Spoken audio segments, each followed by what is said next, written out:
Odamlardan saboq. Men ishlayotgan maktab Xinjiang Ma'arif institutining mening chet elga chiqishim uchun ruxsat qilgan vaqti 3 oy edi. Bu vaqtni uyga bekinib kitob o'qish, til o'rganish bilan tezli o'tib ketdi. O'ylab baxsam, Yaponiya jamiyati va madaniyatiga doir uchratganlarim yo'q hisobda bo'pti. Yaponlar Uyg'urlarga o'xshash yot iqlimdan kelganlar bilan apaq-chapaq bo'lib uylarga chaqirib ketmaydi. Aksicha orada ma'lum oraliq qoldirdi. Shunga haqam soyi Yaponlarmi bu 3 oy davomida men uchun yo'chin odam peti qilib turayotgan yerim bir oliy maktab.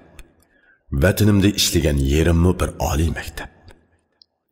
Yaponiyaga ming bir mushaqqat ichida chiqdim. Bir qancha bina, yo'l va tog' o'rmonlarni ko'rib qaytib kelsam bo'lmas. Men hech bo'lmaganda Yaponiya oliy ma'arifi haqida oz to'la ta'sirotga ega bo'lib qaytishim kerak deb o'yladim.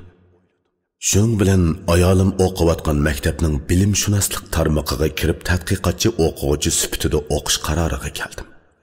Bu qarorimni Xinjiang Ma'arif instituti rahbarligiga telefon va xat orqali ma'lum qildim. Mudir mundoq inkas qaytardi. Sen avval qaytib kel. Sening talabingni rahbarlik bilan muzokara qilib tasdiqlayli. Sen uningdan keyin Yaponiyaga qaytib chiqsangmi bo'ladi. Vatanga berib kelishim uchun 10 ming yuan pul ketadi. Bu men uchun oson emas, dedim men. Ish qilib qaytib kelmasang bo'lmaydi. 100 yuan qimmatidagi mukofotni kimga berish masalasi to'g'riliq takror yig'in ochamiz. Meni 10 ming yuanga tavakkul qildirganning o'rniga bevosita yig'in ochib ijozat bersanglar bo'ladi emasmi? Dedim men yana.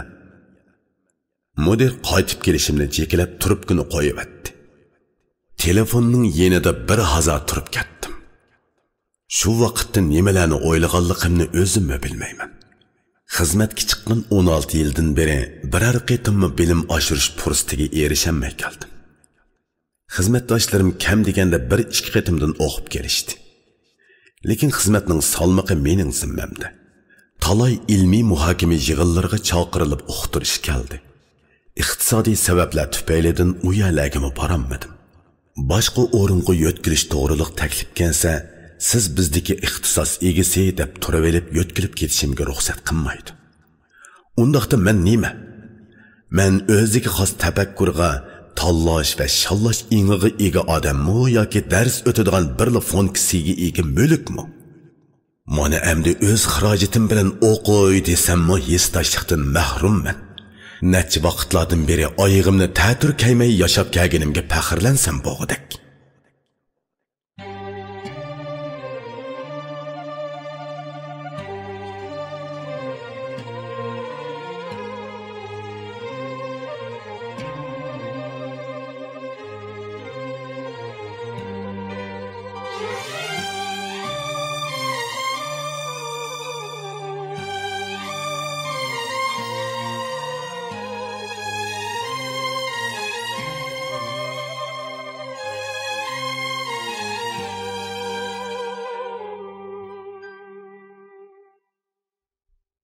Qadirmash o'y xiyollar bilan bir kunni o'tkazdim. Ertasi men ishlayotgan fakultetning mudirining uyiga telefon ochdim.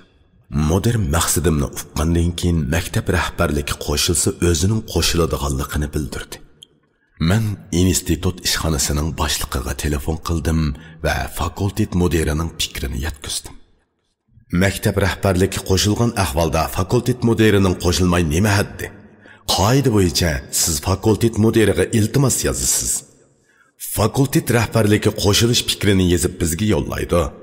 Ondan maktab rahbarligi muzokara qiladi, dedi ishxona boshlig'i. Men ishxona boshlig'ining aytgani bo'yicha bir parcha iltimos yozib fakultet mudiriga faks qilib yo'lladim. Orada ko'p talash-tortishlar bo'lib o'tdi. Fakultet mudirining darhol tasdiqlanmasligi mening vatanga qaytib bormasligimdagi oqibatga mas'ul bo'lishiga berib taqalatdi. Mana bu byurokratizmning kulkilik abdi bashirasi. U ya mening vatanim. Men qayerda rohat bo'lsa vatanni tashlab shu yerga ketadiganlardan emas. Balki rohatni o'z qo'lim bilan yaratishga intilaman. Chunki boshqalar qurgan rohatdan nesivamning yo'qligi menga ayon.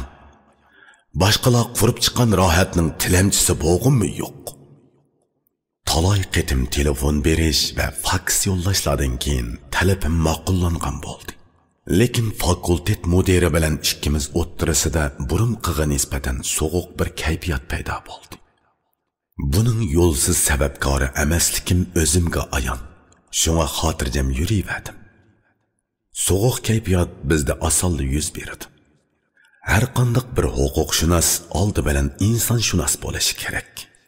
Shu chog'da u o'zini ham o'zgini qandoq ayashni bilalaydi. Ayolim o'qiyotgan maktabning o'quvchilar bo'limiga kirib, salohiyat tekshirish jadvalini elib, uni to'ldirib topshirib berdim. 10 kundan keyin o'qish iltimosimning maktabning tasdiqidan o'tganlik uqtirishini topshirib oldim. Endi men JSIP'ning tadqiqotchi o'quvchisi bo'lish layoqatiga rasmiy erishgan edim. Shuningdan e'tiboran Yaponiya jamiyatining bir parchasi bo'lgan oliy maktabga qadam qo'ya oldim va bir turkum odamlar bilan yuzlashdim. Ular menga ijobiy va salbiy ma'noda nurg'un ta'sirotlarni ato qildi. Ba'zilaridan nurg'un bilimlarga erishdim. Ba'zilaridan ko'p insoniy yordamlarga erishdim. Odamiylikning qandoq bo'ladiganligini nisbatan keng doirada ko'zatish imkoniyatiga ega bo'ldim. O'zimdagi savalliklarni his qilib yetdim. Kitobimning bu bosqichida hodisalarga javob izlashni yoqtiradigan kitobxonlarim bilan shu men uchratgan shaxslar xususida o'rtoqlashishni manzur ko'rdim. Qarindoshlar o'zi qabul ko'rgan ishlarni boshqalarga aytib berishni ravo ko'radi. Mening ko'zim bilan olgan savatlar sizning dil ko'zingizni kutib turadi. Dil ko'zimizning nurlari bir manbadan kelgan bo'lsa, yakunlarimiz qarindoshlik rishtimizni chingitqay.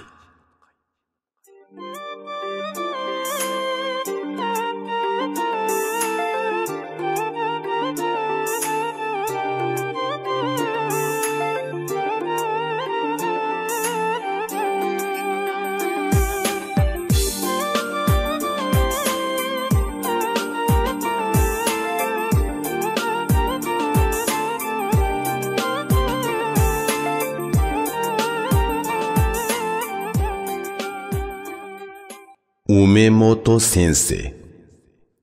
Uning familiyasi Umemoto edi. To'liq ismi Katsuhiro Umemoto. Biz uni hurmat qilib Umemoto sensei deb ataydik. Sensei degan so'z Hanzujidagi shanshin degan so'zning o'zi edi. Bu so'z Uyg'urchadagi taqsir, apandi degan so'zlarga yaqin. Bu yerdagi studentlar o'qituvchilarni er yoki ayol bo'lishidan qat'iy nazar ashundoq nom bilan ataydi. Men Yaponiyaga chiqishdan ilgari uning bilan tor orqali so'zlashgan edim. Men tadqiqot planim sifatida Uyg'ur oliy ma'arif to'g'risida degan temani tor orqali uningga yetkazib fikrini olgan edim. Bu jarayonda do'stlarning til jihatdagi yordamiga tayandim. U menga bu temaning bek cho'ng bo'lib ketganligini, 3 yillik doktorlik o'qish jarayonida tamomlab bo'g'ilib bo'lmaydiganligini, konkret bo'lgan bir tarmoq temani tanlash kerakligini bildirib, tafsiliy xat yozgan edi. Shu chog'da men uning inchkin, talabchan, astoydil odam ekanligini faraz qilgan edim. U yana Yaponiyaga baldurroq berib, til jihatdagi kamchilikimni jiddiy to'liqlashim kerakligini eskartgan edi. Men uningga pasportim vaqtida chiqsa cho'qim shundoq qiladiganligimni aytgan edim. Taqdirning o'rinlashtirishi bilan oxir men uning o'quvchisi bo'lib qoldim. Ayolim turgan maktabda adabiyot san'atga doir kasb yo'q edi. Bundaq kasbda o'qishim uchun Kanazawa shahridagi oliy maktablarga berishimga to'g'ri keldi ekan. Bundaq bo'lganda yotoq, qatnash va tamoq masalalari men uchun qiyinga to'xtab ketadi. Şuna ilkimizde bo'lgan turmush sharoiti ostida ma'arifga aloqasi yaqinroq bo'lgan bilimshunoslikning bilim boshqarish sohasida o'qishni muvofiq topdim. Men Yaponiyaga berib bir oy bo'lay deganda uning bilan ko'rishdim. Bu bizning tunji qitimliq yuz turani ko'rishishimiz edi. Bu qitimliq ko'rishishda ayolim menga hamroh bo'ldi. Ko'rishishdan bir kun ilgarigi oqshimi Omimoto apandi bilan bo'lgan suhbatimizda deyilishi mumkin bo'lgan so'zlarni faraz qilishga tirishdim. Ondan o so'zlarni ishlatib inglizcha bo'yicha tipik jumlalarni tuzib oldim va uni ko'ngil xotiramga bekitib oldim. Bularning hammasi inglizcha so'zlashishda o'zimga ishonmaganligimdan bo'ldi. O'zingiz chalib biladigan tilda boshqalar bilan so'zlashish sizga eg'ir ruhiy besim olib keladi. Men bundaq ruhiy besimning ta'mini yetkichi tetigan odamman. Omimoto laboratoriyasi 7-qavatda edi. Biz liftga chiqdik. Kaynimizdan 1-2 odam liftga chiqdi. Ularning biri menga tonish bilindi. Xatolashmasam bu Omimoto apandi edi. Men uning suratini uning to'r betini ochganda ko'rgan edim. Ayolim uning bilan tonishadi. Ular salomlashdi. Ayolim meni tonishtirdi. Bu jarayonlarning hammasi yapon tilida bo'ldi. U 50 yoshlardan oshgan o'ttir bo'y odam edi. O'riq bo'lishiga qaramay osmiliq shim kiyib olgan. Soqollari pokiza qirilgan, sochlari sipti yasalgan bo'lib, qo'chaqdekli ko'rinadi. O'ngi seriqqa moyil, mang'iz so'ngaki bilinmas egiz, nepiz qalpiklari yemlashib turadi. Paqirab turgan shibletiga pat-pat qarab qo'yadi. Ko'rishganimga xushalman, dedi Omimoto apandi men bilan ko'rishkicha ingliz tilida. Menmi xushalman, dedim ingliz tilida. Kagili qanchalik bo'ldi? 1 oy vaqt bo'ldi. Bu gaplarni deyishkicha yurakim to'pildab so'qib ketdi. Oradagi bir gapni tushunamay qilib o'ng'aysiz ahvolga tushib qolishdan ansiraydim. Menda yuz engi nihoyat kuchlik bo'lib, yuzimni ayash tuyg'usi yotlar bilan so'zlashganda har zaman tayyor edi. Omimoto apandi bizni o'zining laboratoriyasiga boshladi. Parang asosan uning bilan ayolim orasida bo'ldi. U tadqiqot temamning aniq bo'lishini, o'qishga kirgan hamon u haqda o'ziga doklad sunishim kerakligini eskartib, mening tadqiqotchi o'quvchi bo'lishimni qabul qildi. U o'rnidan turib o'zining xos kutubxonasiga kirib ketdi va 2 parcha kitobni oldimga qo'yib, menga ularni akaldirib ko'gashtirishimni jekaladi. Bu kitoblarning biri bilim davridagi ma'arif va idea, yana biri ma'arifda bilim boshqarish edi. Kitobning har ikkilisi ingliz tilida edi. Omimoto apandi bizni ishkicha uzatib chiqdi. O birdinla men o'qiydigan kitoblarni belgilab bo'ldi. Men buningdan Yaponiya oliy maktablarining o'quvchi yetaklash usulini dastlabki qadamda tushungandek bo'ldim. Bu yerda har bir o'quvchining o'qish maqsadi, qiladigan ishi, maqsadga yetishining konkret qadamlari aniq bo'lishi kerak edi. O'qituvchi o'quvchining ana shu nishoni bo'yicha individual ravishda yetaklaydi.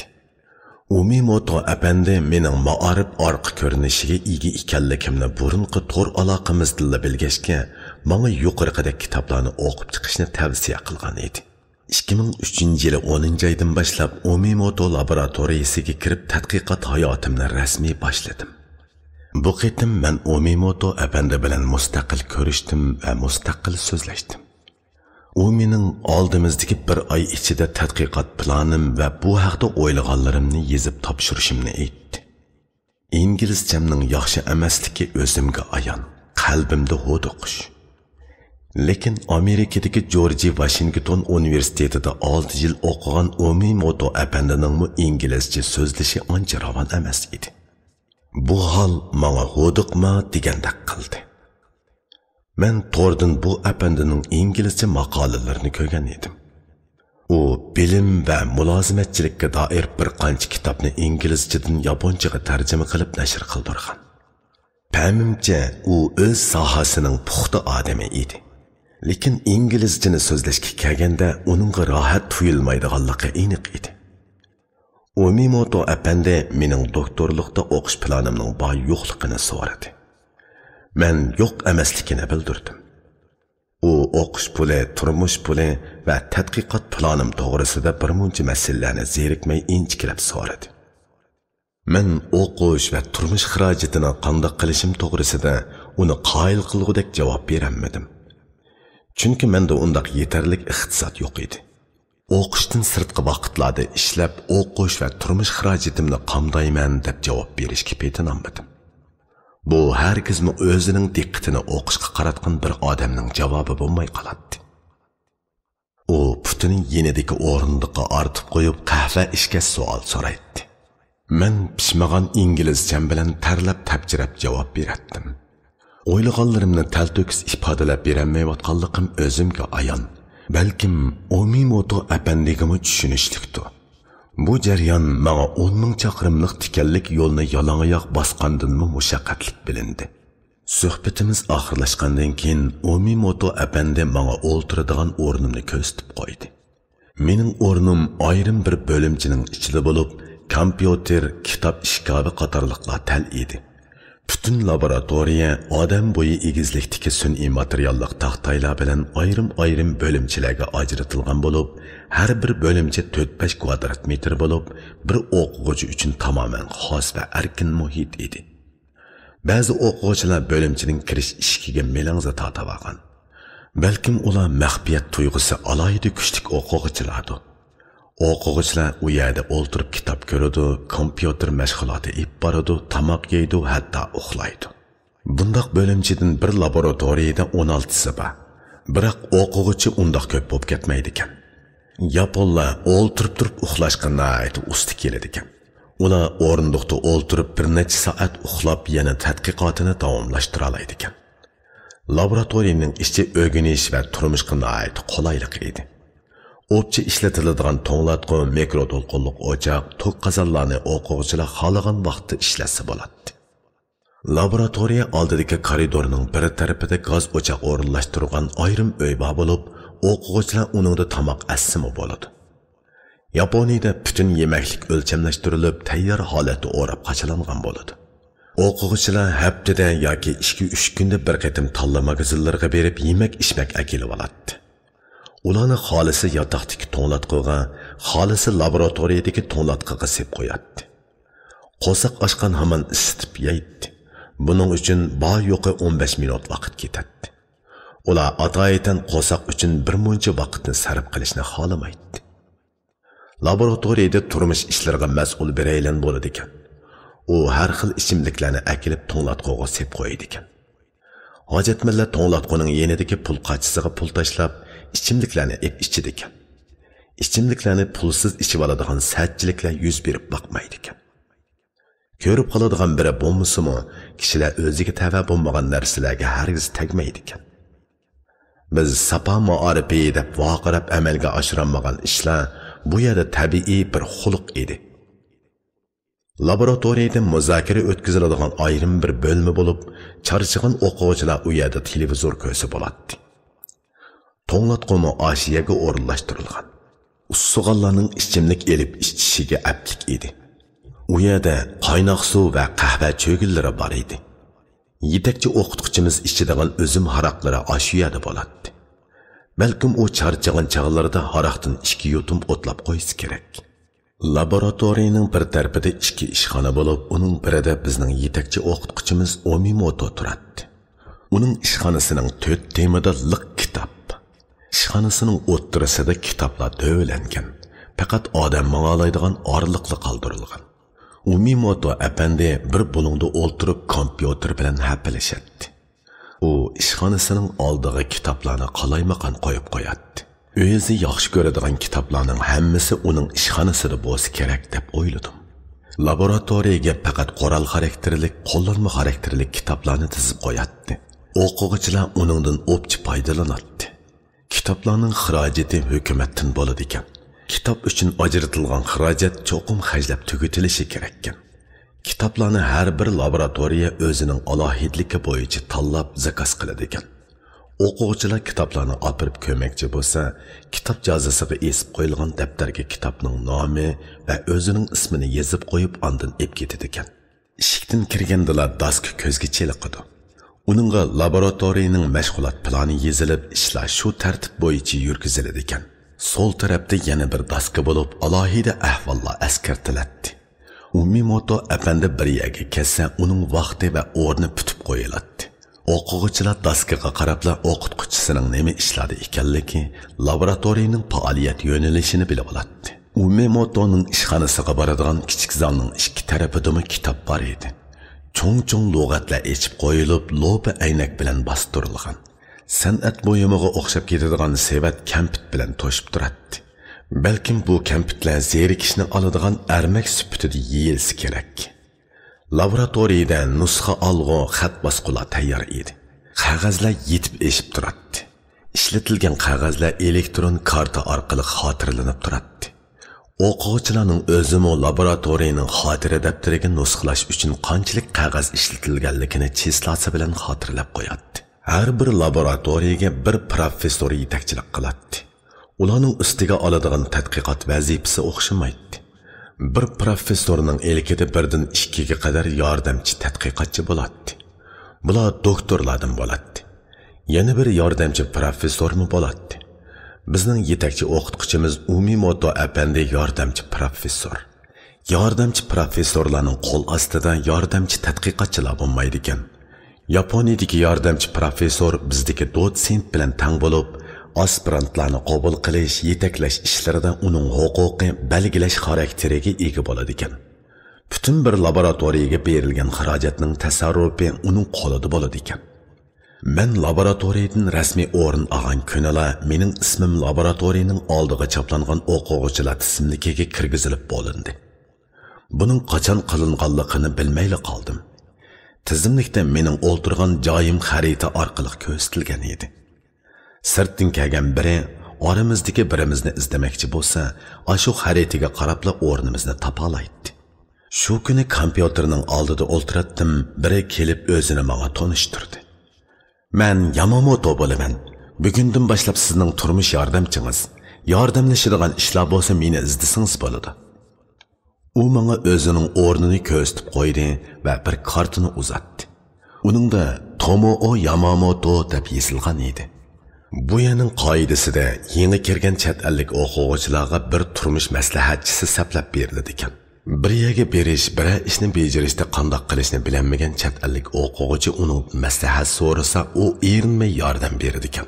Buning uchun maktab uningga muvofiq haq beradi ekan.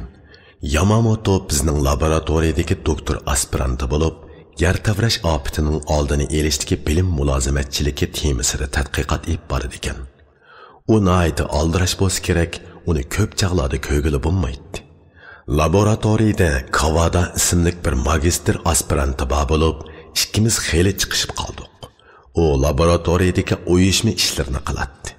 Pat-pat mening yenimga kelib ahvol so'rab qo'yadi. U xushbichim, bashirasi ochiq yigit bo'lib, rayish edi. Qiziq yeri, u inglizchani qo'lashtirib so'zlayolmaydi. Og'zi yaponchaga ketadi. Men bo'lsam yaponchada savassiz edim. Bu hol menga ikki gerining bir yerga kelishidek tuyulib kulgimni keltiradi. U gapini uqtirib bo'lolmay bir hazar turib ketadi. Shuning bilan u meni daskaning oldiga boshlab boradi-da, bir yerdan mo'y qalamni tep kelib menga uqtirmoqchi bo'lgan gapidagi inglizcha tub so'zni daskaga yozadi. Ondan PLni yozadi. Ularni istrilka bilan tutashtiradi. Men uning g'arazini darhol tushunib inkas qaytardim. Yaponlar qaramoqqa sana diqqat qilmagandek ko'rinadi. Bir yerlarda uchrasimiz sana sepselib qarab ketmaydi. Lekin ular sen haqida bilishga tegishli uchurlarni allburun egilib bo'lgan bo'ladi. Ular o'zlarining bilganlari va o'ylaganlarini hargiz chandurmaydi. Laboratoriyadagilar ichida men yesh cho'nglarga kiratdim. Uning ustiga men dotsent edim. Yeshi kichiklar mendan tap tortgandek muomala qiladi. Laboratoriyada Sharqi Osiyo chiroy tipidagilarga o'xshamaydiganlardan ikkimiz bor edik. Biri men, yana biri Braziliyalik Marcelo Machado edi. Mijozlarimizmo Sharqi Osiyoliklarninkiga o'xshab ketmaydi. Kunzining ehtiyotchan bo'lib, pam bilan ish ko'rish pozitsiyasi Sharqi Osiyo odamlarining har bir ushshaq harakatlaridan o'rin olgan edi. Men yaponlarning timtoz, ehtiyotchan, raqobatlik hayot muhiti ichida qadamimni kerib, gursildab menib yuratdim.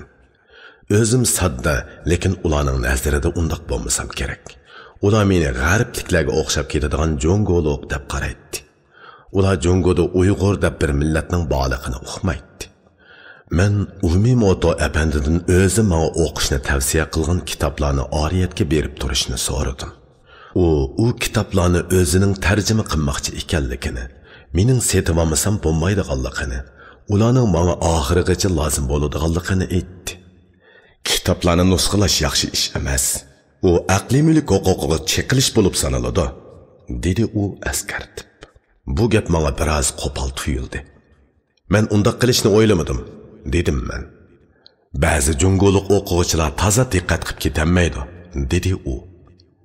Men u xil jungoliklardan emas, jungoliklarning hammasi o'xshash bo'lmaydi, dedim men. Umemoto bilan aramizda bo'lgan qisqacha dialog meni xeyli larziga soldi. Uchirg'anligi ilm ahlidan sab insoniy tushunishni kutgili bo'lmaydiganligini dastlabki qadamda tushunib oldim. Bu gaplarni ayolimga debbadim. Agar sizning o'rningizda bir yapon o'quvchi bo'lsa, kayfiyatini hargiz chandurmagan bo'ladi, dedi u. E'tirof qilish kerakki, aqliy mulk huquqiga hurmat qilish yapon o'quvchilarning ingiga cho'nqur singan edi. Ular kitoblarning lozim bo'lib qolgan ayrim boblarini nusxalaydi. Hargiz bir butun kitobning hammasini nusxalamaydi. Untasma va plastinkalarni ko'chirib yurmay setib oladi. Ularning ko'z oldida kitob nusxalash haqiqatan xijil bo'ladigan ish edi. Biroq kitoblar nihoyat qimmat bo'lib, o'ylashmayli setib olg'ili bo'lmaydi. Iqtisodimning jiddiy bo'lishiga qaramay, eyiga $100 kitob setib oldim. Bularning ichida Umemoto tavsiya qilgan yeliqi 2 parcha kitobmi bor. Kitoblar bir-biridan isil edi. Ba'zilarini setib olay desa topqilimi bo'lmaydi. Amalsiz holda bunday kitoblardan 1-2 nusxalab oldim. Umemoto apandi buni ko'rgan bo'lsa, "Sizlar jungoliklarza" deb qo'ygan bo'ladi, xafa bo'lgan holda. Hayotlik mulki doirasidagi jiddiylikka giribdor bo'lgan odamdan aqliy mulkka doir axloqqa %100 rioya qilishni talab qilib ketgili bo'lmaydi. Bugungi dunyoda aqliy mulk masalasi dunyoviy xarakterlik masala. Lekin dunyo taksh emas. Dunyoda o'ziga tabiiy mansub bo'lishga tegishli narsalarni izlab oltirayotgan kishilar talay. Aslida ularning hayotlik mulki masalasi mu dunyo xarakterlik masala bo'lib, buningda aqliy mulk qonunini chiqarganlarning belgilik mas'uliyati bor. Boshqalarning mulkiy huquqini qo'g'dash tarixning o'xshamagan bosqichlarida va dunyoning har qaysi rayonlarida takshi saviyadagi qonun va ijtimoiy kapolatga aylangan bo'lsa, u insoniyatning hamma a'zosi uchun o'rtaq qimmat qarashga aylangan bo'ladi. Bir kuni kitob nusxalavatsam, Umemoto kelib qilib mendan. "Nima ish qilyapsiz?" deb so'radi. "Kitob nusxalayapman", dedim men. "Qanchalik?" deb so'radi u. "2 bob." U ketib qoldi. Uning menga bunchalik diqqat qilib turib olishi ozroq ruhiy besim paydo qildi. Odatda yapon o'quvchilarni nusxalab turishadi. Bir oy o'tganda u tadqiqot planimni yozib topshirishimni talab qildi.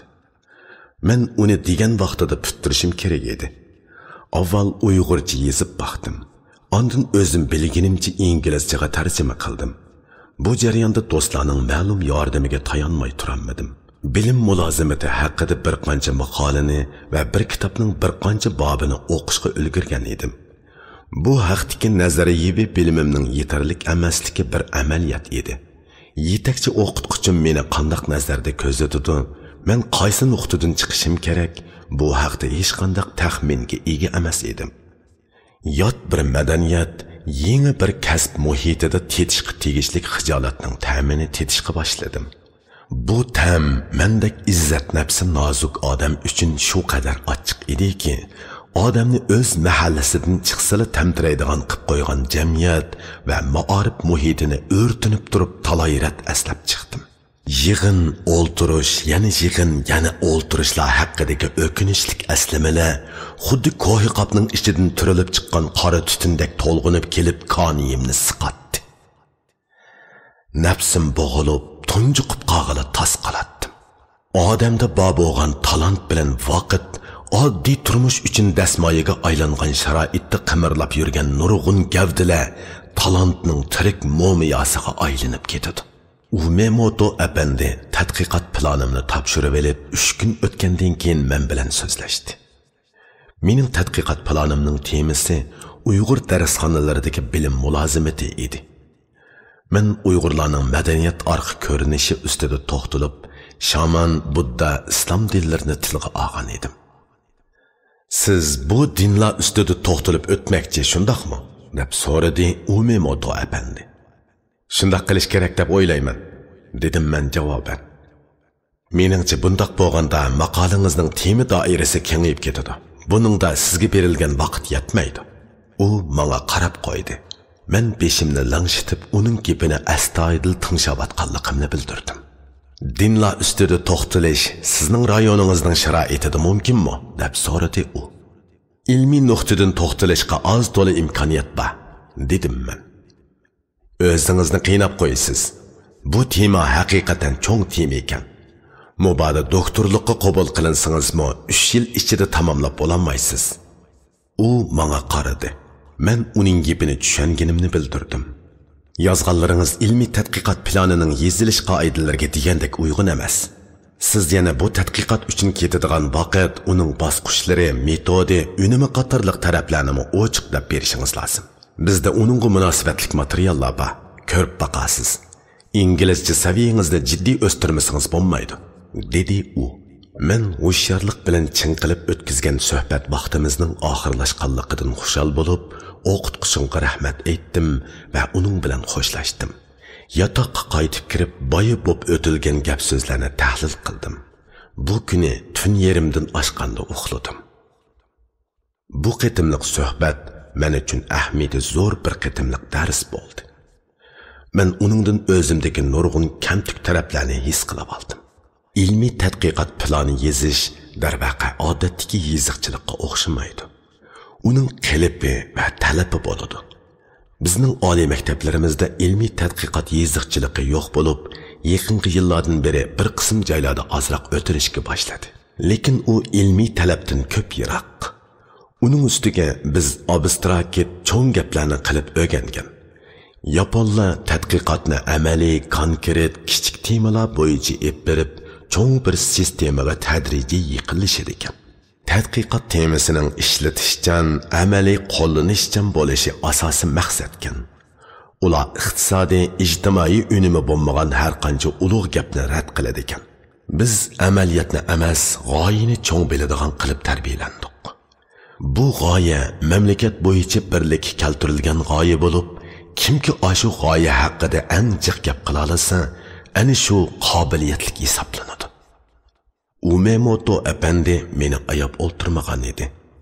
U mendagi masalalarni rahimsizlik bilan oshkorlab o'tirg'a qo'yganda, go'yo u menga atay hujum qilgandek tuyulib ketdi. Uning gijing odamlarning ovoziga o'xshaydigan talaffuzi undoq tuyg'umni texmi oshiratdi. U men kelgusida duch keladigan qiyinchiliklarni oldimga tashladi. Yaponlar odatda ko'nglidagi gapni bevosita aytmaydi. Uni sen o'zing top degandekli gap qiladi. Men buni nazarda tutib, uni menga qiziqmagan bo'lsa kerak deb o'ylab qoldim. Balkim yarim oy o'tgandi. Bir kuni kechda Umemoto apandi meni yeniga chaqirdi. Bu kishini tanimsiz, dedi u xat bosqida besib chiqarilgan bir mundarijini ko'rsatib. Qarasam latin harfidagi bir ism edi. Bu G'ayratjon Osman edi. Taniyman, dedim uningga. O Xinjiang universitetining o'qituvchisi. Buni ko'rib beqing. Men shundoq temalarga qiziqaman, dedi Umemoto. Siz buni ko'ra olamsiz? Yapon yoziqidagi xeyli ko'p xatlar Jungo yoziqi bilan birdek. Amal qilib o'qib chiqing, dedi u orqadilla. U G'ayratjon Osman Yaponiyaga chiqqanda so'zlagan leksiyaning tizisi bo'lib, uningda Uyg'ur ota-onalarining farzand tarbiyalash usullari tanishtirilgan edi. Tizis tordan besib chiqarilgan edi. Bu tizis Yapon yoziqida edi. Men o'qituvchimga rahmat aytib tizisni qo'limga oldim. Ertasi chiqsam, kompyuterimning oldida bir yurish yaponcha material turibdi. Buni o'qituvchimning tashlab qo'yganligi aniq edi.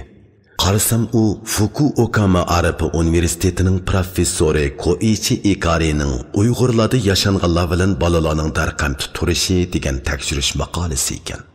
Tushundimki, Umemoto apandi Uyg'urlarning farzand tarbiyalash usullaridagi bilim masalasi ustida tadqiqot olib berishimni umid qilmoqda edi.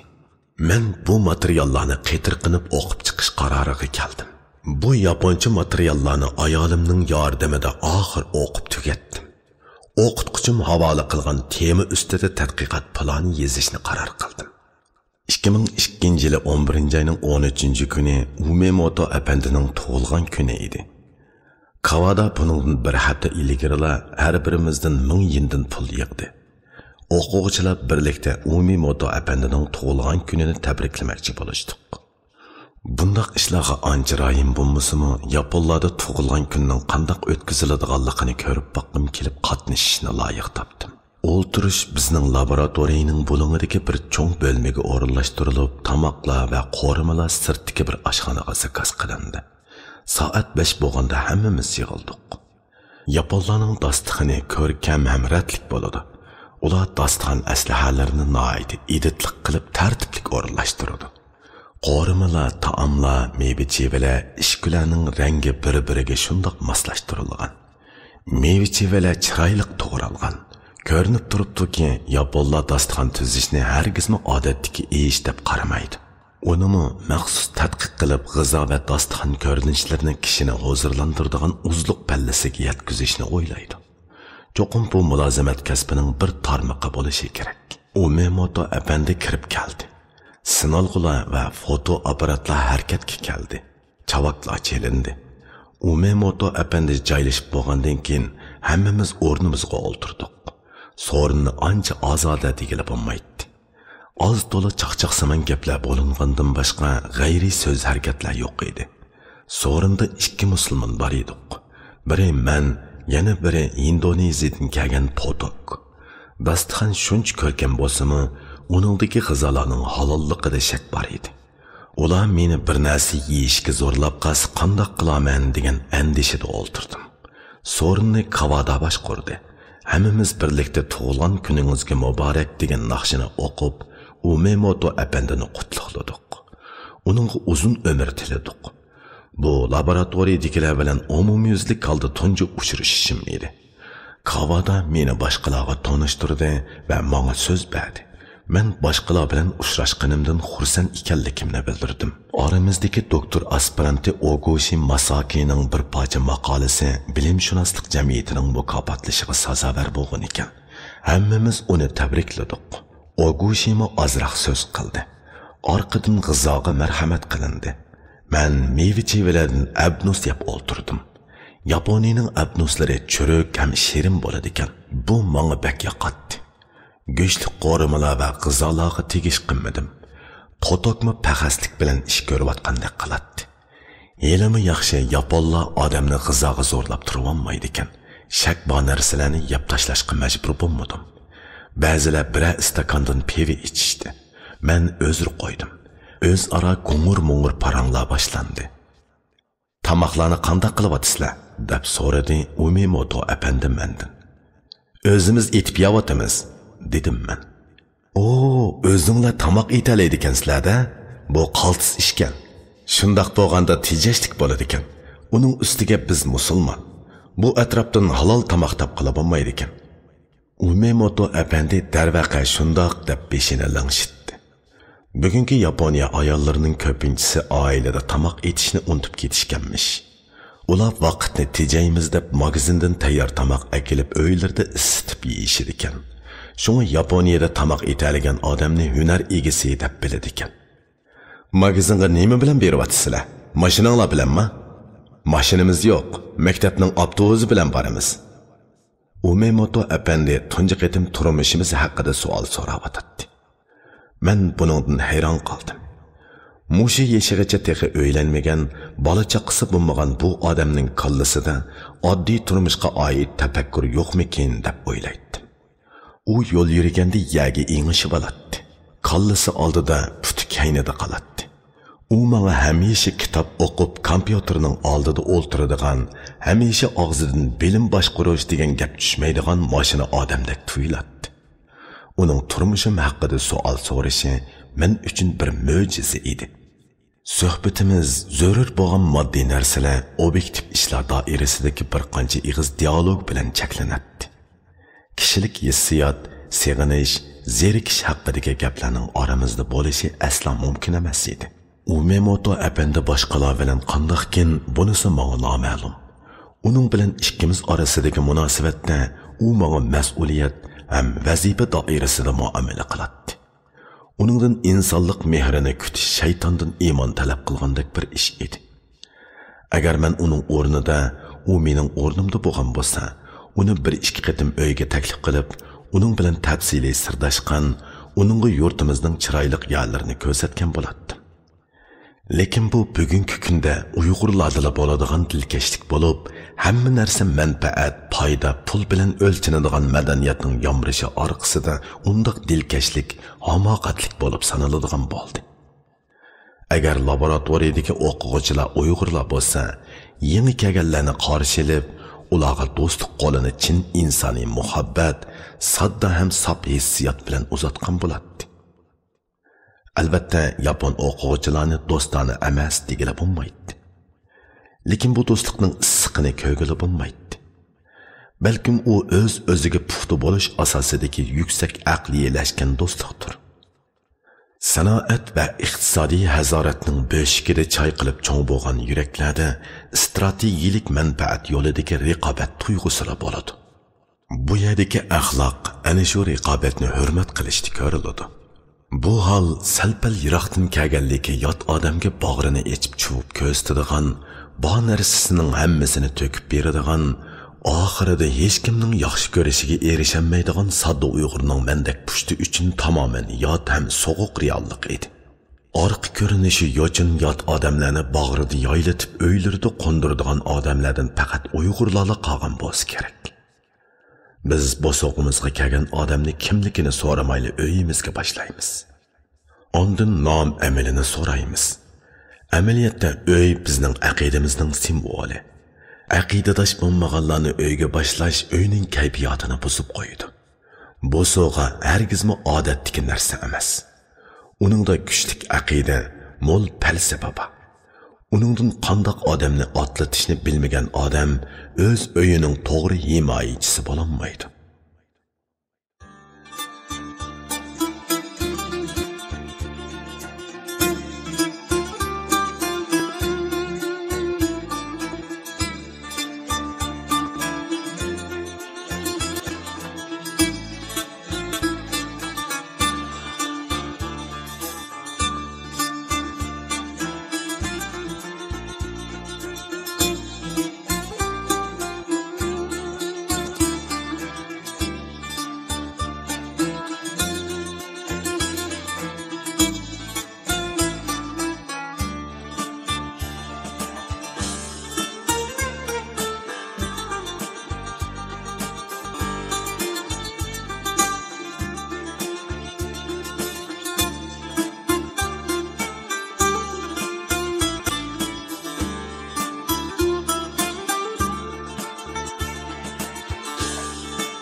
İnsanlar o'ttirisidagi sirdoshlik va ishchakishish bilim mulozimatchiligining muhim bir tashabbusi bo'lib, u orqali formulashgan til bilan dabbagala bo'lmaydigan bilimlarni almashtirg'ili bo'ladi. Lekin men turgan bu laboratoriyadagi kishilik munosabat holati dal uning aksicha edi. So'rinda Braziliyadan kelgan Marcelo o'z yurtining ahvoli, muhabbat, nikoh, ayol masalalari haqida parang qilib berdi. Umemoto ushtum tutmanga burilib, "Siz Yaponiyaga qanday keldingiz?" deb so'rab qoldi. U mendan qatnash haqida so'rayotdi. "Urumchidan Beijingga poyezd bilan keldim. Beijingdan Tokioga aeroplan bilan keldim", dedim men. "Urumchidan Beijingga poyezd bilan borganda qanchalik vaqt ketadi?" "2 sotka." Umemoto hayron qoldi. U mening javobimni yapon tiliga tarjima qilib o'quvchilarga deb berdi. Maxsus 2 kecha kunduz yo'l yurish ularning tasavvuriga sig'maydi ekan. Chunki Yaponiya kichik davlat. Qatnash intayin taraqqiy qilgan. Kishilar poyezd bilan 2-3 soatda boradigan yerga aeroplan bilan boradi. Yaponiyaning yangi g'ol liniyalari shundoq rohat, shundoq tez. Shundoqdimi ular aeroplanda o'ltiradi. Agar ular biz o'ltirgan poyezdni ko'rgan bo'lsa, safarimizning mushkulotlaridan texmi hayron qolgan bo'lar ekan. So'rinda haroq ishkallab bo'lmadi. Hech kim bir atal tamaki chekmadi. Tamaki chekadiganlar sirtqa chiqib maxsus tamaki chekish uyida chekishadi. Yaponiyada ommaviy so'rinlarda tamaki chekish nihoyatda ig'rilanadi. So'rinda hech kim telefon qabul qilmadi yoki telefon qilmadi. Kishilar bir ishni planlasa faqat shu ishni qiladi ekan. Hatto shu ishga telefonmi aralashib qolmaydi ekan. Biz ko'ngil, qizg'inlik, odamgarchilik degan narsalarni axloqqa, bir odamning qimmatini baholashdagi o'lchamga aylantirib olgan. Shuning bilan yaxshi odam bo'lamiz deb vaqtimiz ham zehnimizdan ayrilib, bo'ronliq daladagi do'ng'iq jigdiga aylangan xalqmiz. Aroq bizda madaniyat emas, ofat. U bizni mas'uliyat ham javobgarlik tuyg'umizni yigilatib, reallik oldida nima qilishni bilmaydigan, boshqalar oldida qadri yo'q axlat odamga aylantirib qo'ydi. Tug'um murosimi 1,5 soat ichida oxirlashdi. Birdan ikkidan tarqashdik. Maqsad yo'lidagi o'rganish va tadqiqot butun laboratoriya bo'yicha 1,5 soat to'xtab yana asliga keldi. Ertasi Kavada har birimizga ayrim hisob topshirdi. U yig'ilgan pulning sarfiyotini inchki hisoblab bir varaq qog'ozga besib chiqqan edi. Men yaponlarning bu jihatdagi zilliqiga yana bir qitim qoyil bo'ldim.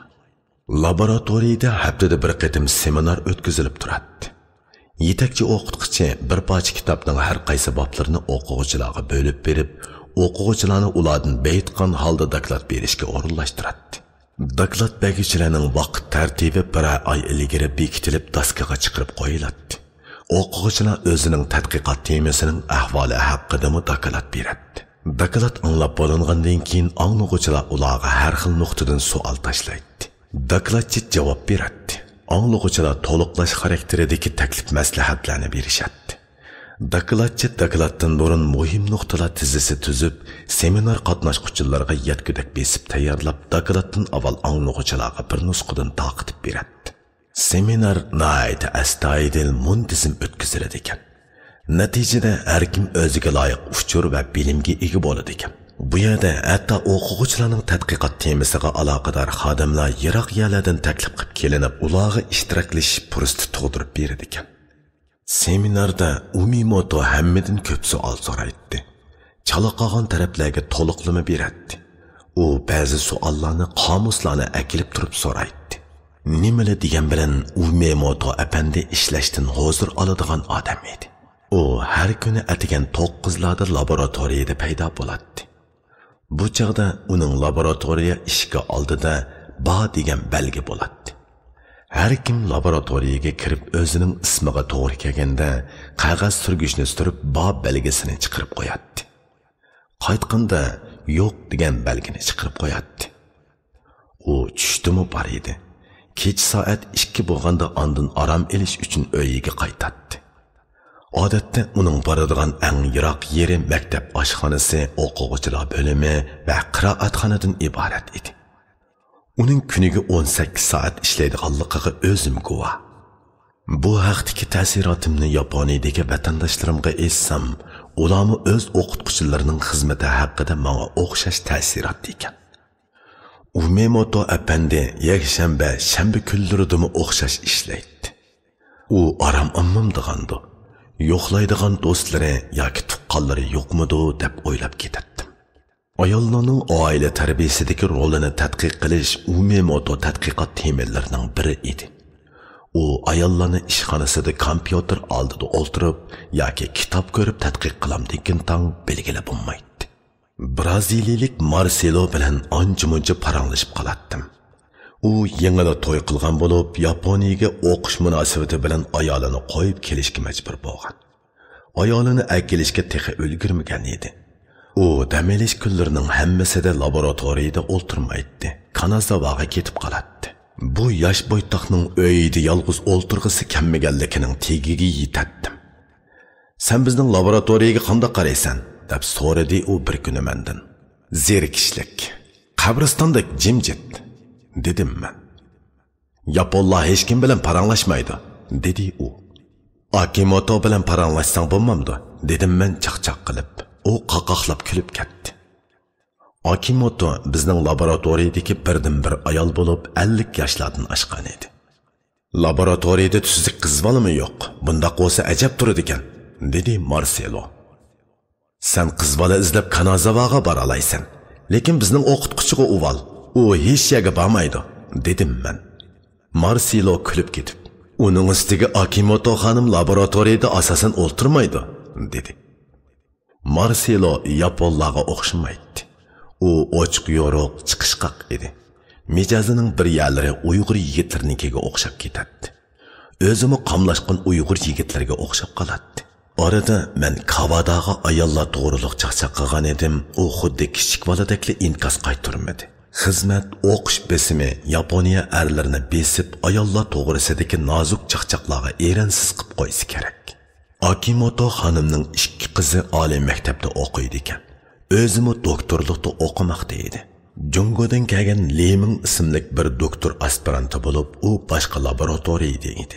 U bizning Umimoto apandini yaxshi taniydi ekan. Uning xotini yo'q. Yana teg'i ayollarni tadqiq qiladi. Qiziq ish, deydi Umo. Umimoto o'zining xizmat va tadqiqotga beg'ishlagan odam. U o'zining o'quvchisiga xizmat yuzasidan ko'yinatdi, mas'ul bo'ladi. Men bir oliy maktabda 16 yil ishladim. U yerda Umimotodek ishlaydigan odamdan birini uchratmadim. Umimotoning xizmat salmoqining 1/3 qismini samimiy holda ustiga oladigan odamlarmi yo'q.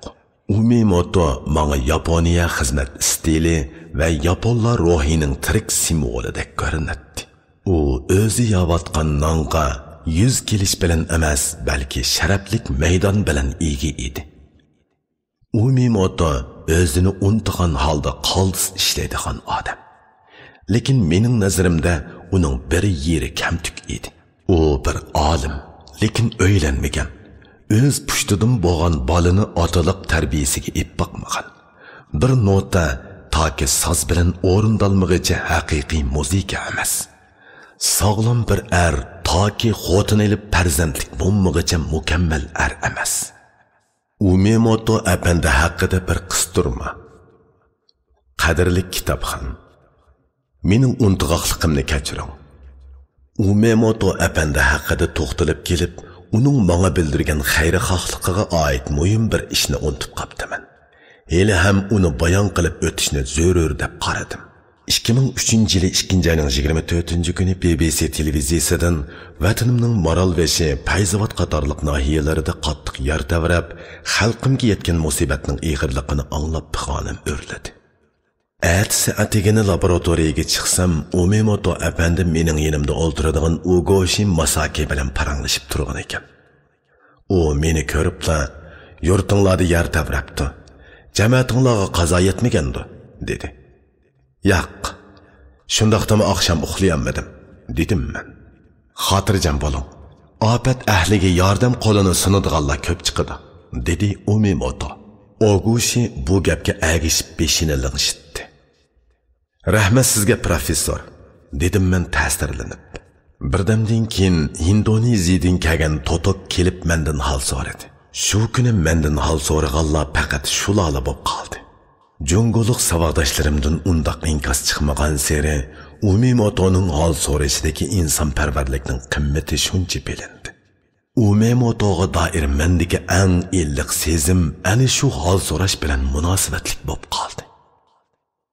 Di Giovanni apandi har bir o'qish mavsumida qaysi xil darslarning o'tiladiganligi, qachon, qayerda, kim tarafidan o'tiladiganligi o'quvchilar bo'limi tarafidan kompyuterda e'lon qilinadi. O'quvchilar o'zlarining tadqiqot temasi, qiziqishi va planiga asosan darslarni tanlab anglaydi. Balkim bu tanlashga professorlarning alohidligimi ta'sir ko'rsatishi mumkin. Darsxonalarni o'zimiz tepib borardik. Anglag'uvchilar har xil davlatdan kelgan har xil kasb egalari edi. Di Giovanni apandi Amerikaning Michigan universitetidan taklif qilingan professor bo'lib, uning kasbiy aloqa, doimiy texnikalik hujjatlar qatorliq darslar bor ekan. Bu darslar ilmiy tadqiqot yiziqchiligiga oid bo'lg'achqa, ularni anglash zarur edi. Uning ustiga u amerikalik bo'lib, uning inglizcha nutqini anglash inglizcha saviyamning o'sishiga zo'r turtki bo'lishi mumkin edi. Men tabiiy bir qiziqish ichida Di Giovannining darsini tanladim. Qiziq yeri, uning darsini anglaydiganlar 10 ga bormaydi. Anlaydiganlar ichida meni qo'shganda 5 nafar Jongoliq bor edi. Yana 2 nafar Tunislik qiz bor edi. Tunislik qizning biri Uyg'ur qizlarga bek o'xshaydi. Shuning uchun ko'zimga issiq ko'rinadi. U bug'diyong o'ttir bo'y bo'lib, xuddi bo'rtalardan kelgandek tuyuladi. Uning bilan yenik salomlashib qo'yatdik. Yana bir qiz oq pishmoq ham egiz bo'y edi. Uning zilva bo'yi va mo'risiga yeyilib turgan sumbul chechi uni jazbdor ko'rsatdi. Biroq yuz qismi o'g'il bolaning yuziga o'xshab ketadi. Dars anglash davomida Jongoliq savodoshlarim bilan tanishib qoldim. Ular asosan degidek sharq shimol tarafdagi universitetlardan kelgan ekan. Men ularga o'zimni Jongoliq deb tanishtirganda, ular mening so'zimga ishonmayli qoldi. Men Şinjandan keldim. U yerda Uyg'ur deydigan asosli bir millat bor. Men ana shu millatdan. Jongoliq savodoshlarim ro'shan inkas qaytaramadi. Biz sizni chet ellik deb o'ylab qopdik. Shunga sizning xanzuch so'zliginingizdan cho'chib ketdik. Sizlar Eskimos degan bir millatni tanimsizlar deb so'radim ulardan. Taniymiz, ular Shimoliy Amerika qit'asida yashaydi, dedi ular. Sigallarni tanimsizlar? Taniymiz. Amasi bizni nimishqa tanimaysizlar? Jongoning sirtidagi millatlarni taniydi ekansizlar. O'zinglar bilan bir davlatda yashayotgan millatlarni tanimasanglar qanday bo'ladi?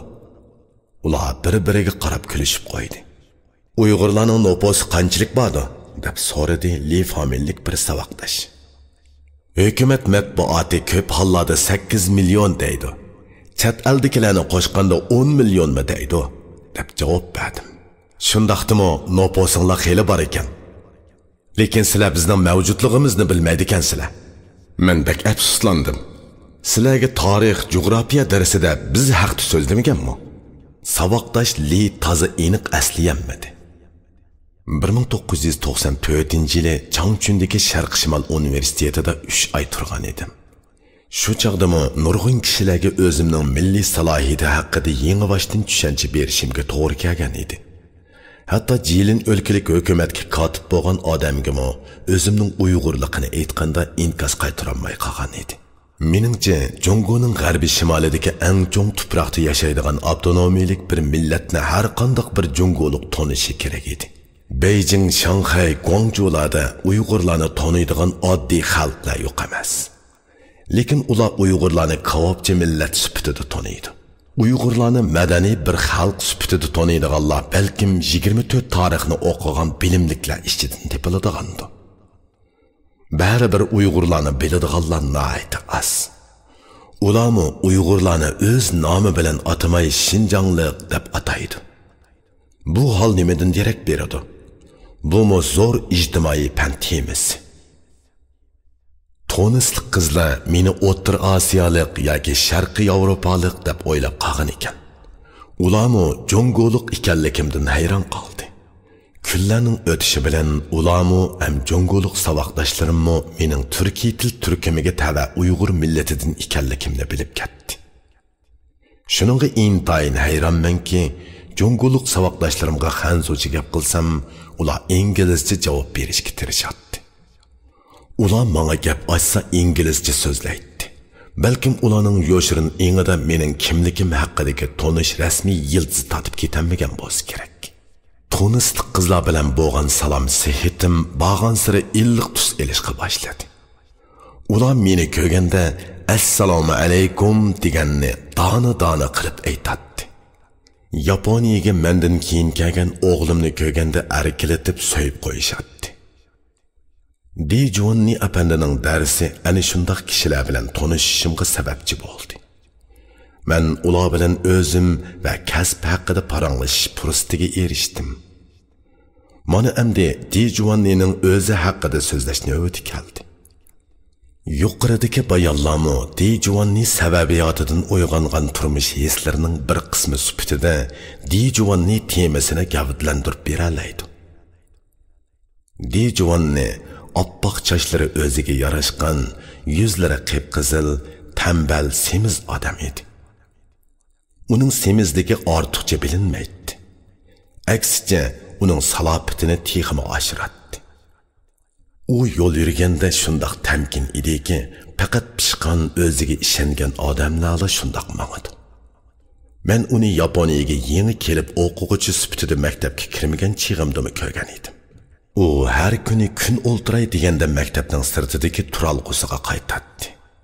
Mana oxir men uni o'quvchisi bo'lib qoldim. Oqchash qizil yuz Tijvanni apandi bizga darsga kirdi. Uchsida yana shu uzun yanglik oq ko'nglik. Ko'nglikka galostukning rangini obdan moslashtirilgan edi. U dars o'tadigan elektr uskunalarni bir qur tangshab tayyor qilib olgandan keyin o'zining leksiya tezisini hammamizga birdan taqatdi. Uning harakati tamkin ham tabiiy edi. U proyeksiya apparati orqali tezisni ekranga chiqarib so'zlaydi. Shundoq bo'lg'achqa uning nutqi bilan yeziqi ko'z oldimda bir gavda bo'lib ketadi. Ko'z va quloqimning sezgulari birlashib, yangi so'zlarning talaffuzining aniq o'zlashishiga qulaylik yaratib beradi. Men bu professorning darsini anglashni to'g'ri tanlaganligimni tushundim. Professor Tijvanning harakati ifodaga boy edi. Chiroyiga o'zi kulmay turib yomg'irliq tus beralaydi. Buning yordami bilan menga nisbatan mujmal bo'lgan ba'zi inglizcha iboraning ma'nosi qallamda suzilib ketadi. Uning talaffuzimi aniq, intonatsiyasi yiqimliq edi. U tadqiqot temasini tanlash, qurilmasini shakllantirish, tezis tuzish, grafik, tajriba dokladi yozish, tekshirish dokladi yozish, ilxat yo'llash qatorliq ishlarni zamonaviy texnika va uchur texnikasi muhitida qandoq ep berish kerakligini tushuntiradi. U har qitimliq dars mazmunini yarim soat atrofida so'zlab bo'lgandan keyin amaliy misoldan bir ishkini berib, bizni 15 minutlik mashg'ulotga o'yishtiradi.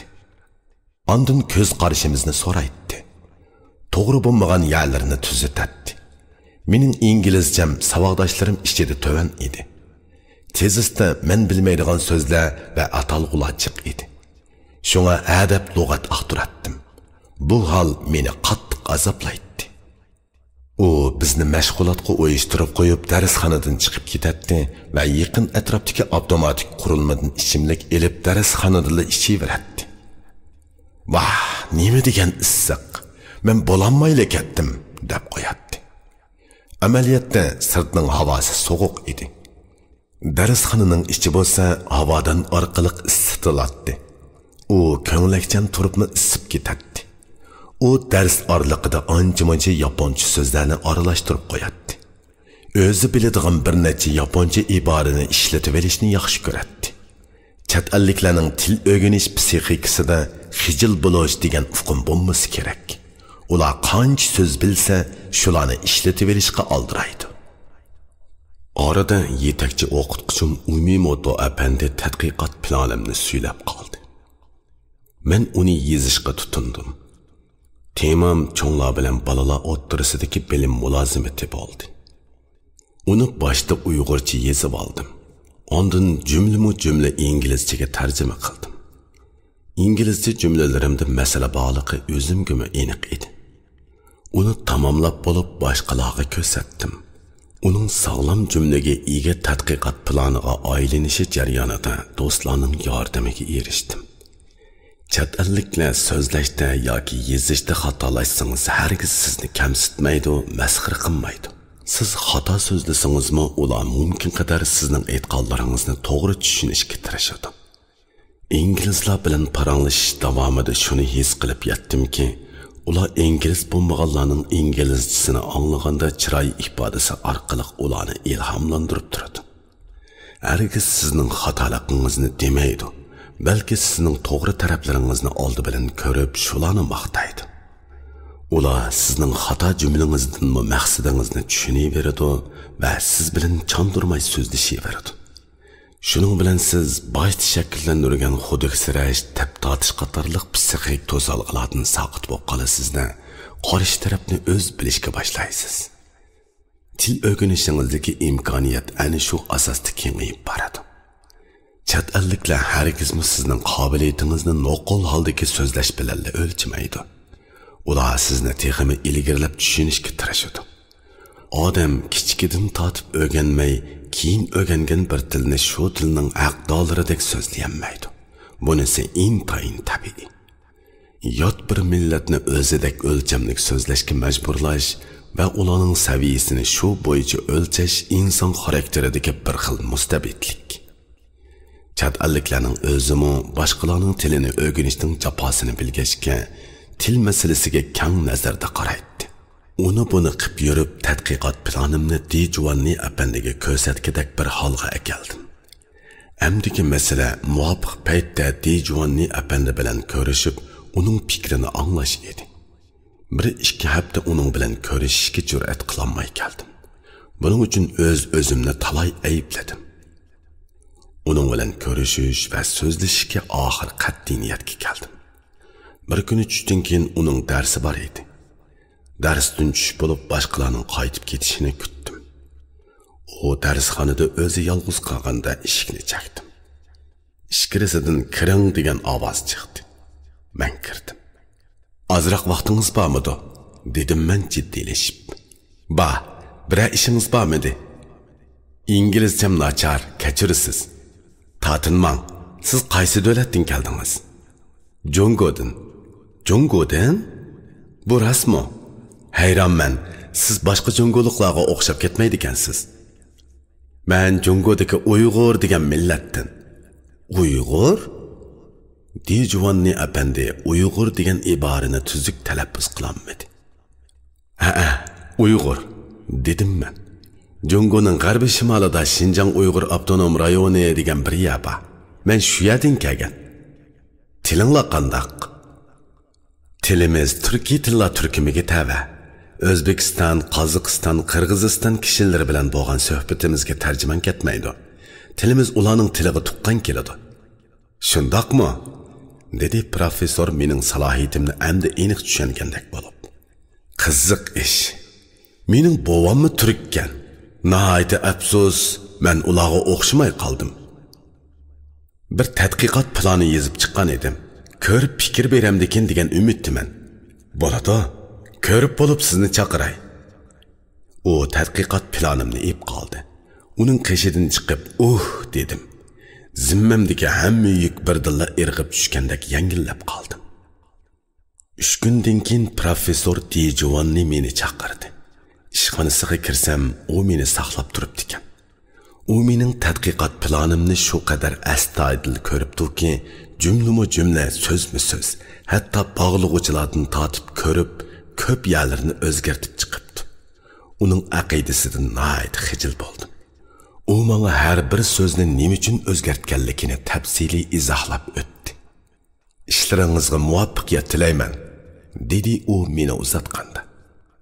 Men uningga ko'p tashakkur aytdim.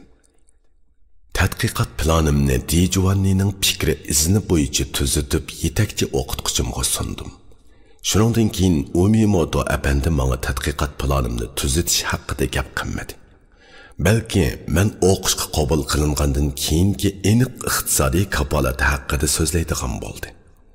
U mendan bu jihatdagi har bir inchki nuqtani askartib, qanoatlanarlik javob berib, uni xotirjam qilishimni umid qiladi. Iqtisodiy jihatda menda yetarli tayyorlik va aniq plan zodali yo'q bo'lib, Umimoto apandini qoyil qilishga mening ilojim yo'q edi. Menga o'qish mukofoti bersanglar o'qiy olayman deyishning o'rni yo'q edi. Bir kuni Dijvanni yetakchi o'qituvchingizning bahosi qandoq deb so'radi. U menga haqiqatan ko'ngil bo'lib o'tadi. Texi fikrini aytmadi, dedim men. Siz uning nimalarga qiziqadiganligini yaxshi mo'lcharlang. Ba'zi professorlar boshqalarga o'zining qiziqishi bo'yicha baho beradi. Tushundim professor, sizga ko'p rahmat. Tuzd qilmang. Professor Dijvanni bilan oramizda bo'lgan gap so'zlar ashunchilik. Men uningdan ko'p minnatdor edim. Oq chashli qizil yuz bu bovay o'zining oppoq ko'nglaklik yo'g'on basti bilan ko'z oldimda xosiyatlik bulutdek namoyon bo'ldi. Men uning darsidan nurg'un yengilliklarni his qildim. U erkin so'zlaydi. Men uningga qarab yot bir mamlakatda o'z ona tilida dars o'tishning rohatini his qilatdim. U so'zlayotgan til ingliz tili. Bu til bugungi dunyoda mo'tabar o'rinda turib, hammaning yuksak e'tiborini qo'zg'aydi. Hamma millat cho'ng bilgan til dal sening ona tiling bo'lsa, sen bu tilda so'zlab hurmatga va nafga erishsang, kishilarning poqirib turgan ko'zi sana qoyillikda tikilib tursa, bu qandoq iftixor, qandoq baxt, bundoq tuyg'u, bundoq hissiyotni mendek o'rinda turgan odam texmi ro'shan his qiladi.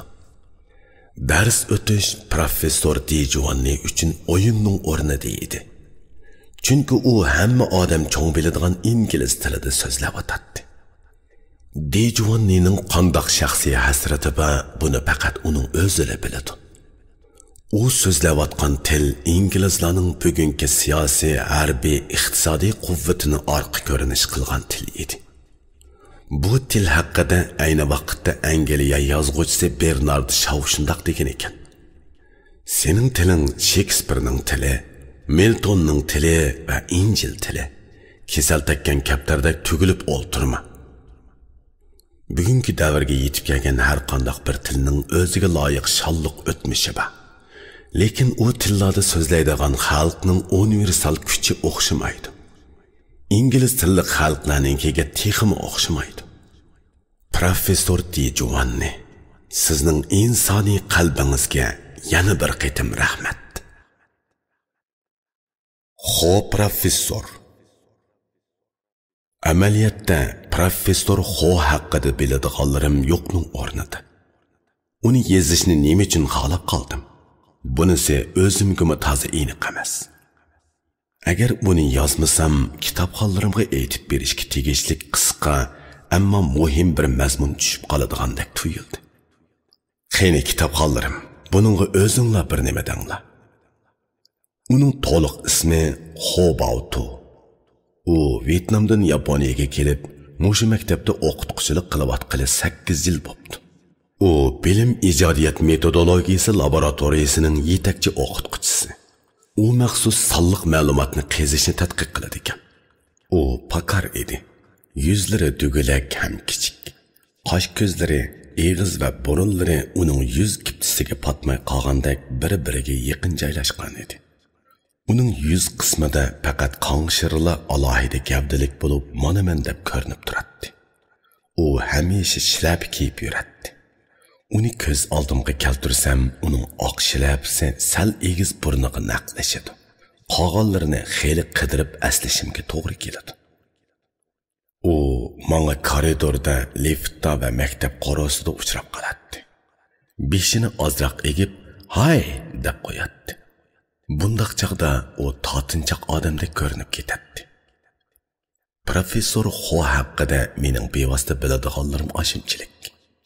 Uning bilan cho'nqurlab tushunish hosil qilgudek bir bahona yoki turtki bo'lmay keldi. Bengallik o'quvchilar uchrashadigan bir uy bor edi. Bu uy o'quvchilar yotoq binosining birinchi qavatidagi bir faoliyat uyi bo'lib, bengalliklar bu yerda haftada bir qitim uchrashadi. Men ulardan Hafiz ismli biri bilan xeyli yaqin edim. Men uningga eg'izcha inglizchamning ojizligini aytganimda, u o'zlarining haftalik uchrashishiga daxil bo'lishimni aytdi. Ularning hammasi inglizchaga yaxshi edi. Orasida biror chet ellik bo'lsa, uning bilan tabiiyli ingliz tilida so'zlashib ketadi. Odatdagi chaqlarda ona tilida so'zlashadi. Ularning ingliz paranglarini anglab, quluqimga xeyli pishib kelayotgandek tuyuladi. Bir kuni Hafiz bilan u uyga kirsak, Vyetnamlik o'quvchilar o'ltiribdi. Orasida Ho professor mo bor edi. O'quvchilarning qo'lida daftar, qalam. Ular o'rganish bilan mashg'ul edi. Bu nima ishdi deb o'ylab qoldim. To'satdan yenimdagi bir tiklanma daskaga ko'zim tushib qoldi. Uningda Vyetnamlik o'quvchilarning faoliyat tartibi yozilgan edi. Qaraganda ular yandagi faoliyat uyida uchrashsa kerak. Bugun alohida ahvol bo'lib qolgan o'xshaydi. Ro'shanki, Ho professor o'zining vatandosh o'quvchilar bilan qarallik uchrashib turadi. Ho professor ko'p hollarda Vyetnamlik o'quvchilar bilan birga yuradi, birga tomoq yeydi. Vyetnamlik o'quvchilarning odatdagi ixtiyoriy harakatlari va o'rganish faoliyatlari Honing ta'sir doirasida bo'ladi desakmi, bu gap mubolag'a bo'lmaydi. Egilishimcha, Xo professor Vyetnamlik o'quvchilarni yig'ib, haftada 2 soat atrofida dars o'tadi ekan. Bu dars hargizmi maktab belgilab bergan vazifa darsi emas edi. Balki vatandoshlik mehri ustiga qurilgan mas'uliyat darsi edi. Bu yerdagi darsning mazmun doirasi bak kengri bo'lsa kerak. Xo professor Vyetnamlik o'quvchilarning ustozi ham otasi edi. U turmush, o'rganish, g'urur, vatan, mas'uliyat jihatda o'quvchilarni tashkillab uyushtirib turadi. Balkim Xo professor vatanparvarlik haqida adabiy, falsafiy asarlarni yozmagandi. U bir matematik. Lekin uning qilayotgan ishi vatanparvarlik haqidagi vaz nasihatning amaliy ijrosi edi. U o'z qallasidagi vatanparvarlik g'oyalarini konkret harakati orqali programmalashtirib berishni obdan biladigan kishi edi. Anglasam, Vyetnamdagi nurg'un ilm ixlosmandlari uning bilan aloqa o'rnatib, uning ko'ngil qo'yib o'rinlashtirishi orqasida bu yerga o'qishga keladi ekan. Bu maktabda jongolik o'quvchilardan qolsa, Vyetnamlik o'quvchilar chiq. Vyetnamlik o'quvchilarning hammasi degidek Xo professorning yordami bilan o'qish mukofotidan bahramand bo'la oladi ekan. U o'rganishda ojizroq vatandoshlarni kuchliklarning yordamiga topshiradi. O'quvchilardagi ruhiy ziddiyat va boshqa ko'ngilsizliklar uning bevosita orilishishi bilan oziyotdi. Maktabda jongolik o'quvchilar hammadan ko'p. Ularning ba'zilari bilan yo'l ustida ancha-muncha salomlashib qo'yman. Lekin o'rganish va boshqa ishlarda vatandosh sifatida orilishib bo'lolmadik. Dam olish vaqtlarida ularni ko'rgili bo'lmaydi. Ular bekochaqlarda ish tepib ishlab turmush xarajatini g'amlashning qo'yida bo'ladi. Xo professor Yaponiyaning afzal tadqiqot sharoiti va turmush sharoitini ko'zlab yashamagandek qiladi. Albatta o'zining bilim va aql farosatiga yarasha farovon yashashga haqli. U bir amallarni qilib Vyetnamlik o'quvchilarni Yaponiyaga ko'proq akilishga tirishadi ekan. U o'z vatanidan yiroqdi. Lekin uning o'y fikri va qalbi hamisha vatanida edi. U vatandan ayrilib turib o'tashga tegishli xizmatini o'tayotdi. Vatanni so'yish eng oliy insoniy g'oya bo'lmagandimi, eng pasib g'oya emas. Bizning oramizda bir umr vatanning tuzini yeb, vatanning nima ekanligini, uni so'yishning qandoq bo'ladiganligini bilmay o'tib ketadiganlar talay. Ular o'ylanadigan emas, tamoq yeydigan insonlar. Oramizda yana chet ellarga chiqib nisbatan xotirjam turmush sharoitiga erishib olib, o'z xalqini unutib ketgan ilm ahlilarimi yo'q emas. Ular texi vatandoshlardan o'zini qochiradi. Ularga nisbatan chet elda qandoq yo'l topadiganligini sir tutadi. Vatandoshlarga yo'l ko'rsatishning o'rniga ularning ozg'ini pul uchun qaymoqtirishga urinadi.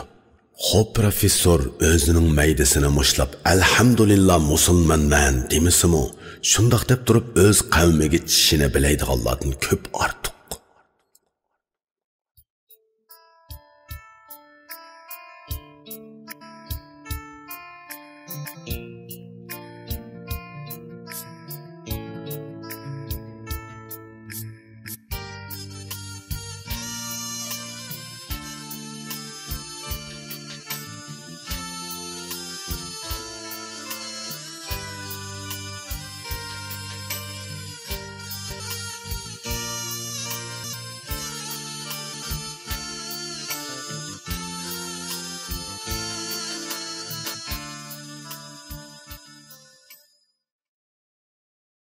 Gu professor. Uni men tunji qitim maktab bilan Tsorogi orasida qatnaydigan minbosni ko'rgan edim. Ayolim ikkimiz Tsorogi'dagi magazindan meyvechi va o't yash ilib minbosga chiqsak, u shopirning kaynidagi qo'sh kishilik o'rindiqda xonimi bilan o'ltirgan ekan. Biz ularning kaynidagi o'rindiqda o'ltirdik. Ayolim uning bilan salomlashdi va meni tanishtirdi. Hanzo tilida berilgan parangdan uning jungolik ekanligini bildim. U 60 yoshlarga bormasimi, shuningga yiqilib qolgan edi. U gavdilik, egiz, qomati sal-pal pukilgan bo'lsa-mu, o'ltirgan holatidanmi uning egiz bastini ko'rib olg'ili bo'ladi. Oppoq choch uningga bovoylarga xos mo'ysipitlik salohiyati bergan edi. Odamga qarasa muloyim tuyg'u beradi. Biz azroq ahvollashqicha maktabga kelib qopdik. Oxirgi bekatda uning bilan xo'shlashdik. Ayolimning deyishicha, uning to'liq ismi Gu Jifa ekan. O'zi Jongo Palla akademiyasida ishlaydi ekan. Bu yerga taklif bilan kelgili 3 yil bo'ldi. Jaysitning bilimshunoslik tarmoqida sotsial-texnikal murakkab sistemalardan leksiya so'zlaydi ekan. U 20-asrning 60-yillarining 5-da sobiq Sovet ittifoqida hisoblash matematikasi bo'yicha doktorlik unvoni olgan ekan. U bu yerdagi darsni ingliz tilida so'zlaydi ekan. Buni anglab uningga havasim keldi. U rus tilini bilish bilan billa ingliz tilini yaxshi biladi ekan. U davlat atlab dars o'tadi ekan. Xalqaroliq o'qituvchi bo'lish oliy maktabda o'qiyotgan chog'larimdagi orzuyim bo'lg'achqa, professor Gojifaning semasida amaliylashgan reallik meni o'zim haqida dardlik o'ylanishga majbur qildi. Egilishimcha, u ingliz tilini keyin o'zligidan o'rganib olgan ekan. 1994-yili u Angliyadagi Hull universitetiga ziyoratchi olim sifatida berib, sistema tadqiqoti bilan shug'ullangan ekan. U sistema nazariyasi bo'yicha Jongoning xalqaro bo'yicha ko'zga ko'ringan olimi bo'lib, o'z davlatining falsafa qarashlariga asoslangan holda mustaqil sistema usulini yaratgan ekan. Bu nazariyaning ismi moddiy epi insoniy sistema usuli ekan. Bu sistema Jongo Yaponiya olimlari birlikda tuzib chiqqan sharqiyona sistema metodologiyasining muhim bir tarmoqi ekan. Gu professor bilan maktab qorosida pat-pat do'qirishib qolatdik. Biz yenik salomlashib o'tib ketatdik. Men bu maktabning rasmiy o'quvchisiga aylangandan keyin uning leksiyasini anglashga kirdim. Qarasam uning darsini anglaydiganlar ko'p edi. Buning nima uchunligini leksiya anglash davomida his qilib yatdim. Bu dars ilmiy tadqiqot bilan shug'ullanaman deydigan har qanday odamning anglashi zarur bo'lgan dars ekan. Bu dars sistema nazariyasining shakllanishi, uningdagi turli qarashlar va nazariyalar, obyektiv dunyodagi hodisalarni kuzatish, aniqlash, ayirvashlash, turkumlash, masala turg'izish, hal qilish qatorliq mazmunlarni tafsiliy tunishtiradi. U bizning ilmiy tadqiqot ehtiyojimizga muvofiq metod tanlab, tadqiqotimizni sistemalik ratlik ep berishimizga yordam beradi. Men Gojifaning moddiy epi insoniy sistema usuliga qiziqib qoldim. Jongoning klassik falsafa qarashlarini o'l qilgan bu nazariya tadqiqot va amaliy ish ep berishda Jongoning amaliy ahvolini chiqish qilishdan iborat talabni o'rindagan edi. Gu professor 1993-yili Yaponiyalik kasbdishi professor Savaragining tashabbusi orqasida Sharqning o'ziga loyiq keladigan sistema usulini yaratishga tutingan. Chunki professor Savaragining qarashicha Sharq G'arbnikiga o'xshamaydigan madaniyat orq ko'rinishiga ega. Askartib qo'yish kerakki, bu ikki professor da'vatgan Sharq faqat Sharqi Osiyoni ko'rsatdi. Kungzi, Buddizm va Daoizm ruhini markaz qilgan Jongo Yaponiya falsafasi ular yaratmoqchi bo'lgan sistema usulining asosi bo'lmoqchi edi. Yuqorqila Jongoning siyosiy tafakkur an'anasining shakllanishi ham davom qilishiga cho'nqur ta'sir ko'rsatganligi uchun uningga loyiq usul bo'yicha ish ep berish tadqiqotning unumini texma oshirishi mumkin edi. Jongo falsafasida obyektiv mavjudiyat, olamning harakati, insoniy munosabat qatorliqlarning birligi, muannas muzakkar birligi, bilim qilim birligi ilgari suriladi. Professor Gojifa yuqorqilar asosida moddiy epi insoniy degan iboralarni mundaq izohlaydi. Moddiylik moddiy dunyoning qonuniyati haqidagi bilish. ishlarni bejarishning yo'llari. İnsani kişilikka doir bilimlar. Yuqorqilarning birinchisi fonksiyalik analiz. Ya'ni, masalan, X degan nima deganni. Ikkinchisi logikalik analiz. Ya'ni, masalan, X ishni qanday qilishni. Uchinchisi hazoriy madaniy analiz. Ya'ni, masalan, harakat uslubini ustiga oladi. Yuqorqi hukmlarni ommaboplashtirish uchun mundaq bir konkret ishni misol qilaylik. ma'lum bir yurtda temir yo'l qurilishi ib berilmoqchi. Buning uchun birinchi qadamda u yerning tabiiy tuzilishini egilash zarur. Balkim u yerda tog', daryo, yayloq bor. İkinci qadamda ishlarni qanday yurishtirish haqida birinchi qadam asosida kengash ib berilishi va ish bosqichlari tartibi turg'izilishi kerak. Üçüncü qadamda yerlik kishilarning qimmat qarashi, orzusi, madaniyati nazarga ilinishi kerak. Agar yuqorqi 3 qadam bir-biriga mos kelmasa, ishning unumi ko'zlagandek bo'lmaydi. Agar 3-qadamga sal qaralsa, ijtimoiy xarakterlik voqealar tug'ilishi mumkin. Professor Gu bir masala ustida so'z ochsa, tafakkuri tabiiy holda o'zining yuqorqi nazariyasiga kirib ketadi. Meningcha buning ajablangidek yeri yo'q edi. Chunki uning yo'shirin engida an'anaviy Jungo madaniyatining xurishlari bor. Bir kuni bozordan qaytqicha professor Gu bilan yana Minbosda uchrashib qoldim. U mendan ahvol so'radi. Men ingliz tilida qiynalayotganligimni dedim. U o'zining ingliz tili o'rganish jarayonidagi sarguzashtlarini so'zlab berdi. Mening ingliz tilidan ozroq asosim bor edi. Chunki Shanxaydagi boshlang'ich maktab davrimizda bizga ingliz tili darsi o'tiladi. Keyin har qancha tashlab o'tgan taqdirdami, bolalikda o'rgangan narsaning ta'siri cho'ng bo'ladi ekan. Keyingi mezgillarda inglizchani rasmiy qo'lga ilib bir mezgil qiynaldim. Burun o'rgangan narsalarni o'zining ahamiyatini ko'rsatdi. Yosh cho'ng'ayganda yot bir tilni o'rganish oson emas, dedim men takalluf aralash. Shaxsan mening hozirgi yeshimni cho'ng deb ketgila bo'lmaydi. Lekin qiynalyapman. Siz chidab turib yana bir yilni o'tkazib olsangiz, birdilla ozodlikqa chiqib qolasiz. Til o'rganishning qiyin bosqichidan o'tib ketgandan keyin odam ruhiy jihatdagi xudiksirashdan soqit bo'lib qoladi. Bag'an siri o'ziga ishonadigan bo'lib ketadi. Men intayin xijilchan, dedim askartib. Xijilchanlik til o'rganishning dushmani. Sizning yuzingizning terisi qalaydek bo'lishi kerak. Afsuski, qalay yuzni bir kundala yasab olib bo'lmaydi ekan. Siz adabiyotchi ekansiz. Men bir matematikchi. Tabiiy fanchilar birni bir, ikkini ikki deyishda ching turamiz. Biz dunyoni aqliylik prinsipi bo'yicha tushunishga moyil kelamiz. Bugungi dunyoda aqliylik kuchayib ketdi. Sizlardek tabiiy fanchilarga hokimiyatmi amroq? Amroq bo'lmagandimi o'ch emas, dedim men. Amerika, Yaponiyaga o'xshash yuqori sanoatlashgan allarning kishilari aqliylik prinsipini texmabak o'lcham qiladi. Bu hol ularning kundalik turmushidagi eng ushaq taraflariga singib ketgan. Men bir matematikchi, shundaqla sistema nazariya tadqiqotchisi. Bir umr aqliylik bo'yicha ish ko'rib keldim desam bo'ladi. Biz o'ltirgan minibus etizliklar orasidagi asfalt yo'lda ketib boradi. Etizlarni qor bosgan. Öğlenin oldidagi abnus va apelsinlarning g'ujmak mevalari yiroqdan ko'zga ko'rinib turadi. Biz ixtiyorsiz holda sirtqi birdam sap soldik.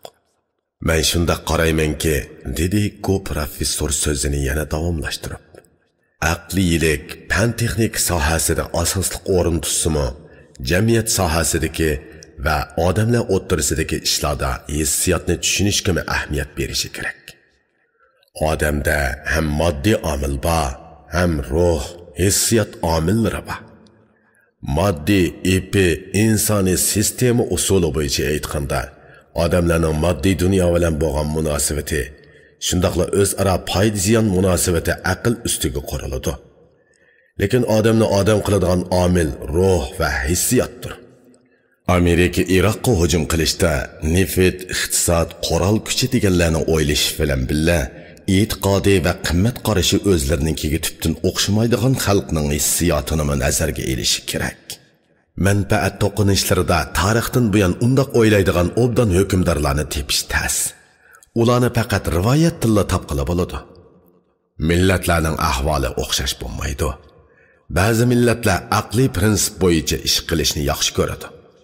Buningga bugungi German, Ingliz, Yapon millatlarini vakil qilib ko'rsatish mumkin. Ba'zi millatlar e'tiqodni o'lcham qilib ish ko'rishi mumkin. Bugungi Yahudiylar va musulmonlar ana shundoq. Yana ba'zi millatlar hissiyot bo'yicha ish ko'rishi mumkin. Ularda san'at pishqan yoki pishmagan holda nisbatan umumlashgan bo'ladi. Dunyoni san'at bilan tushunishga urinadi.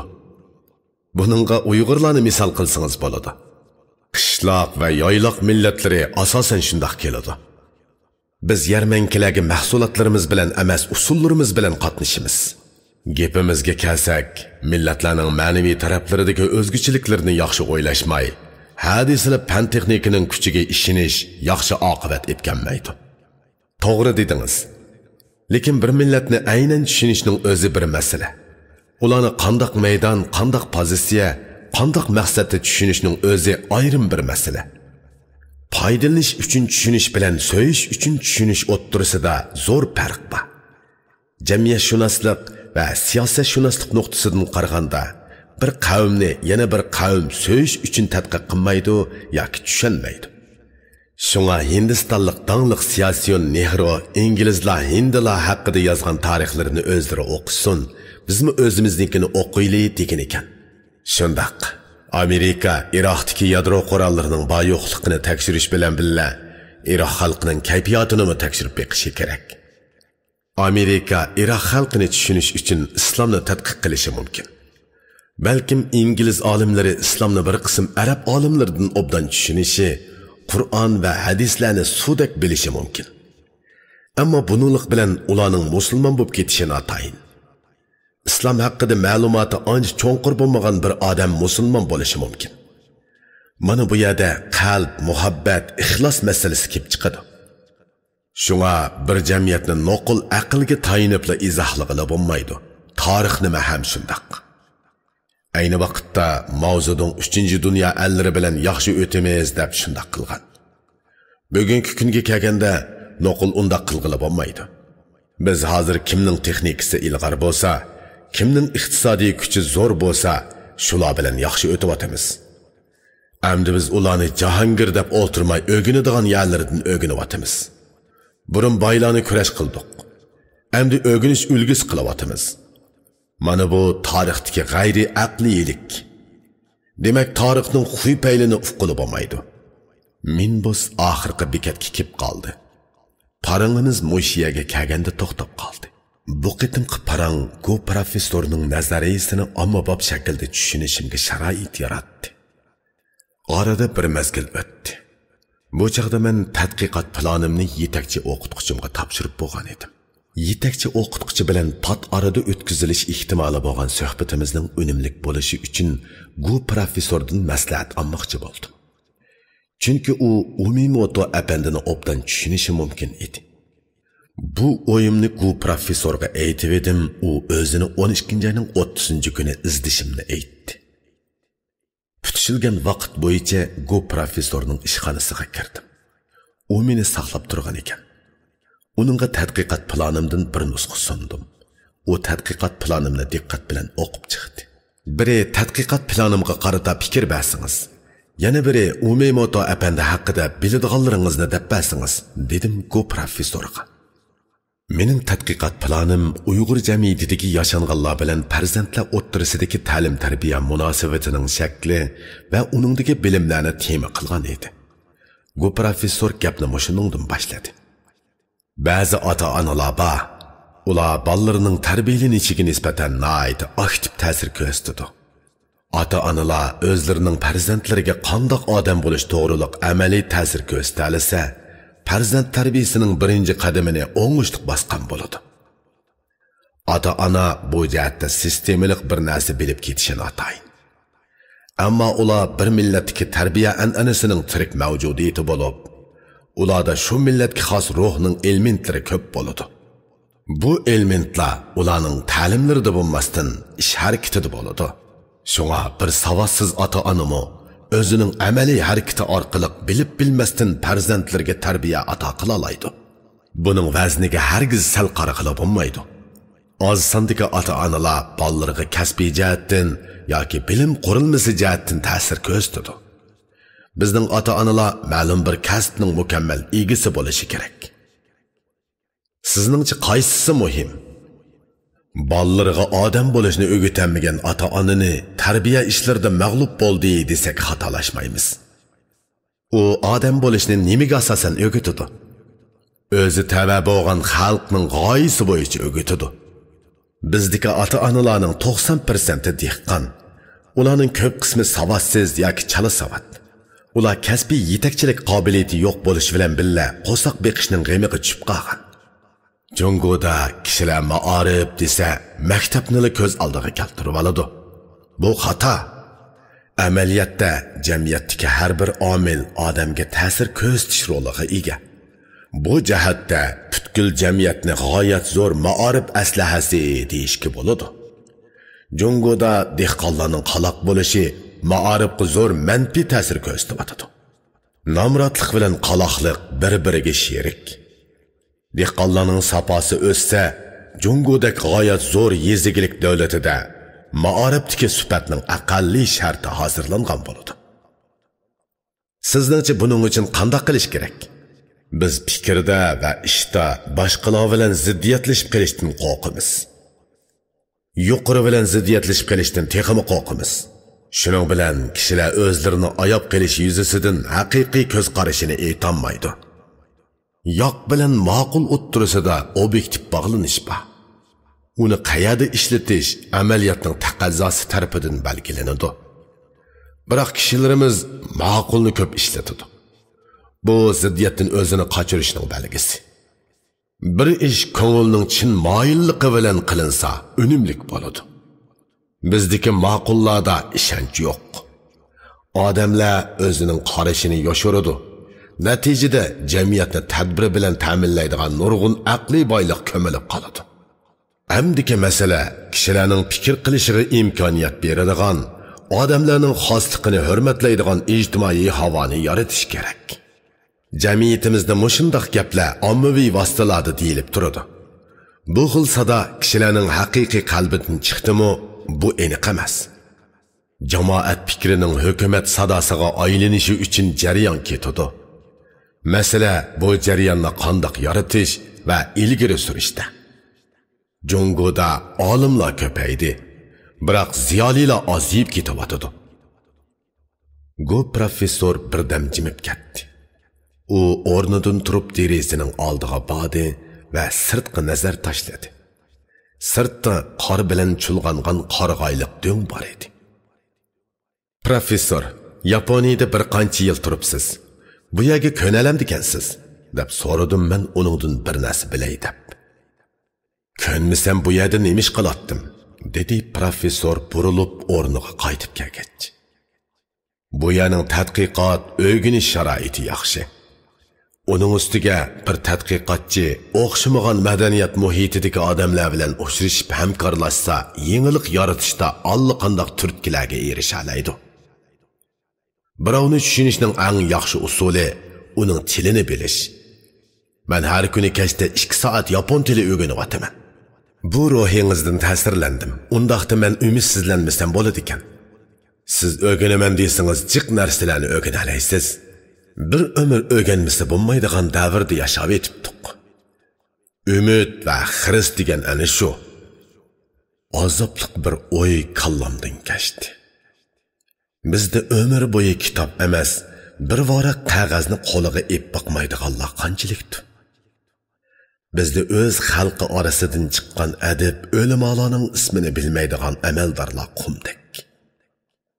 Pensiyaga chiqqandan keyin lavra yetilab qarta yoki bord o'ynab o'tib ketadigan kadrlar talay. Mana oldimdagi bu professor 60 yoshga kiray deganda bir tilni noldan boshlab o'rganib etibdi. Yaponlarmi pensiyaga chiqib bo'lib o'zi orzulagan ishlarga tutish qilib, kishini hayron qoldiradigan natijalarni yaratdi ekan. Hukumat ish qilsamasa qiladigan ishini topolmaslik odamlardagi g'oyisizlikning alomati. G'oyilik odam buyruqni o'zining iymonidan topshirib oladi. U eng mushkul sharoitdimi o'zi chin ko'nglidan xo'p ko'rgan ishlar uchun qaqshimay aqida qiladi. Qo'llash va qarshilik, mukofot va jazo uning uchun baribir. Katta bir boybo'g'in ekan. U eg'ir bir kasalga giribtor bo'lib, har xil amallarni qilib davolanibdi. Kesili shifo topmabdi. U hayotida nurg'un pullarni sarf qilib, dunyodagi nomrod qavmlarga yordam qilibdi va bundoq yordamni u da 10 necha yil davomlashtiribdi. Lekin ulardagi nomrodlikni qat'iy yo'qotmabdi. boy xazinasini turkumlarga ayirib, bir qismini o'zining kasalini tadqiq qiladigan jamiyatga vaqf qilibdi. Bir qismini farzandlariga meros qilib beribdi. U mundoq bir vasiyat qoldiribdi. Kimki dunyodagi nomrodlikning sababini tadqiq qilib javob topa olsa, boyliqimning zo'r bir qismini uningga mukofot uchun qoldirdim. Bu boyliq temir ishkopda. Uning 3 oshqushi bo'lib, biri o'g'limda, biri advokatimda, biri ayolimda. Bu 3 oshqush birlikda ishlatilmasa, sanduq ochilmaydi. Boyning vasiyati dunyodagi har qaysi matbuotlarda e'lon qilinibdi. Shuning bilan har soha zotlari nomrodlikning sababini izlashib, javoblarni yezishib, boyning advokatiga yo'llabdi. Javoblar ko'rib chiqilib, turi bo'yicha ratlanibdi. Ondan 3 odam bir yerga kelib, temir ishkopni ochibdi. Ishkopning ichidan bir varaq qog'oz chiqibdi. Uningda mundoq yozilibdi: kimki orzu va umiddan mahrum bo'lsa, u eng echinishlik nomroddir.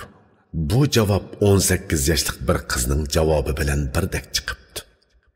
Qiz javob bilan birga qo'yilgan zo'r boylikqa erishibdi. Ro'shanki, orzu inson harakatining kuch manbasi. Umid inson harakatidagi izchillikning kapolati. Uningdan mahrum bo'lgan odamning qo'lidagi pul boylik emas, balki qog'oz yoki metal. Bu nuqtadan qaraganda bizda puli bor gadoylar az emas. Pulga loyiq yetakchi ideya va g'oyaning bo'lmasligi nomrodlik soyasining bosh ustida agib yurganligidan darak beradi. Bu professor bilan bo'lgan suhbatimizning temasi Yaponiyaga ko'chdi. O Yaponiyadagi darja qarashining ig'irligi va maktablar ustida ozroq to'xtaldi va mundoq dedi: Yaponiya garchi g'arb madaniyatining ta'sirini ko'plab qabul qilgan bo'lsa-mu, yaponlar yapon peti turibadi. Bir qism millatlar bir madaniyatni qabul qilaman deb o'zi yo'qolib ketdi. Amaliyotda bu o'zi qabul qilgan madaniyatga hazm bo'lib ketdi degan gap. Bu xuddi tamoq yeyman deb tamoqni oshqozoni bilan hisoblashmay yeb qorni ko'pib o'lib ketganga o'xshaydi. Shunga madaniyatni mo o'zini yo'qotib qo'ymag'idek darajada so'qoqqan turib qabul qilish kerak. Buning uchun o'zining tomirini obdan tutib, o'ziga pat-pat diagnoz qo'yib turishga to'g'ri keladi. Jungodami g'arbga cho'qinish iddiasi xeli kuchli. Ba'zilar g'arblik bo'lmag'iniga o'kinadi. Biz Uyg'urlardimi o'zidan zerikib boshqalarga mabtun bo'lib ketganlar ko'payishga boshladi. Siz buningga qanday qaraysiz? Mana men o'zimni olsam, Jungo madaniyati mening orqa ko'rinishim va yiltizim bo'lg'ashqa, murakkab sistemaning Jungoga oid qismini tadqiq qilishni zimmamga elib, bu yerda turibman. Demak, mening tafakkurimdagi alohidalik Jungocha an'anani o'z ichiga olgan. Shunga men nega bo'lsam, vujudimdan Jungolik ekanligim chiqib turadi. Agar men o'zimdagi o xil alohidalikni yo'qotsam, ijtimoiy mavjudiyat shaklimdan ayrilaman. Jamiyatdagi xos o'rnim yo'qoladi. Professor, gapingiz biroz abstrakt bo'lib qoldi. Sal gangirab qoldim. Siz shahar ko'chalaridagi manzara qarag'aylarini ko'rganmi? deb so'radi professor mendan. Ha, dedim men darhol. Ana shu manzara qarag'aylari tog' qarag'aylarining avlodi. Manzara qarag'aylari chiroyli mehmon saroylarning oldidan avot rastalardan o'rin olgan bo'lsa-mu, tog' qarag'aylaridek mazmut, hayvatlik emas. Demak, qarag'ay faqat tog'dili sog'lom o'sadi. Chunki uning vatani tog'. Demak, o'zining madaniyat yiltizidan ayrilgan odam tashtakdagi gulga o'xshaydi ekanda. Tashtakdagi gullarning hammasi ajdodining ruhidan xo'shlashgan bezaklar, shundaqmi? Tashtakdagi gullarning o'sishi tashtakning hajmi kutgan talabdan eshib ketanmaydi, dedi ku professor. O'zining madaniyatini tashlab boshqa madaniyatga o'tkichilarmi? Ana shundoq bo'ladi. Demak, ularni madaniyat ko'chmanlari desak bo'ladi ekanda. Dal to'g'ri. Ko'chman degan baribir ko'chman. Aytqanlaringiz meni o'yga soldi, dedim ku professorga. Madaniyat haqiqatan muhim masala ekan. Madaniyatlar aro bodi keldi kuchayotgan bugungi davrda madaniyat xosligi ro'shan bo'lgan xalqlarning istiqboli bo'ladi, dedi ku professor. Har bir jamiyatning o'zgacha urf-odati, axloq qarashi va qimmat qarashi bo'ladi. Shunga bugungi istiqbolli odam muayyan bir kasbning ahli bo'lish bilan billa dunyoning yoki davlatning har qaysi madaniyat rayonlarini tushungan bo'lishi kerak. Buni biz insonchilik deymiz. Bu odatda din, til, e'tiqod, madaniyat qatorliq sohalar bilan tutishadi. Moddiylik deganimiz tabiiy fan, texnik sohalari bilan tutishadi. Bular butun insoniyatga o'rtaq bo'lib, nimaga ishlatish jihati farq bo'ladi. Ab deganimiz bir ishni boshqarishni ko'z tutadi. U odatda ijtimoiy fan sohalari bilan tutishib ketadi. İnsonchilikni bilmagan odam boshqarish, tashkillash ishlarini yaxshi olib borolmaydi. Bir millatda to'g'ri bo'lgan yo'sin, yana bir millatda to'g'ri bo'lmaydi. Bir millatga uyg'un kelgan tuzilma, yana bir millatga to'liq uyg'un kelib ketishi notayin. Bir millatni tushunish, uning tili va e'tiqodini, tarixi va madaniyatini tushunishdan iborat. Buningda til nozik o'rin tutadi. Şuna til öğreniş asası ma'arifdeki muhim funksiyalarning biri. Gap tabiiy holda ona til masalasiga ko'chdi. Ona til bilan ma'arifning munosabatiga qanday qaraysiz deb so'radim men. Ona til bir odamning odamiyligini barpo qilishda kam bo'lsa bo'lmaydigan omil. Keyingi murakkab bilishlarning asosi faqat ona til bilan selinadi. Ona til odamga odam bo'lishni, nimini so'yish va nimidan nafratlanishni eng yaxshi o'rgatadi. Inson xarakteri ona til orqali o'zining takammullligini yaratadi.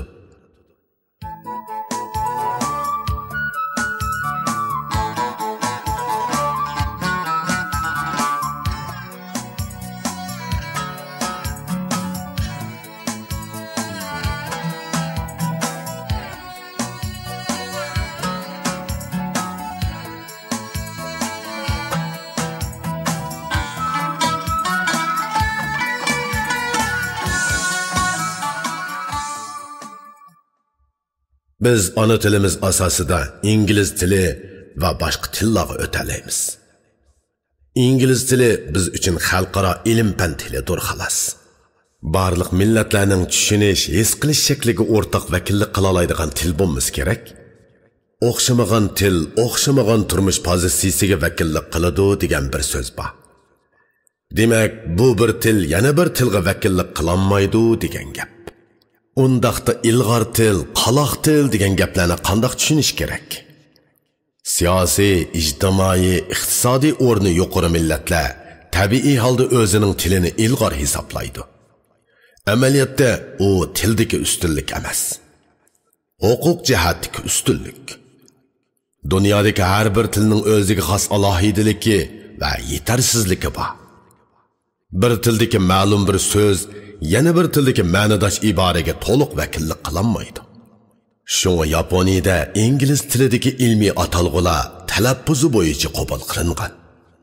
Bir tilni shu tilning egasi bo'lgan xalqning turmushini ko'rib turib o'rgansa to'g'ri bo'ladi ekanda. Eng yaxshisi shunday qilgan tuzuk. Bugun sizdan jiq narsalarni bilib oldim, professor. Rahmat sizga. Ishlar bo'lsa izdan. Biz 2 soatdan ortiq paranglashibdik. Bu professor jungoliq bir o'quvchisi bilan tamoqqa chiqmoqchi ekan. Har ikkimiz o'rnimizdan qo'zg'aldik.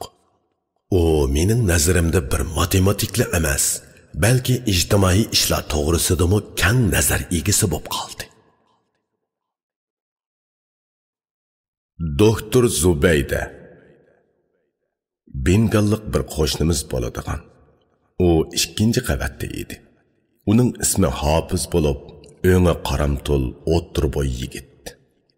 Qirqilgan qo'yiq soqollari uni so'latlik ko'rsatdi.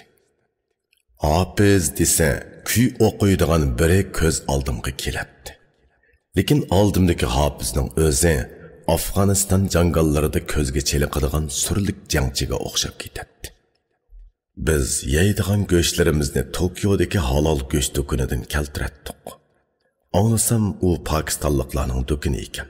Biz ularga telefon qilib qanchalik to'g'ri go'shti, qanchalik qo'li go'shti lozimligini aytdik. Go'sht atisili yetib keladi. Mulozimga pulni ishimizning oldida berib etdik. Bu yerda mulozimat to'limi qolaylik bo'lib, ishlar telefon bilan bitadi. Bu qitim men go'sht elishni hofizga havola qilib atgan edim. Kashda eshik qo'ng'irog'i jiringladi. Ayolim eshikni ochdi.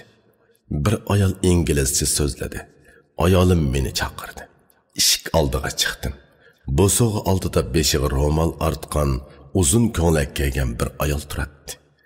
Lamp chirig'ining sus yo'rig'ida uning chiroyini ro'shan ko'gili bo'lmaydi. U Tokiodan go'sht kelganligini, o'zimizga tegishli qismini elib olishimizni aytdi. Uning inglizcha talaffuzi Janubiy Osiyoliklarning talaffuzi edi. U yenimizdagi uyga bizni boshladi. 10-20 kun ilgari bu uyda Norman Sikif ismli shotlandiyalik er-xotinlar turadi. Ular ko'chib ketib, bu ayol ko'chib kelgan ekanda. Biz uyga kirmayli deb takalluf qilib turib oldik. Chunki chet elliklar sohibxona taklif qilmag'icha uyga kirmaydi. Birodar, siz bilan men musulmon. Musulmonning ishiki musulmonga ochiq, dedi ayol.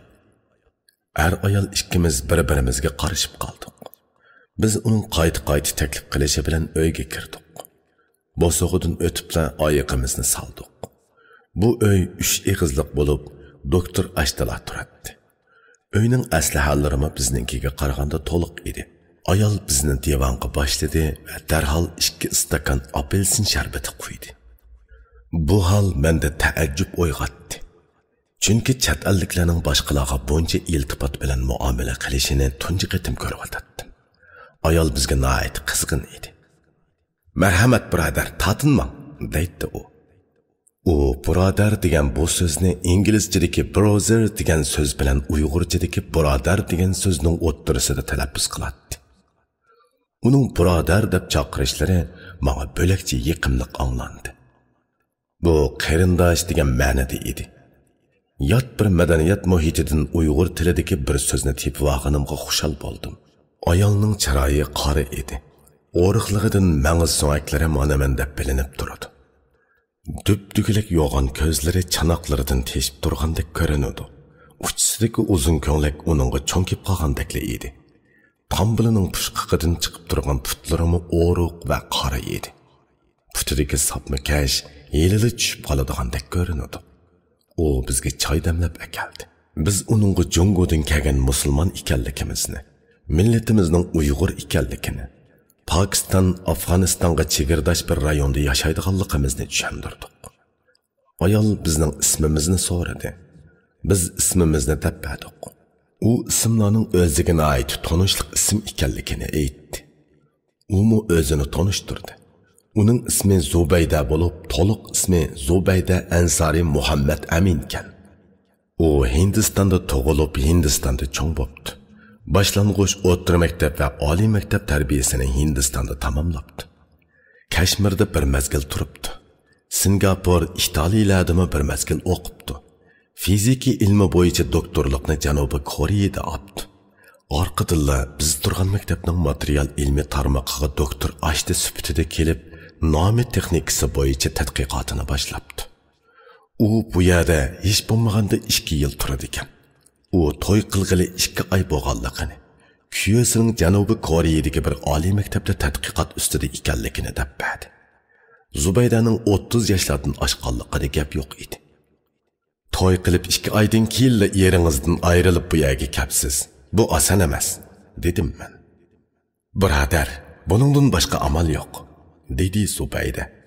Fursat kelgan vaqtda o'qib olmasak, davlatimizda ko'ngildagidek ish tepish tas. Eringiz sizning bu yerga kelishingizga qo'shilibdi. Bu tas gap, dedim yana Zubaydaga. Bu gaplarni inglizcha bilan tasda uqtirib atgan bo'lsam-mu, uningdan ko'proq turmush uchuri egilashni ko'zlab o'tatdim. Erim intayin yaxshi yigit, ajoyib taqvodor, ajoyib tirishchan. Turmush ishlaridami qo'li aplik. U menga bak madadkor edi. Uningdan ayrilishga men bakrak chidamay qelyapman. Zubaydaning ko'ngli biroz buzilgandek bo'ldi. Orani bir pas jimjitlik bosdi. Siz yolg'iz emas, birodar, dedim menmi birodar degan so'zni ishlatib. Biz sizning yaxshi qo'shningiz bo'lishni xohlaymiz. Ko'p tashakkur, birodar. Bugun sizlar bilan tanishganimdan xushalman. G'erib ko'nglim tasalli tepib qoldi. Bu yer to'limiz zerikishlikkan. Koreya ko'ngillik joy edi. Bir dilli bozordan mazoga kelib qolgandek bo'ldim. Bozor, mozor degan so'zlarni ulama ishlatadi ekan. Buningdan mamnun bo'ldim, ham hayron bo'ldim. Biz Zubayda xonimga yaxshi tush tiladik. Ondan go'shtni elib uyimizga yenib chiqdik. Agarda Hofiz go'sht akilishni bu ayolga havola qilmagan bo'lsa, uning bilan tanishishimiz kayniga surilib ketar ekan. Hozirga qadar shu kuni men uchun inglizcha orqali eng ko'p parang sog'an bir kun bo'lib qoldi. Qandoq bo'lishidan qat'iy nazar o'zimdan xursand edim. Uyga yenib chiqqandan keyin Zubayda haqida o'ylandim. Men uning taqi-turqi, ruhiy holatidan xeyli ko'p uchurlarga erishgan edim. Uyg'ur tilidagi ba'zi so'zlarni umi qo'llanadi ekan. Uning hissiyot ifodalash shakli Uyg'urlarga yaqin turadi ekan. Uning tashqi qiyofati Uyg'ur sahrolaridagi qaysi bir ayolga o'xshab ketadi ekan. U shuncha dilkash bo'lib, birdamning oraliqida o'zining yolg'izlik hasratini oshkorlab, eri haqida so'zlab berdi. Agar u ingliz yoki yapon bo'lgan bo'lsa, hargiz undaq qilmas edi. Bo'libmi yaponlar boshqalarga o'z shaxsiyati haqida gap ochmaydi. Agar u ko'nglini bizga oz-to'la yaqin tutmasa, oldimizda ko'z yeshi qilamidi. Zubaydaning uchisidagi kiyimlar bizning qiz ayollarimizning an'anaviy kiyimlariga shuncha o'xshab ketadi. U taqvodor, hayoliq bir musulmon ayolning kiyimi edi. Bu kiyimlar shuncha oddiy-sodda ediki, bizning ozroq maktab tarbiyasi ko'rib qolgan ko'p sondagi qiz ayollarimiz undaq kiyimlarni kiyishni har oladi. Lekin dunyoviy katta shaharlarni ko'p ko'rgan, zamonaviy bilimlardan oliy darajada tarbiya ko'rgan, yuqori qatlam ilm odamlari bilan ko'p asralashgan doktor Zubayda xonim Yaponiyaning bir oliy maktabining tadqiqot o'rnida ashu sahrochi kiyimi bilan bahuzur yuribdi. Uning abdidan kiyimi tufayli qo'rinishni zinhor topqilib olmaydi. Balki uning oddiy sodda kiyimlari uning hammini ko'rgan to'q qalbi bilan tabiiy jipslashib ketgan edi. Bugun yeza yoki nahiya bozoriga bir ikki qitim oyoq besib qolgan Uyg'ur qizlari bel va sog'rinlarini gavdalantirmasa, ko'ngli bir qismi bo'ladi. Rastlarda mochildatib seg'iz chaynab, yoshlik ziboliqidan ko'ranglab, atrofiga ko'zining quyruqida sovuq nazar tashlab yurgan ba'zi Uyg'ur qizlari o'zlarini eng ilg'or iqimning vakili deb o'ylashadigandir.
Zubaydaning o'zi tadqiqot olib boradigan laboratoriyaga qaysi vaqtda mangadiganligini bilmayman.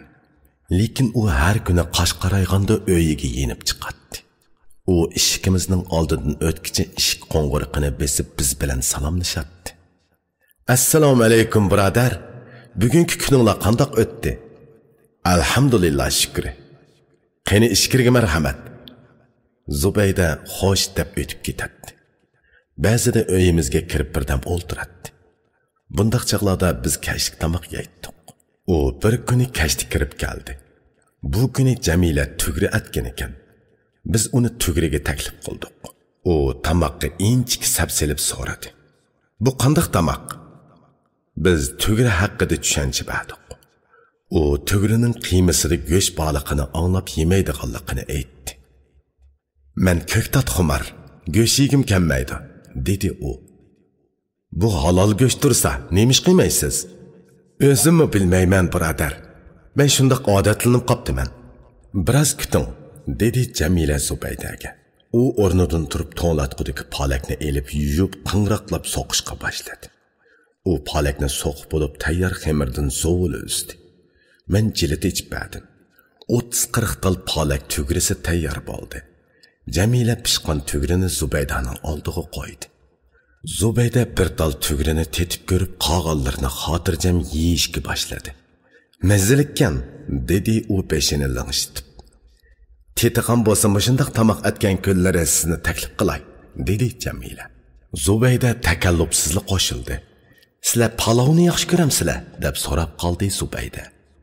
Men palov degan gapni polo deb tushundim. Lekin uning qandoq tamoqligini so'radim. Mening tushuncham xato emas ekan.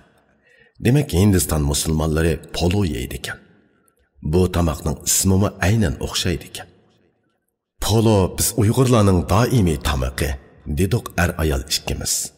Men poloning Uyg'urlarning cho'ng-cho'ng jamoat so'rillarida, nazar chirog' va to'y-to'ykunlarda asosli tamoq ekanligini eskartdim. Zubaydaning ona tili Urdu tili ekan. Parang jarayonida uning og'zidan tanur, ya'ni tonur, samsa, non degan tonish so'zlarni eshitdim va bu so'zlarning Uyg'urlardami shundoq deyiladiganligini aytdim. Zubayda hayron qoldi. Menmi hayron edim. Biz bag'on siri bir-birimizga qiziqib qoldik. Men uningga Hindistondagi Mo'g'ullar imperiyasini qurgan Bobur, Humayun, Akbarlar bilan pushtimizning bir ekanligini va o'g'limning ismining Bobur ekanligini aytdim. Zubayda texmi hayron qoldi. Biz yana Amir Xisrav Dehlavi, Allomi Muhammad Iqbal qatorliqlar ustida so'zlashdik. Farschadan Uyg'urchaga kirgan so'zlarning hammasi degidek Zubaydaga tonish edi. Zubayda otasi haqida so'zlab berdi. Uning otasi katta mulla bo'lib, aqidasi mustahkam kishi ekan. Uni kichkidan islomiy ma'lumotlik qilib tarbiyalagan ekan. Zubaydaga Urdu tilidagi klassik adiblar umuman tonishgan. Zubayda o'zining bag'on yerlarini so'zladi. Uning deyishicha, Kashmir u ko'rgan yerlarning ichida hammadan go'zal ekan. Kashmir tog'larini televiziyadan ko'rib qolamiz. Hindistoni Kashmir bilan Pokistoni Kashmir o'ttirisidagi jidallarni bizda ko'p ko'z tishidi. Kashmir tog'lari qoqos ko'ringan edi, dedim men. Yo'q, Kashmir nihoyat go'zal makon. Men u yerga borgan ham turgan, dedi Zubayda xuddi hozir shu yerda turgandagidek havaslanib. U soatiga qaradi va chiqib ketishga ijozat so'radi. "O'ltiring, paranglashayli", dedim men. Siz bilan paranglashib inglizcha saviyam o'sib qoladigan bo'ldi. Rahmat. Men endi namozga turishim kerak. Namozdan keyin Qur'on o'qiyman. Biz Zubayda xonimni uzatib qo'ydik. Zubayda xonimning vujudida pan bilan e'tiqod birlashib ketgan edi. Uning nazaridagi pan g'ururlik hayot uchun zarur edi. Lekin u o'zining insoniy komilligi uchun ibodatmi qiladi. Garchi u fizik peni bo'yicha doktor bo'lsa-mu, kibrlanib yuradigan hashamatxo'r ayollardan emas edi. Uning qo'lidagi doktorlik shahodatnomasi go'yo dehqonning qo'lidagi katman, Navoiyning qo'lidagi gaznadek narsa edi. Dehqon bilan Navoiy u narsalarni tirikchilik uchun qo'ral qiladi. Zubayda aql yo'riqligida yashamasa bo'lmaydiganligi uchun doktor bo'ldi. Tirikchilikning halol bo'lishi uchun ibodat qiladi. Diplom faqat muayyan tuzilmadagi ijtimoiy ish taqsimoti uchun ko'rsatkich bo'la oladi. U hargizmi insonchilikning belgisi bo'lolmaydi. Biz turgan maktabda Zubaydadan boshqa hindistonliklar bor edi. Zubaydaning aytishicha, ularning hammasi buddist ekan. Zubayda ular bilan normal kirish chiqish qiladi. Berma degan davlatdan kelgan So ismli bir yigit bor edi. Jamila uning ayoli Tianga bilan yaxshi o'tdi ekan. Biz har haftaning oxiri So apandining mashinasida bozorga berib lozimatlik akilatdik. Ikki oila kishilari uning mashinasiga chippidi kelatdik. So er-xotinlar buddiga ishinadi ekan. Go'sh yemaydi ekan. U har qachon uzun ko'ylak kiyardi. Ko'ylakning yanglari uzun edi. Menga xijilchan kayfiyatda gap qiladi. Ayolimning deyishicha, so doktorlikqa o'tib kelib uzun o'tmay uning ayoli kelgan ekan. Tianga xonim uyda bekor bo'lg'achqa yapon tilidagi televiziya nomerlarini to'liq ko'rib ham o'zligidan o'rganib, 1 yil ichida yapon tili bilan kundalik aloqa qila oladigan bo'ldi. Hozir u Tsurogedagi bir magazinda ishlaydi ekan. Tianga xonim hargiz kirim qilmaydi ekan. Bileklariga o'zining vatanidan chiqadigan bir daraxtning qo'ziqini suradi ekan. Qo'ziqdan xushbiroq chiqamish. So va Tianga xonim tirishchan ham tejashlik edi. Kiyimlarimi nihoyat oddiy edi. Oma ismli yana bir qiz bo'lib, Jamila uning bilan yaqin o'tadi. U qizmi bermilik ekan, ham so Arxotulloh bilan dindosh ekan. Oma xonimmi kang, ozodi ko'ylak kiyib yuradi. Umu go'shtlik narsalarga qat'iy yaqin kelmaydi ekan. Ularni xurafiy deymikin desa, ular o'tkir, nozik fan sohalari bo'yicha doktor aspirant. Go'sht yeyish fanning nazarida hech gap emas. Lekin ularning e'tiqodida man'iy qilingan. Ular buning har ikkilisini obdan tushunadi. Lekin ular o'zining e'tiqodini hurmat qilishni bakrak tushunadi ekan. Ayolim Oma xonimdan bu haqda so'ragan ekan, u o'zining e'tiqodini hurmat qilmagan odamning har qanday yerda qimmati bo'lmaydi deb javob beribdi. Zubayda bilan Jamila bir-biriga tomoq sunishadigan bo'lib ketdi. Bir kuni Zubayda bir taqsi tomoq kirgizdi. Tomoqning ta'mi bizga arzidi. Bunda g'izoni tayyorlashning usulini u bizga o'z qo'li bilan ko'rsatib qo'ydi. Avval pidiganni axlab, nepiz qilib to'g'raydi ekan. Ondan uni suvga chilaydi ekan. Yana unni chelib umash holatiga keltirdi ekan. Qozonga suyiga quyib yog' qizigandan keyin nepiz pidigan yaproqchisini umashga melab yog'ga tashlaydi ekan va uni bir tarafdan suzib oladi ekan. Jamilamu go'shtsiz qo'rimilar bilan tayyorlangan lag'manni Zubaydaga sunib turdi. Bu tomoqmi Zubaydaga yoridi. Zubayda bizga Hindistonning choylari, dori-darmaklarini berib turdi. Hindistonning zirillari dalliq bo'lib bug'doydek keladi ekan. Turuqimi o'tkir bo'lib, poloning qo'rimisiga 5-6 tal tashlab essa tomoqni mezilik puritdi ekan. Noqutning rangi qora bo'lib, kuchimi xili bor edi. Sahrolardagi Uyg'urlarning qo'shnidorchiligida mundaq bir odat bor. Birov tomoq assa, qo'shnisig'imi bir qoch kirgizadi. Chunki sen tomoq atganda qo'shning uni purab qoladi. Uning nesivesini berib yemasang bo'lmaydi. Bizning Zubayda bilan bo'lgan qo'shnidorchiligimiz dal shundoq bo'ldi. Bu haqda biz oldin kelishibammidik. Hammasi tabiiy bo'ldi. Ma'lumki, Uyg'urlar mansub bo'lgan madaniyat chambari nihoyat cho'ng bo'lib, Hindistondan Yunongacha bo'lgan tuproqlardan o'zimizga o'rtaq bo'lgan ko'p narsalarni topa olamiz.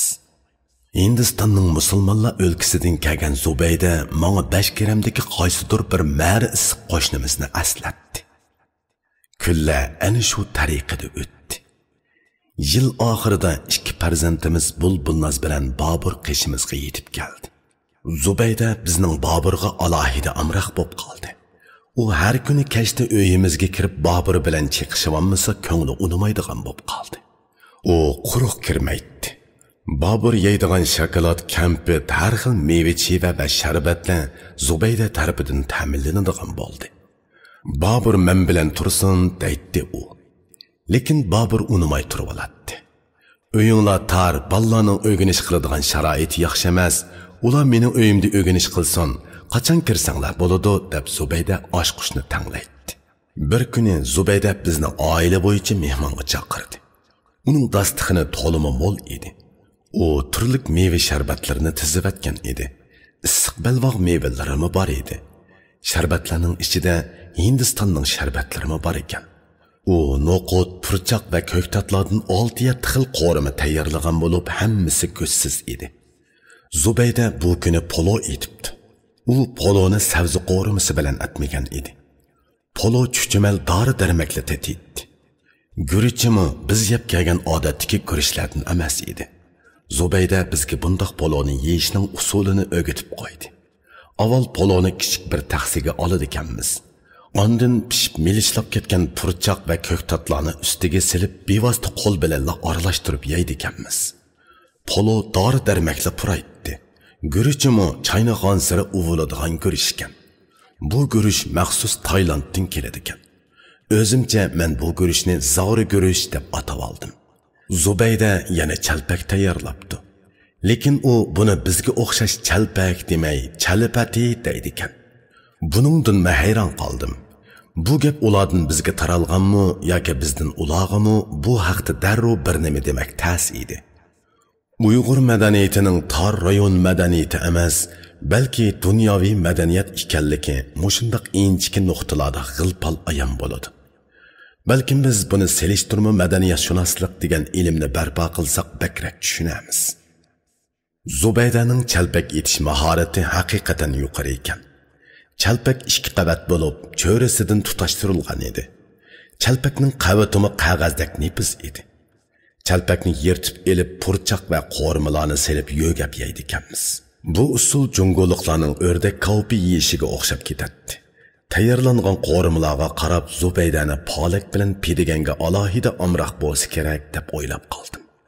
Zubayda o'zi doktorlikda o'qigan Janubiy Koreyaning gapini ko'p qiladi. Uning deyishicha, Janubiy Koreyada narsa kerak va yemak-ichmaklar Yaponiyaga boqqanda arzonkan. Poytaxt Seul shahrida turk musulmonlari sog'an ko'rkam bir masjid bor bo'lib, jamoatimi ko'pkan. Yaponiyaning Tokyo, Nagoya shaharlarida haybatlik masjidlarning borligini bilaman. Lekin u yerga berib ziyorat qilishga muvaffaq bo'lolmadim. To'g'ri qarasam, islomiy aqidalarni, farz va sunnatlarni, shariat ahkomlarini tanishtiradigan yaponcha torbatlari bor ekan. Ma'lum bo'lishicha, Yaponiyada musulmonlar 50 mingdan oshadi ekan. Bularning ichida yaponlarmi xili bor ekan. Koreyalarning sizlarga bo'lgan pozitsiyasi qanday deb so'radim Zubaydadan. Burun yaxshi edi. 11-sentabr vaqasidan keyin ancha yaxshi emas. Zubayda Koreyaliklarning musulmonlarga bo'lgan ko'z qarashidan rozi emasligini aytdi. Musulmonlarning kuni, musulmonlar istiqomat qiladigan shu davlatlarning o'zidimi nacharmish, dedim men uningga javoban. Shundoq bir kunlar keladi-ki, sening dining o'chimingdagi cho'qqa o'xshab qoladi. Sen uning ko'ydirishiga bardoshlik berolmaydigan holga tushib qolasan degan gapni anglaganmisiz? Dedi Zubayda. Ajab yiroqni ko'rarlik bilan deyilgan gapkan, dedim men qoyil bo'lib. Bu degan hadis, payg'ambar degan yiroqni ko'may qolamdi. Zubayda eri haqida so'zlaganda erining taqvoligini alohida tilga oladi. Erimga sizlarning gapinglarni qilib u qo'shnimning musulmon ekanligini anglab mendan biroz xotirjam bo'ldi, dedi Zubayda. Eringizning bizga ishonginiga rahmat. Musulmon suratidagi kazzoblar musulmonlarni bir-biriga ishonmas qilib qo'ydi, dedim men. Zubayda hujra uyiga kirib ketib, hayol o'tmay u meni chaqirdi. Eri bilan kompyuterdagi inson aloqasini ulab meni eri bilan so'zlashtirmoqchi bo'lgan ekan. Men tingshug'ishni qo'liqimga qistirib Zubaydaning eri bilan so'zlashdim. Ekranda Zubaydaning erining naq maydon holati. U nayt salopatlik qamlashgan yigitkan. 4 ig'iz ahvollashgandan keyin tingshug'ishni Zubaydaga berdim. Eringiz qamlashgan yigitkan. Siz baxtlikansiz, dedim Zubaydaga. İnşallah daim shundoq bo'lsin, dedi Zubayda. Biz paranglashqash televizor ko'rdik. BBC televiziya stansiyasining muxbiri Birlashgan Davlatlar Tashkiloti xodimlarining Iroqdagi yadro qurollarini tekshirishi haqida so'zladi. Orqadan George F. Bushning alpozi buzuq holda Saddam haqida so'zlashlarini angladik. Saddammi bir zolimkan, endi zolimning zolimi chiqibdi-da, dedim men. Iroq bilan bo'ldi qilmaydi. U Iroq masalasini ko'ngildagidek hal qilib olsa, Eron va Pokistonga o'tadi, dedi Zubayda. Gapdan gap chiqib, tema Hindistonga ko'chdi. Hindiston bek arzonchilik, meva-chevalar mo'l, dedi Zubayda. Undaqda vataninglarga nemishqa qaytib ketmaysizlar, deb so'radim men uningdan. Bu peta borsak, yaxshi yerlardan xizmat topqilib bo'lmaydi. Doktor ashtalikni o'qish davomida bir natija chiqarib vatanga borsak, ondan bir gap bo'lishi mumkin. Bizda doktorlar bak atava. Ularga obdan yerlardan darhol xizmat chiqadi, dedim men. Lekin, dedi Jamila, Yaponiyadan borgan bir qism doktorlarimiz aslidagi xizmat o'rnini yo'qotib qo'ygan ishlarmi bor ekan. Ahvollar murakkab. Ba'zida oliy texnikum bitirganlar doktordan atava. Gap ipini bilishdi, dedim men. Zubayda Hindiston muarifi to'g'risida ozroq so'zlab berdi. Uning aytishicha, Hindistondagi musulmonlarning nufusi 130 millionga boradi ekan. Bu butun Hindiston nufusining 11-12%ni tashkil qiladi ekan. Hindiston federatsiya tuzumidagi davlat bo'lib, hindi tilini ona til sifatida ishlatadiganlar umumiy nufusining 30%ni egallaydi ekan. Bular asosan Hindistonning shimoliy qismida yashaydi ekan. Hindistonda uningdan boshqa 800 xil til bor ekan. Hindiston 1965-yilga qadar ingliz tilini umumiy ishlarda qo'llanib kelgan bo'lib, asosiy qonunda boshqa tillar tilni birlik qilgan har qaysi federatsiyalarning hukumat tili qilib belgilangan ekan. Hindistonda 21 federatsiya hukumati bo'lib, har biri o'zining muarif qonunini bekitdi ekan. Zubayda o'zining ona tili bo'lgan Urdu tiliga va Hindistonda keng qo'llaniladigan ingliz tiliga pishiq ekan. Zubaydaning deyishicha, Hindistonda musulmonlarning oliy muarif o'rnidan ish tepishi qiyinroq ekan.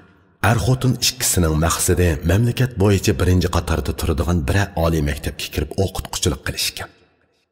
Uzaydigan vaqtimizda Zubayda mendan "Xotir bo'yim yig'ishni yaxshi ko'ramsiz?" deb so'radi.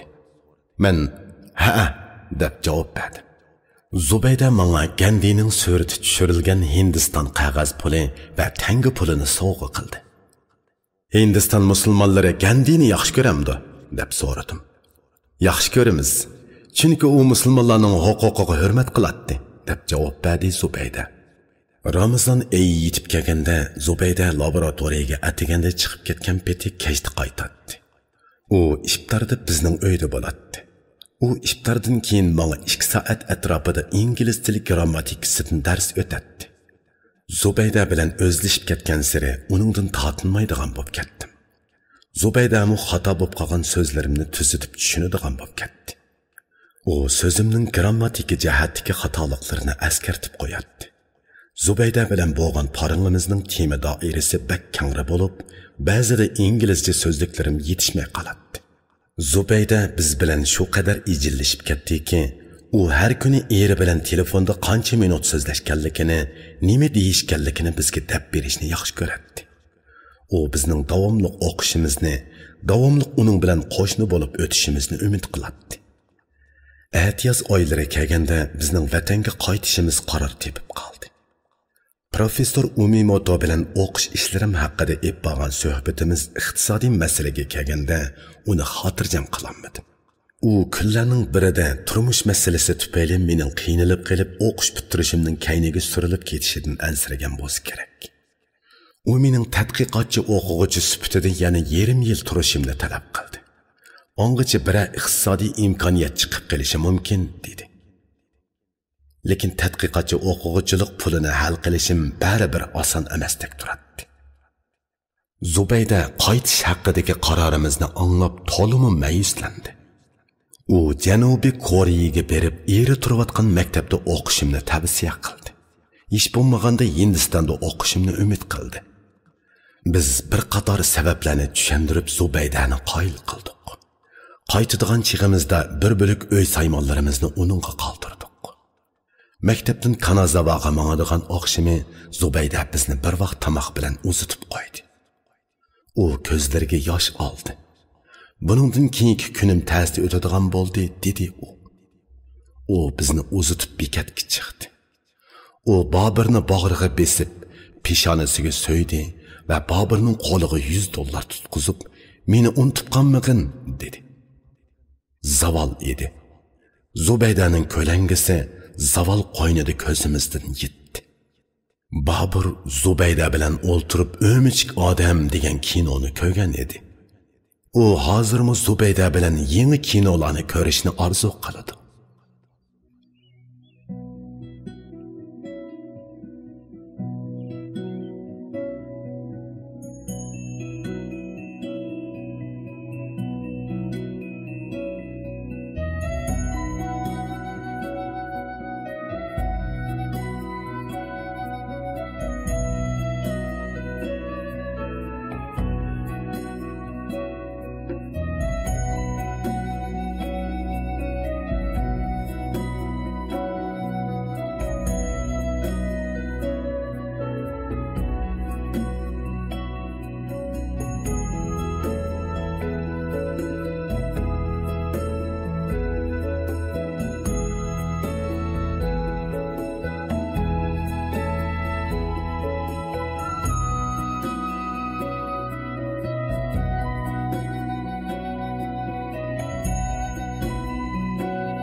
John Sugawara әпәндіге 2 eğiz loqma.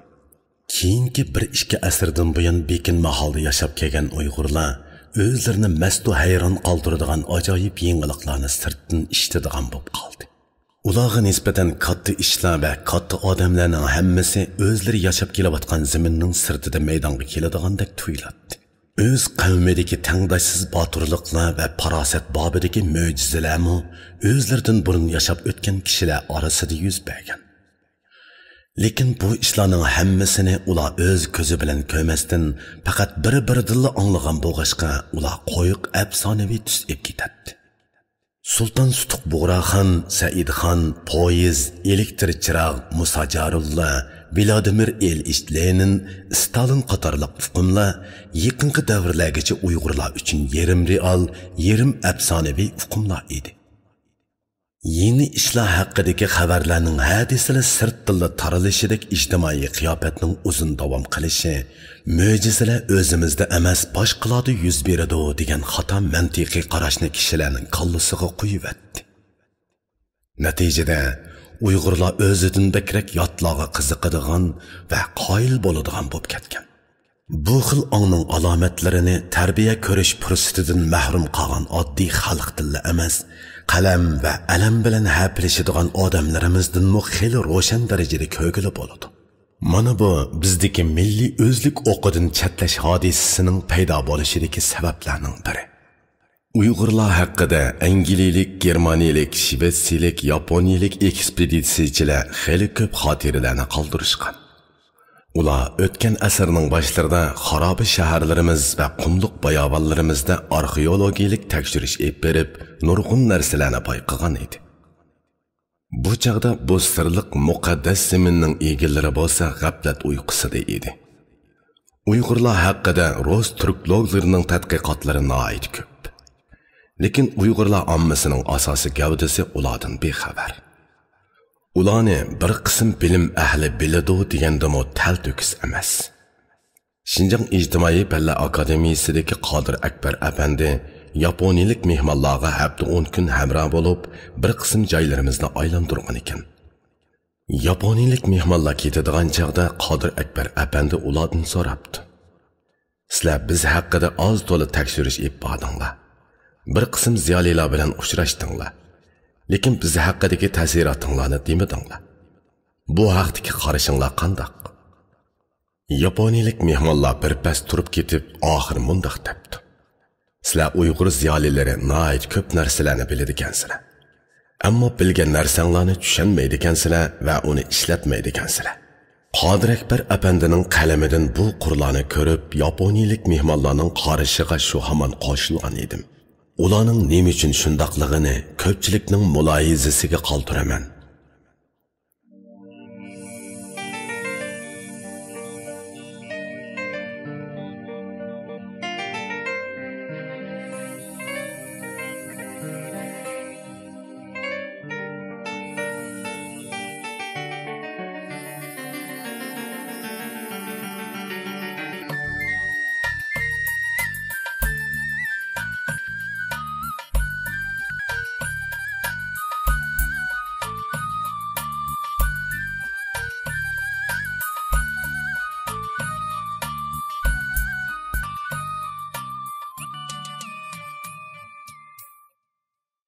Qandaqla bo'lmasin, Taklimakan vadisida Uyg'urdek bir xalqning yashab kelgan va yashayotganligini bugungi uchur davridagi dunyo bilmaydi.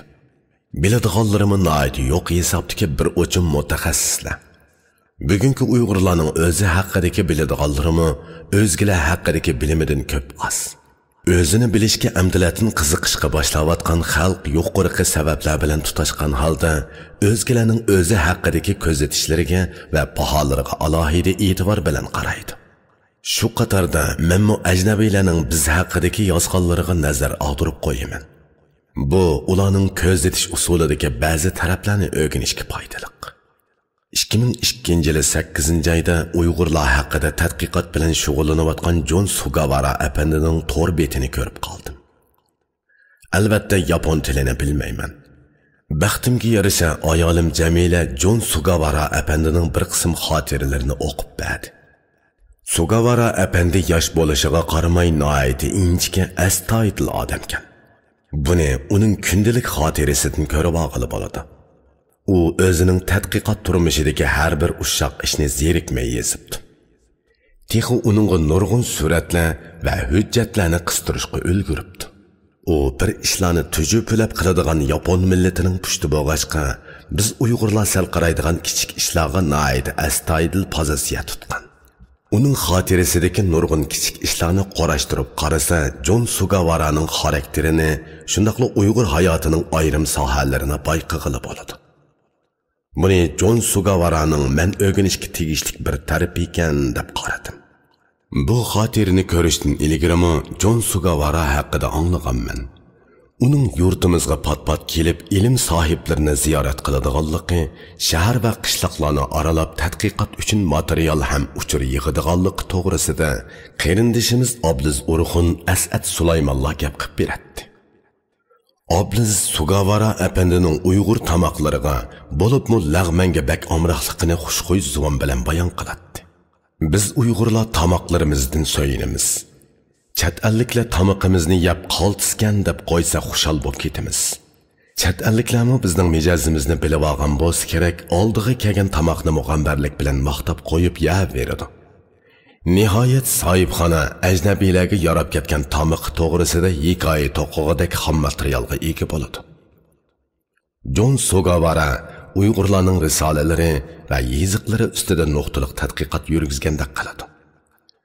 Buningga yondashgan holda Uyg'urlarning hozirgi holati, o'ylash shakli, qimmat qarashi haqida izlanadi ekan. U yilda kam deganda 1-2 qatim yurtimizga kelib tekshirish olib boradi ekan. Navoiy, Mozdo, Zargar, Miskar qatorliq hunarvand kasiblarimizni izlab topib, ulardan gap oladi ekan. Qadamiy kitob bozorlariga berib, risola qo'l yozmalarni yig'adi ekan. Hatto u o'xshamagan hunar egalarining duo qilish risolasiga qiziqadi ekan.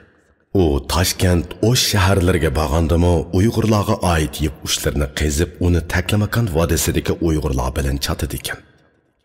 Uyg'urlar haqidagi tadqiqotni O'rta Osiyo madaniyat chambaridan iborat bir butun sistemaga qo'yib elib berish nihoyat to'g'ri. Uyg'urlar ichidagi tadqiqotchilarda yo'q sharoit Jon Sugawara apandida bo'lg'achqa, u shunday qilishga muvaffaq bo'la olgan. U Uyg'urlarning to'y nutqlarini to'plabdi. Sugawara o'qigan Uyg'urcha kitoblarni o'zini madaniyatli shahar aholisi davoladigan Uyg'urlarimiz hargiz tasavvur qilolmaydi. Yurtimizning ichida uning bog'an yerlari haqiqatan ko'p. Uning bog'an yerlari Uyg'urlarning o'zining yurtini aylanish o'ttira hol saviyasidan yuqori. Uning ustiga odamlarimizning boradigan joyi yangi taraqqiy qildirilgan rayonlardagi yasadaq bino va restoran bo'lib chiqadi. Lekin Sugawara apandining qadamlari oddiy xalqlar yashaydigan qadamiy xalq ko'chalarda, o'pikarlar mengib yurgan bozorlarda, ulug'larimiz yotgan mozorlarda. Uning to'plagan materiallari, tortgan foto suratlari o'ziga xos qimmatga ega. Uning qilgan ishlaridan bir tadqiqotchiga xos izdinish ruhi, qidirish ruhi, jafo chekish ruhi va pokit izlash ruhi bilinib turadi. Bu Yaponiyaga o'xshash unum va aqliy prinsip davlatining ma'arif ochiqida tabiiy yetilgan mas'uliyat axloqi edi. Sugawara apandining asarlari va kundalik xotiralari oz emas edi. Uni mufassal o'qib chiqishim uchun yapon tilini bilishimga to'g'ri keladi ekan. Eli ham ayolimning yordami orqasida uning qisman qalam iznolari bilan tanishib chiqdim. Uning kundalik xotirasidagi bir qancha ish mening diqqatimni tortdi va o'ylantirdi. Bir kuni Sugawara apandi Urumchidagi bir Shinxo kitobxonasiga kiribdi. U avval Xanzuch kitob tizilgan taraflarga o'tib ko'ribdi. U yerdagi mulozimlarning muomalasi nihoyat siliq tuyulibdi. Orqadan Uyg'urcha kitoblar setiladigan taraflarga kelibdi va bir qancha kitob setib olibdi. Lekin mulozimlarning muomalasi so'rin, sust tuyulibdi. Hatto Uyg'urcha kitob bor yerlar radsiz ham qorong'u ko'rinibdi. U kitobxonadan yenib chiqib ustoz Mirsulton Osmonov apandi bilan ko'rishganda uningdan "Ahvol nemishqa o'xshamaydi?" deb so'rabdi. Mirsulton apandi, bizning kitobxona mulozimlarimizning o'zi biladigan g'emi jiq bo'lishi mumkin. debdi. Ammo Sugawara apandi bu javobga ancha qoyil bo'lmay, o'xshash bir o'rinda turgan odamlarning g'emi ikki xil bo'lamdi deb o'ylabdi. Sugawara apandining yuqoriqi bayonlariga qiziqishimdagi sabab shuki, men bu Shinxua kitobxonasining doimli xaridori. Xaridorlarga bo'lgan so'g'uqchilik va parvosizlik meningcha har ikki tarafda o'xshash ko'riladi.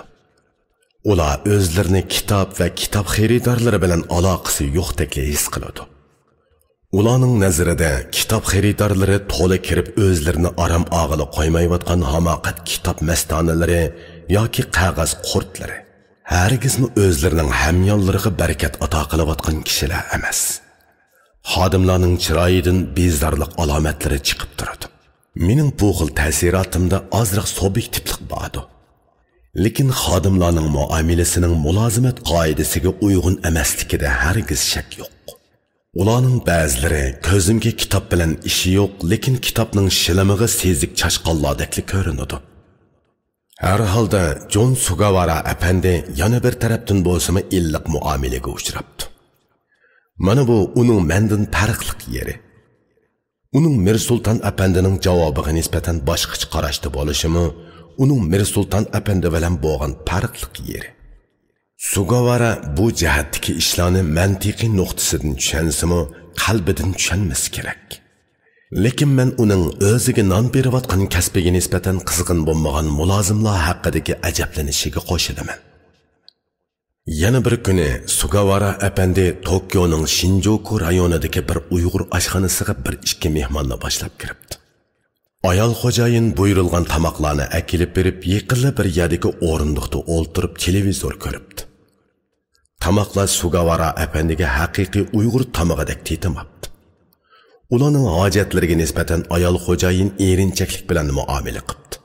Ayol xo'jayinning Sugawara bilan hamrohlarining gapini tingshash urinishlarida bo'g'inini Sugawara apandi sezibmi qapti. Ozroq vaqt o'tgandan keyin ayol xo'jayin kelib mehmonimiz bor edi deb ularni haydabdi. Shuning bilan ular gap tugamagan bo'lsa-mu oshxonadan chiqib ketishga majbur bo'ldi. Ular yaqin atrofdagi yapon choyxonasiga berib parangini davomlashtiribdi. Sugawaraning hamrohlarining biri heliqi Uyg'ur oshxonasiga berib qarab baqsa, oshxonada mehmon ko'rinmagidak. Ayol xo'jayin o'zi yolg'iz televizor ko'rib o'ltiribdi. Sugawara apandi keyin Bejingga borganda bir Uyg'ur tonishiga bu ahvolni hikoya qilib beribdi. Ma'lum bo'lishicha, heliqi Uyg'ur oshxonasining xo'jayinlari Bejingda oshxona ochgan bo'lib, rivoj topolmay taqavatgan ekan. Yaqinqi yillardan beri Uyg'ur oshxonalarining mulozimat ko'lami cho'ngaydi. Mulozimat shakllarida oz to'la o'zgarishlar bo'ldi. Mulozimat shakllari va tamoq turlarida Uyg'urcha, Jongocha, G'arbcha elementlarning hammasi bor. Uyg'ur oshxonalarining mulozimatida taraqqiyot bo'ldi. Lekin bu taraqqiyotlar istixiylik holda ketyapti. Oshxona xo'jayinlari oshxonani zinnatlash jihatda ozroq izdandi yoki o'zlari ko'rgan g'ayri Uyg'ur yurtlaridagi restoranlarga taqlid qildi. Lekin oshxona mulozimatining huzur baxshligi, ilmiyligi, halolligi, davriy yuksakligi ustida ongliq izdanishdan texiyiroq. Ular jamiyatdagi taqvolar va bilim egillaridagi aqllarga murojaat qilibni ko'madi. Uyg'ur oshxonalari Urumchidek shalg'ut madaniyatlik cho'ng shaharda o'zining raqobat iqtidorini bir qadar o'stirdi. Xaridorlardagi musulmoncha taom qarishi bo'lmaganda Uyg'ur oshxonalarining iqtisodiy hayoti fojialik oqibatga qolgan bo'ladi. Shunga ular o'z qarindoshlaridan bo'lgan xaridorlarning e'tiqod va qimmat qarashini texmi hurmat qilgan asosda munosib mulozimat turlari ustida boshqa turishi kerak. Uyg'ur taomlari boshqa millat taomlariga qaraganda arzon ham quvvatli. Bu Uyg'ur oshxonalarining boshqa millat xaridorlarini jalb qilishidagi bir sabab. E'tirof qilish kerakki, Uyg'ur oshxonalarining tozaligi yanala musulmon ummatlarining o'lchamlik talablaridan, shundaqla taraqqiy topgan allardan kelgan sopoli xaridorlarning talablaridan yiroq. Uyg'ur oshxonalarining muomalasining qo'polligi haqida talay misollarni keltirish mumkin. Uning ustiga mulozimatchilar va xo'jayinlar o'zidagi savalliklarni tekshirib bilib beqishga va tuzitishga ancha qiziqib ketmaydi. Chunki ular zamonga loyiq mulozimat sifati haqida tuzuk tarbiya ko'rmagan. Uyg'ur tamoqlarining ta'mi ustida izlanish bilan birga tamoqning rang go'zalligi, qocha va tahsillarga ilinishi jihatdagi san'atligi ustidami izlanish kerak. Bu jihatda biz sodda bir bosqichda turyapmiz.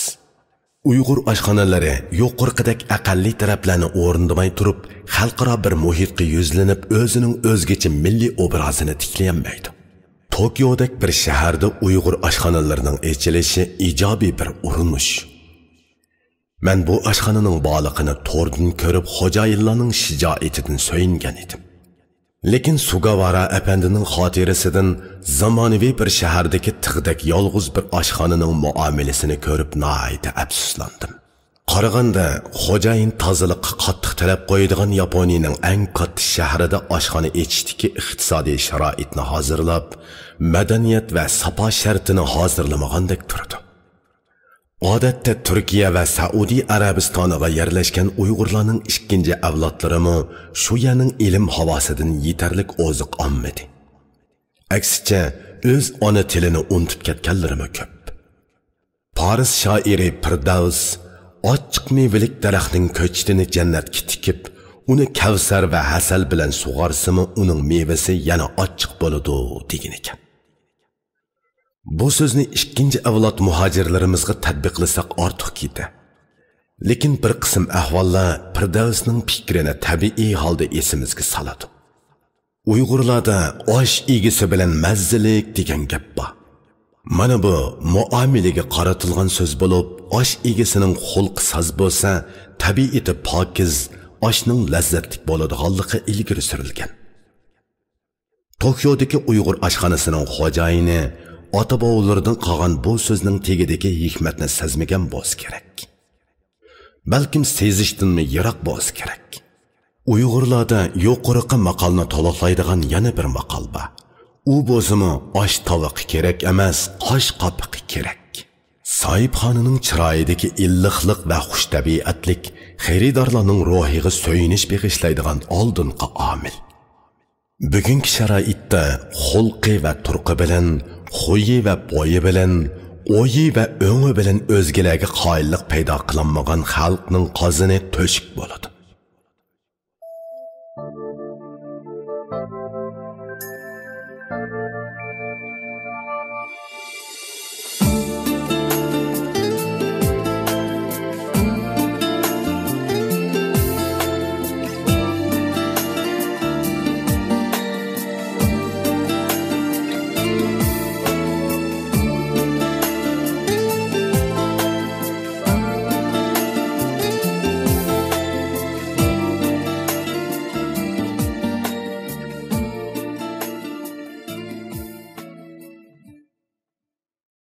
John Sugawara apandi ijtihadli Uyg'ur tarixchisi Hoji Nuraji apandining 2002-yili 6-oyning 4-kuni Urumchi vaqti soat 5da vafot bo'lganlik xabarini atsi do'stlari yo'llagan ilxat orqali o'qidi.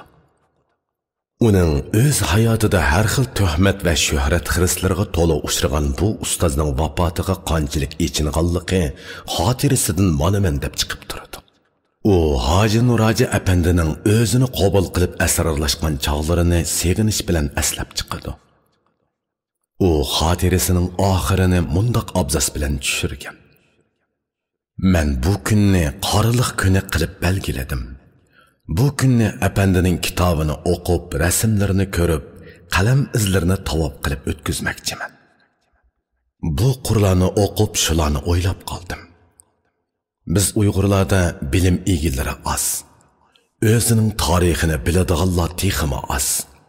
Tarixni yo'ritib berib, avlodlarning ko'zini ochadiganlar sanoqliqlar. Lekin ularning emgaklarini qadrlab, ularga ko'nglida bo'lsa-mu tashakkur bildiradiganlar bizda qanchalik bordi. Yalqin Ro'zi Abdushukur Muhammad Eminning vafoti munosabati bilan yozgan maqolasida bir nozir o'lsa, uning o'rniga o'nlab nozir tayyor bo'lib turadi. Endi qani kim Abdushukur Muhammad Eminning o'rniga chiqa oladi degan edi. Abdushukur Muhammad Eminga qandoq baho berish tarixning ishi. Tarixning ichidami tarix bo'ladi. Bu yerdagi masala yalqin birla Abdushukur Muhammad Eminni ko'zda tutmagan bo'lsa kerak. u bir olim o'lsa uning o'rniga darhol dastiyalaydiganlar chiqamdi demakchi. Bu kun bu oylarda amalni kimga bersa u uni ustiga olalaydigan bo'lib ketdi. Chunki uning mas'uliyatini hech kim surishtirmaydi. Uning ustiga bu amalning o'z darajasiga tushliq naflari bo'ladi. Biroq olim bo'lib ko'ngli illig'an, vujudi yayrag'an odamlarni texichi ko'rmadim.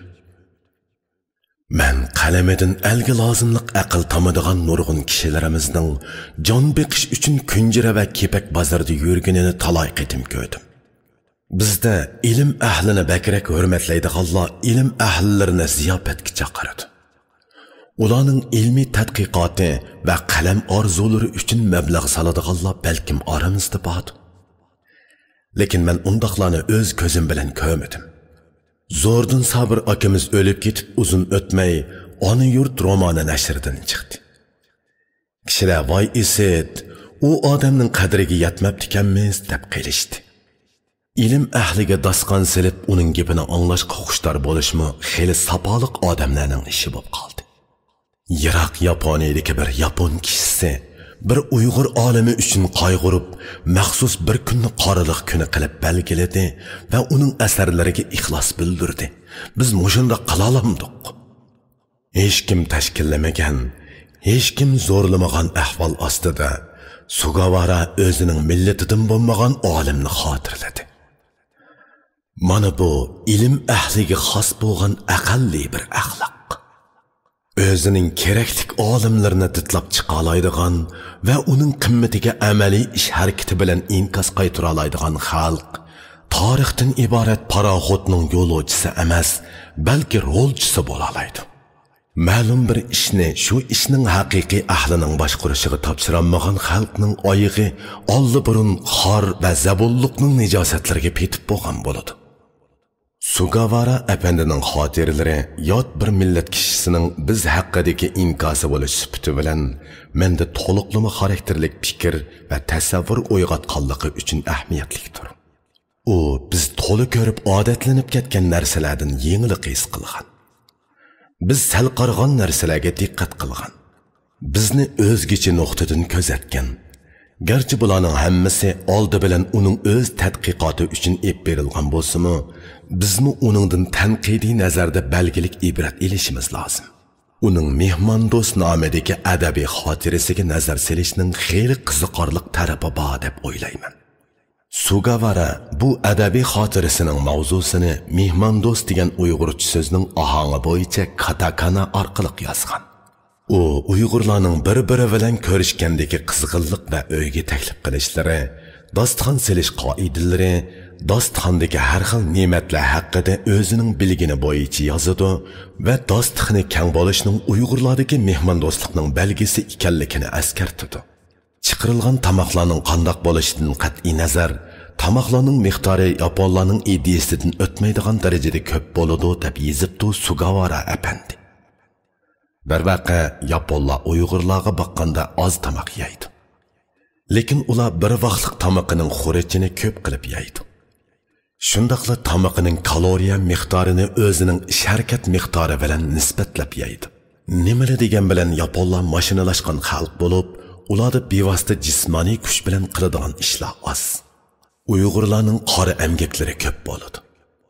Sugawara apandi hurmat sahibi sifatida Uyg'ur dasturxonlariga daxil bo'lg'achqa, go'shtlik, quvvatlik tamoqlarga eg'iz tegish fursati ko'p bo'ladi yoki g'o'rigil dasturxonlarni ko'rish fursatiga erishamay qoladi. Shunga u quvvatlik tamoqlarni badan ehtiyojini qamdig'idek darajada yemmaydiganlarning nihoyat ko'pligini bilmaydi. Darvaqa Sugawara aytgandek qo'l ilkida bolaning dasturxoni mo'l bo'ladi. Chet elliklarga nisbatan texmi shundaq. Uyg'urlardagi qo'l ilkida bola ushoq cho'ng amaldorlar yoki tijoratchilar bo'lib, ularmu turmushning rohatini yosadoq uy, mo'l yemak ichmak xotin qizlar bilan o'lchaydi. Gadoyning bir qitim to'yg'ini, boy bo'g'ini degandek, ularmu bir qitimlik dasturxonga erib ketib, birovning ishini ravonlashtirib berishni ustiga oladi. Shundaqla o'zini ish yurishtirish uchun boshqalarga dasturxon soladi. Mana bu ulardagi ushoq burjuaziya xarakteri. Uning ustiga ular chet elliklarni qo'lidan ish keladigan karomat egalari debmi tushunadi.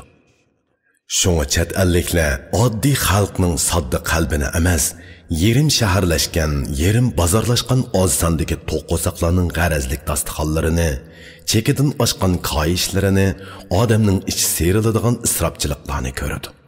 Uyg'urlar aslida Muhammad alayhissalomning mu'min tamoqisi bir uchayga yeydi, kofir tamoqisi 7 uchayga yeydi degan so'ziga, shundaqla Qur'oni Karimdagi yangla ishchinglar, isrof qilmanglar degan ogohlantirishlarga amal qilib kelgan edi. Bundaq fazilatlarni xalq orasidagi esil sifat taqvo kishilardan bugunmi topqali bo'ladi. Lekin qalbidan mu'minlik tuyg'usi ko'tarilib ketgan kishilarimiz bir qitimliq yab ichishni zo'r bir tantana hisoblaydigan bo'lib ketdi. Ular bir o'ltirishida 5-600 yillik aroq ichib qolib ketishi mumkin. Bu taxminan bir dehqonning yarim yillik daromadiga to'g'ri keladi. Mana bu 7 uchayga yeyish deb ataladi. Uyg'urlar eshikdan mehmon kirsa, rizqi bilan kiradi deb qaraydi. Ularning mehmon kutishdagi xolisligi mushu gapdilla chiqib turadi. Keyincha boshqa etnik guruhlarning huquq va bozorni negiz qilgan munosabat qarashlarining ta'siri Uyg'urlarning qimmat qarashiga belgilik darajada ta'sir ko'rsatdi. Hozir shahar Uyg'urlarimi shirasiga bir munch qo'rmalarni tizib qo'yib mazza qilishadigan bo'ldi. Hatto televizorga chiqqandimi shiralariga yeydigan narsalarni tizib o'zlarini davlatman ko'rsatadigan bo'lishdi. Tamoq yeydingmi deb oshkora bir-birimizdan so'rashmasaqmi, amaliyotda yeydigan ichadiganni cho'ng biladigan bo'lib ketdik. Biz hozir bir dasturxonning beshida 5-6 soat o'ltira olamiz. Bu Yapon yoki boshqa millatlarning tasavvuriga hargiz sig'maydi. Urumchidan Qashqa yoki Xotanga borsak restoranda ish qilib 4 tomning ichida mehmon bo'lib qaytamiz. Sahibxona bizni yemak-ichmakka qancha zo'rlay olsa, shuncha maqsadga yetgan bo'ladi. Vatandoshlarimiz yurtimizga kelganda, ularga yurtimizning qiyofat ahvollarini, yezi qishloqlarini ko'rsatishimiz, ularga ona vatanining bir parchasini tushunish imkoniyati berishimiz kerak edi.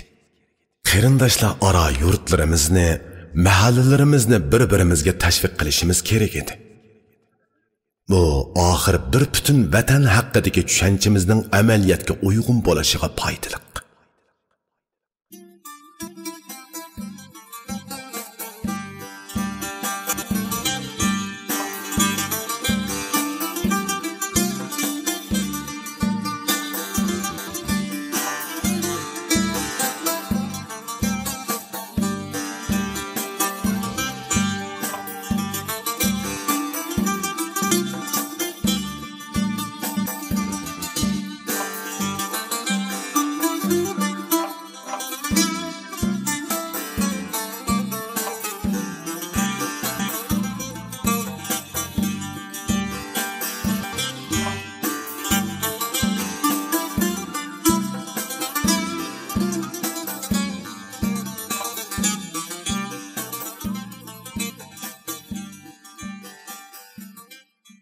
Ayollar ko'p yeb kelangsiz samirib ketishir ekan.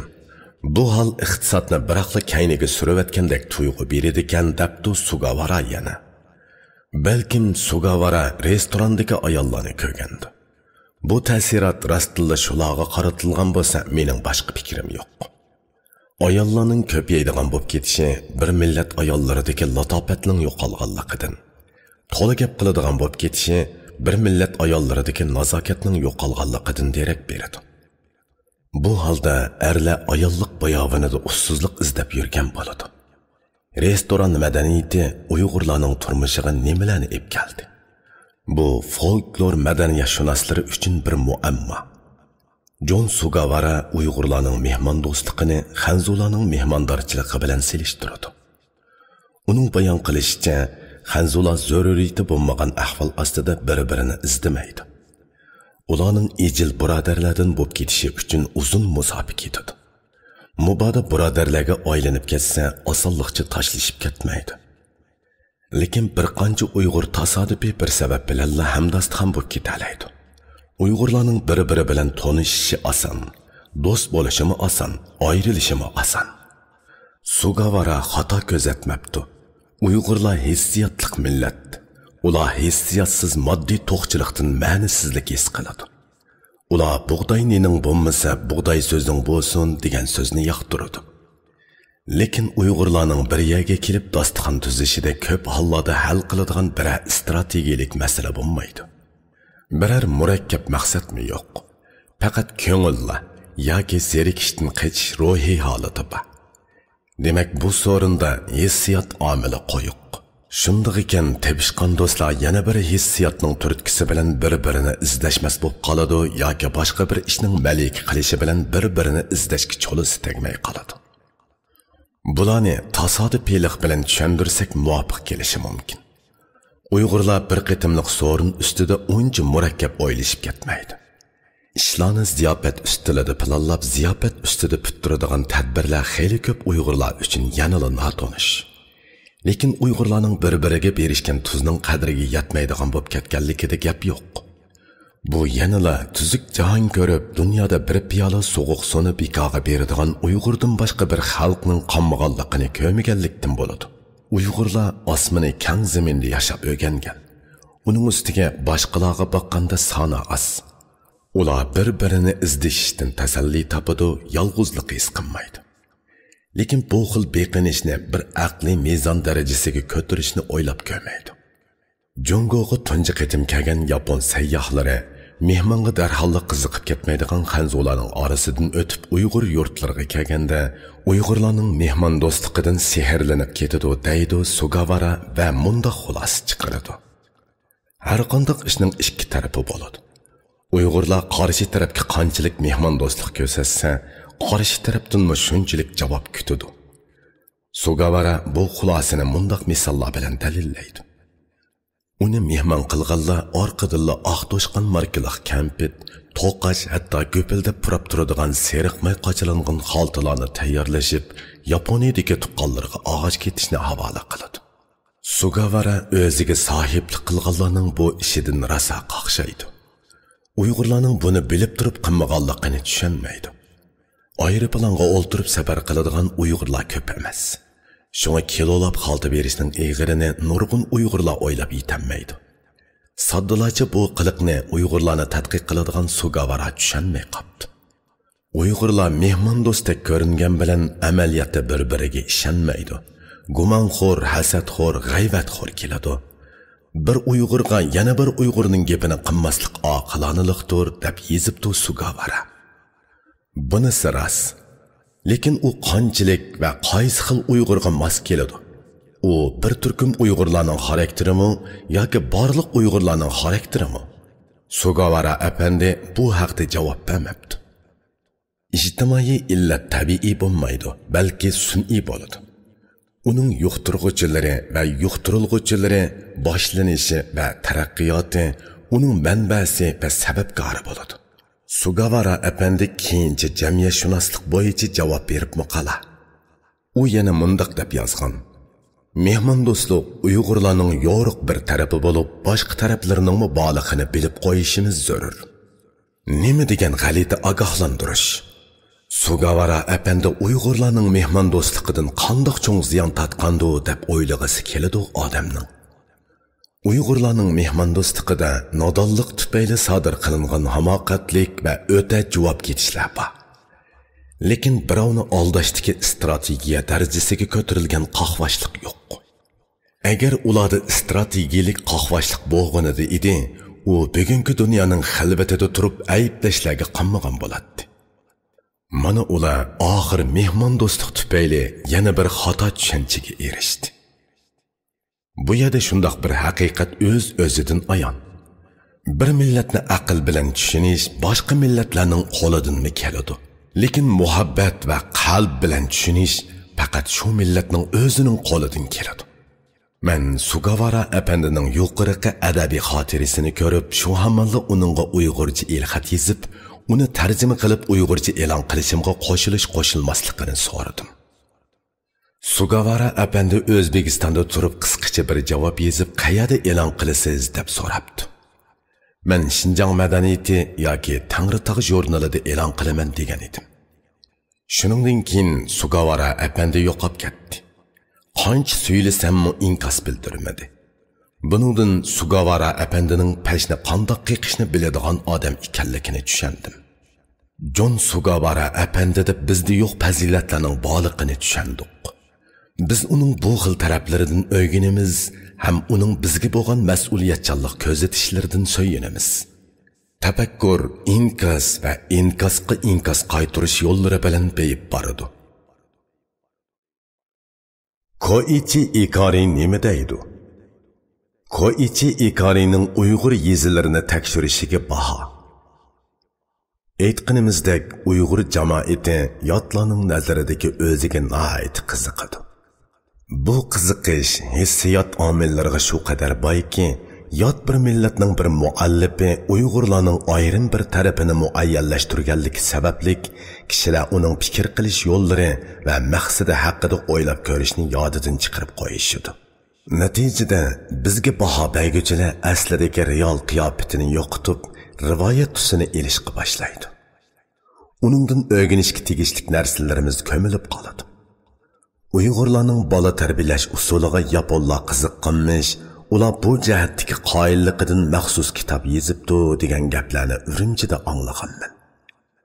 Shunisi aniqki, menga u gaplarni aytganlarning mutlaq ko'pi yaponiyalik muallifning asrini ko'rmagan yoki asar haqida biror yozma inkosni ko'rmagan. Yetkuzarlarning chiroyida hayajon va iftixor. Olli burun nasli qurib ketgan dinozavrlar haqida olimlar jiq kitoblarni yozishdiki, bu kitoblardan dunyoviy bir kutubxonani hosil qilish mumkin. Xeyli cho'ng bir etnik turkum sifatida yashab 21-asrga o'lishib dunyoga mushk eyiqchilik tonalanmagan odamlarning psixikasida dunyoga mansub eldan chiqqan qalam egillarining og'ziga elinish taqozzosining bo'lishidan to'la ajablanib ketsammi bo'lmas. Sening tushunishingga vakillik qiladigan dunyoning tasvirini o'z qo'ling bilan qurib chiqsang, ondan dunyodan o'zingni ko'rish layoqatiga erishsan. Dunyodagi har bir ish va har bir fikr to'lqini sening nazaringga berilgan topshiriq. Ular sening olimingning harakat mezoniga tushgan yulduzlarga aylangandilar o'z mavjudligingni isbotlaydigan bo'lasan. Chumolilar haqidagi bilimning tarixi bor desak, bu yanada chumolidan foydalanishni ko'zlagan insonlarning tafakkur jarayoni. Buning foydasi chumolilarga emas, insonlarning o'ziga bo'ladi. Biz to'g'riliq kitob yozganlarga nisbatan mushu taqlidiki gaplarni aytish mumkin. 2002-yili 10-oyda Uyg'urlarning bola tarbiyalash usuli haqida maxsus asar yozgan kishining kimligini bildim. U Koichi Ikari edi. Yetakchi o'qituvchim Umemoto uning asarini besib chiqarib mening ustilimning ustiga qo'yib qo'ygan edi. Asarning mavzusi Uyg'urlarda yashanganlar bilan bolalarning darqamtiligi edi. Asarning umumiy mazmuni inglizcha, to'liq teksti yaponcha edi. Avtor Koichi Ikari Yaponiya Fukuoka Ma'arif universitetining sog'liqni saqlash boshqarish markazining professori, shundaqla nervi kasalliklari doktori ekan. U bir qism yapon o'smirlarni boshlab Yipak yo'lini sayohat qildirgan. Jumladan vatanimizning Qashqa, Xotan rayonlarida tekshirish ep berib, Uyg'ur jamiyatining oila qiyofati, farzand tarbiyalashdagi natural shakllari, Uyg'urlarning hayot-mamot qarashlari qatorliq masalalar ustida izlangan va tahlil yurgizgan. Asarning bir qiziqarli yeri shuki, uningda Yaponiyadan iborat sanoatlashgan jamiyatning farzand tarbiyasida ko'rilgan jarohatlarni tamamen an'anaviy shaklda tirikchilik qilayotgan, asosi gavdasi sahrodan iborat bo'lgan Uyg'ur jamiyatining farzand tarbiyalash jihatdagi alohidligi bilan davolash tashabbus qilingan edi. Avtor Uyg'ur yezilaridagi yashanganlarning to'pchang bilan yo'g'rilib ketgan tabiiy hayotidan, ijtimoiy ziddiyatlardan xoli holdagi beg'am ruhiy holatidan, sodda, padalsiz gap so'zlaridan, farzandlari, navrilari va avrilari bilan bo'lgan o'rtoqligidan so'yinadi. Qandoshlik, dehqondorchilik, mahalladorchilik, yurtdorchilikni asos qilgan bir qancha avlod Uyg'ur kishilarining jafoliq, nomrod sahro muhitidagi ruhiy kasallikdan xoli beg'am turmushi avtorni o'ziga jalb qilib olgan. To'g'u, kaptar, kala, eshak, ot va qo'ylarning ovozi, tuproq yedi, to'poliq yo'llar kiralishib ketgan sahro muhitidagi bu dehqonlar jon boqqidakla mulkka ega. Ularning yemak-ichmaklarimi oddiy, lekin ular shu qadar qanoatchan va inoqki, diniy tuyg'uga boy odamlarda bo'ladigan shukrchilik ularni real xiris va raqobatdan xoli qilib tinchlantirayotgan edi. Avtorning bu xususdagi tasvirlarini men Yaponiyada turib o'qigan bo'lg'achqa, ular menga she'rdek ta'sir qilgan edi. Chunki mening ruhimda aldirashchilik bilan boshqalarga nisbatan beparvolashib ketgan yapon kishilari ato qilgan yolg'izlik pixoni, vatan sevginchi hech qachon ko'rilib boqmagan darajada bosh ko'targan edi. Avtorning Uyg'ur yezilari va u yerdagi odamlar to'g'risidagi tasvirlari alohida zillashib turgan ruhimga ta'sir qilgan edi. Men bu asarning yaponchisini vatanga og'ish kelgan edim. Uzoq o'tmayla uning Uyg'urcha nashrini ko'rib xushal bo'ldim. Kitobning Uyg'urcha ismi Cho'ng kichiklar billi yashash sadosi Dada apa xushal o'tayli bo'lib, nashr qilingan vaqti 2003-yili 8-oy edi. Uyg'ur yezi ko'rinishlariga oid foto suratlar kitobning bosh temasini yechib berishda xeli zo'r ahamiyatga ega. Tarjimon G'ayrat Shaudun tarjimaga xeli ko'p ajr singdiribdi. Ammo u Uyg'ur tilidagi ifodalashida yetarli qalam quvvatiga ega bo'lmaganligi uchun kitobda sog'lom bo'lmagan jumlalar pat-pat uchrab turadi. Uning ustiga ba'zi g'arb mutafakkurlarining ismi va asrining Uyg'urcha elinishi toza muvofiq bo'lmay qolgan.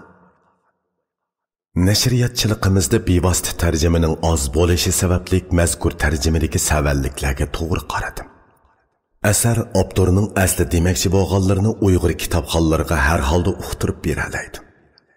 Asarning keyingi nashrida savallikni cho'qim tuzatish lozim.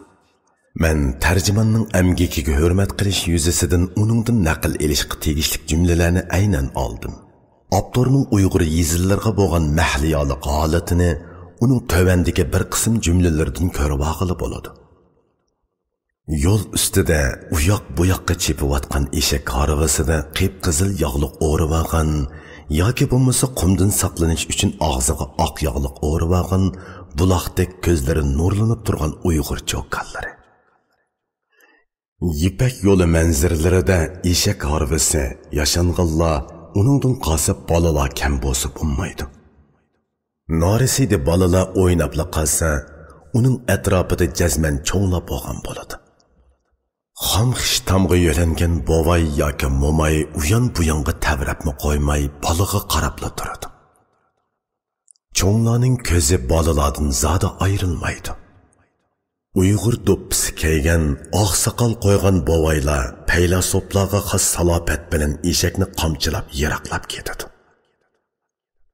Bola nada, ko'z shu yerda.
Yuqorqi manzaralarni ko'rayotgan ko'z hargizmo bizning ko'zimizga o'xshamaydi.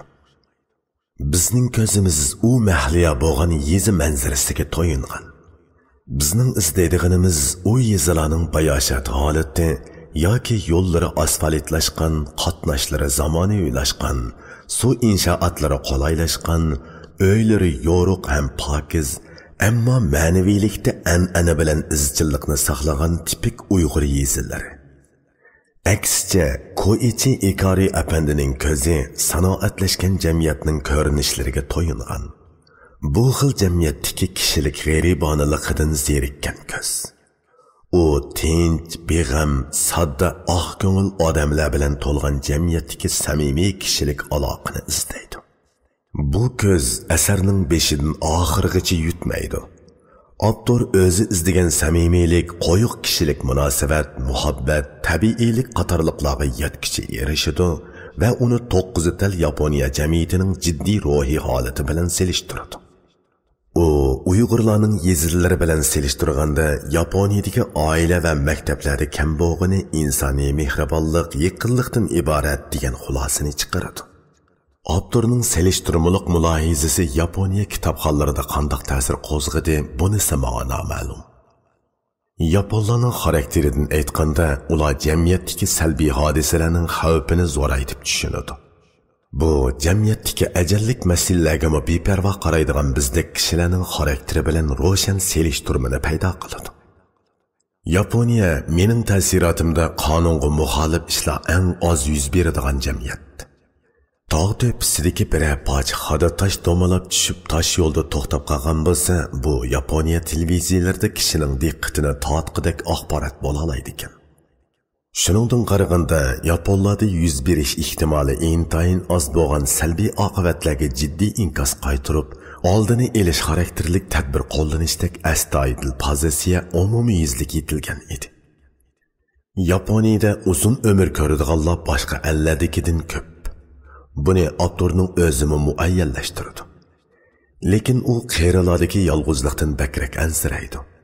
Amaliyotda qerilarning soni Yaponiyada yildan yilga ko'payayotgan bo'lsa-mu, turmushi turlik ijtimoiy kapolatlarga ega ekan. Men Tsoroge'dagi Talla magazinida yoshlarni oz uchratdim. Bu yerga keladiganlarning ko'pi yashanganlar ekan. Ular magazin ko'rib narsa kerak elishni ish pushiqining oldini oladigan bir turlik mashg'ulot qatorida tushunadi. Ulardagi ish pushiqi bir xil madaniyat hodisasining alomati bo'lib, hargizmi qonun va siyosining bevosita zarbasi tufayli paydo bo'lgan haromushlik emas edi. Yoshlar o'qish va ishlash fursati izlab yiroqlarga ketgan. Bolalar onalarning himoyasida o'qish bilan, qerilarmi imkon qadar ishlab qo'lidan kelishicha moddiy va ma'naviy qimmat yoritish bilan band. Men ko'rgan Miyotakining ko'chillari hamisha timtoz. U yerda paranglashib o'tirgan xotinlarni, cho'qirishib o'ynab yurgan bolalarni ko'gili bo'lmaydi. Lekin bolalarning tarbiyalanishiga oid sharoit mayli maktab, mayli oila, mayli jamiyatda bo'lmasin to'liq. Bu yerda butkul jamiyatning har qaysi sohalari avlodlar uchun mulozimat qilishdek istil umumlashgan. Mana bu bolalarga bo'lgan mehribonlikning qonun va tuzum tariqasida ishga eshishi bo'lib, ularga odil fursat ato qilish jamiyat mexanizmining tabiiy funksiyasi edi. Koichi Ikari bolalarga bo'lgan mehribonlikning kishilik dunyosidagi variantini bizning yezillarimizdan topadi. Balkim uningga kerak bo'lgani dal mo'shi bo'lishi mumkin. Bizning izlaydiganimiz kishilik dunyosidagi sodda, xolis mehr muhabbatning o'zira emas, balki vijdon, adolat, insonparvarlik mazmunlari bilan to'yingan qonuniy kapolat ostidagi bolalarning xotirjam ham sifatlik tarbiyalanishidir. Amerikalik jamiyatshunos Meyer o'zining sanoat madaniyatining ijtimoiy masalalari degan asarida sanoat jamiyatidagi yemirilishning ikki alohidaligini mundoq ko'rsatdi. Birinchidan, noxush odamlar ko'payadi. Inson xafaliq va andishining ichida qoladi. Odamlar hammadan bahramand bo'lib turug'liq, ko'ngilsiz ahvolga tushib qoladi. Ikkinchidan, guruhlar o'ttirisidagi raqobat va xiris kuchayib, jamiyat o'lik holatga tushib qoladi. Huquqliq guruhlar bilan besimga uchrag'uvchi guruhlar o'zaro urush kayfiyatiga kiradi. Mana bu qiyomatning boshlanishi. Meyrning tasviri Koichi Ikari yaşagan jamiyatning mohiyati bilan birdek chiqadi. Koichi Ikarining o'zimi o'zi yo'liqtirgan o'smir ruhiy bemorlarning sarguzashtisi orqali sanoatlashgan jamiyatning ruhiy yolg'izlik jarohatini yondin tasvirlaydi. U bir bolaning tili orqali hozirgi Yaponiyada yurak, ko'ngil bo'lmasimi yashig'ili bo'ladi degan tipik inkasni o'ttirg'a qo'ydi. 9 tal jamiyatning grajdani bo'lmish Koichi Ikari chin insoniy hissiyotni izlaydi va uni bizning sahrolarimizdan topgandek bo'ladi. Lekin bizning nazarimizda bu xil chin insoniy hissiyot bekinma rayon fuqarolarining sirtqi dunyodan xabarsiz qilishi tufaylidan asta yetilgan beg'amlikida ichilgan nozik chechak bo'lib, davr bo'ronlarining shiddatida yo'qolish oldida turadi. Koichi Ikari erishgan tekshirish materiallarining bizga nisbatan mundaq qimmatimi bor. Biz u orqali millatimizning tarixidagi ta'lim-tarbiya yo'sullari haqida ba'zi bir yip ushlarga ega bo'lamiz. U ziyorat qilgan uzun umr cho'lponlarining sodda ko'ngil izhori va bayonlaridan xalqimizning hayot, o'lim, tabiat, iloh, jamiyat, inson haqidagi falsafiy qarashlarining soqindisini ko'ramiz. Tarixda ko'yib va chirib yo'qolgan qimmatli meroslarning ruhi kishilarning lavzida mavhum bir shaklda saqlanib kelmoqda edi. Bovoy mo'maylarning og'zidan chiqqan poch-purat bayonlar amaliyotda burunqi masjid va madrasalarimizdagi ulamolarning, mudarrislarning ta'limotlarining sunuq qoldiqlaridir. Bu ta'limotlar aslida dasta kitob shaklida edi.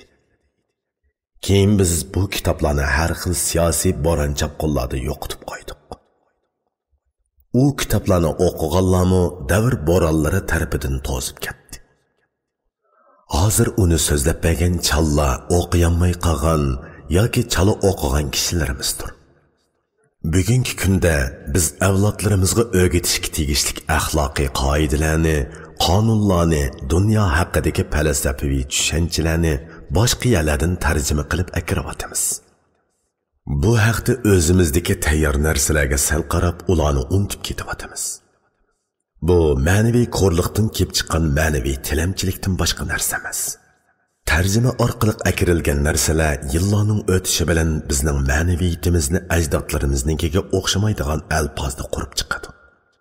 Natijada biz ajdodlarimizni tonimaydigan, balki inkor qiladigan, yildizining tayini yo'q shamol uchirgan qamg'oqlarga o'xshab qolamiz. Aslida bizning oliy maktablardagi bilim odamlarimiz qadamiy shaharlarimizni, yezi qishloqlarimizni, yayloqlarimizni, tog'larimizni xuddi Koichi Ikari apandidek birma-bir oralab, oddiy kishilar bilan suhbatlashib, shaklsiz holda chechilib yotgan falsafa qarashlarimizni misqollab yig'ib, ularni ilmiy payotlab dastur shakliga keltirsa bo'ladi. Lekin ularning mutlaq ko'plari tarjima asosidagi konspektning mahkumlariga aylanib ketdi.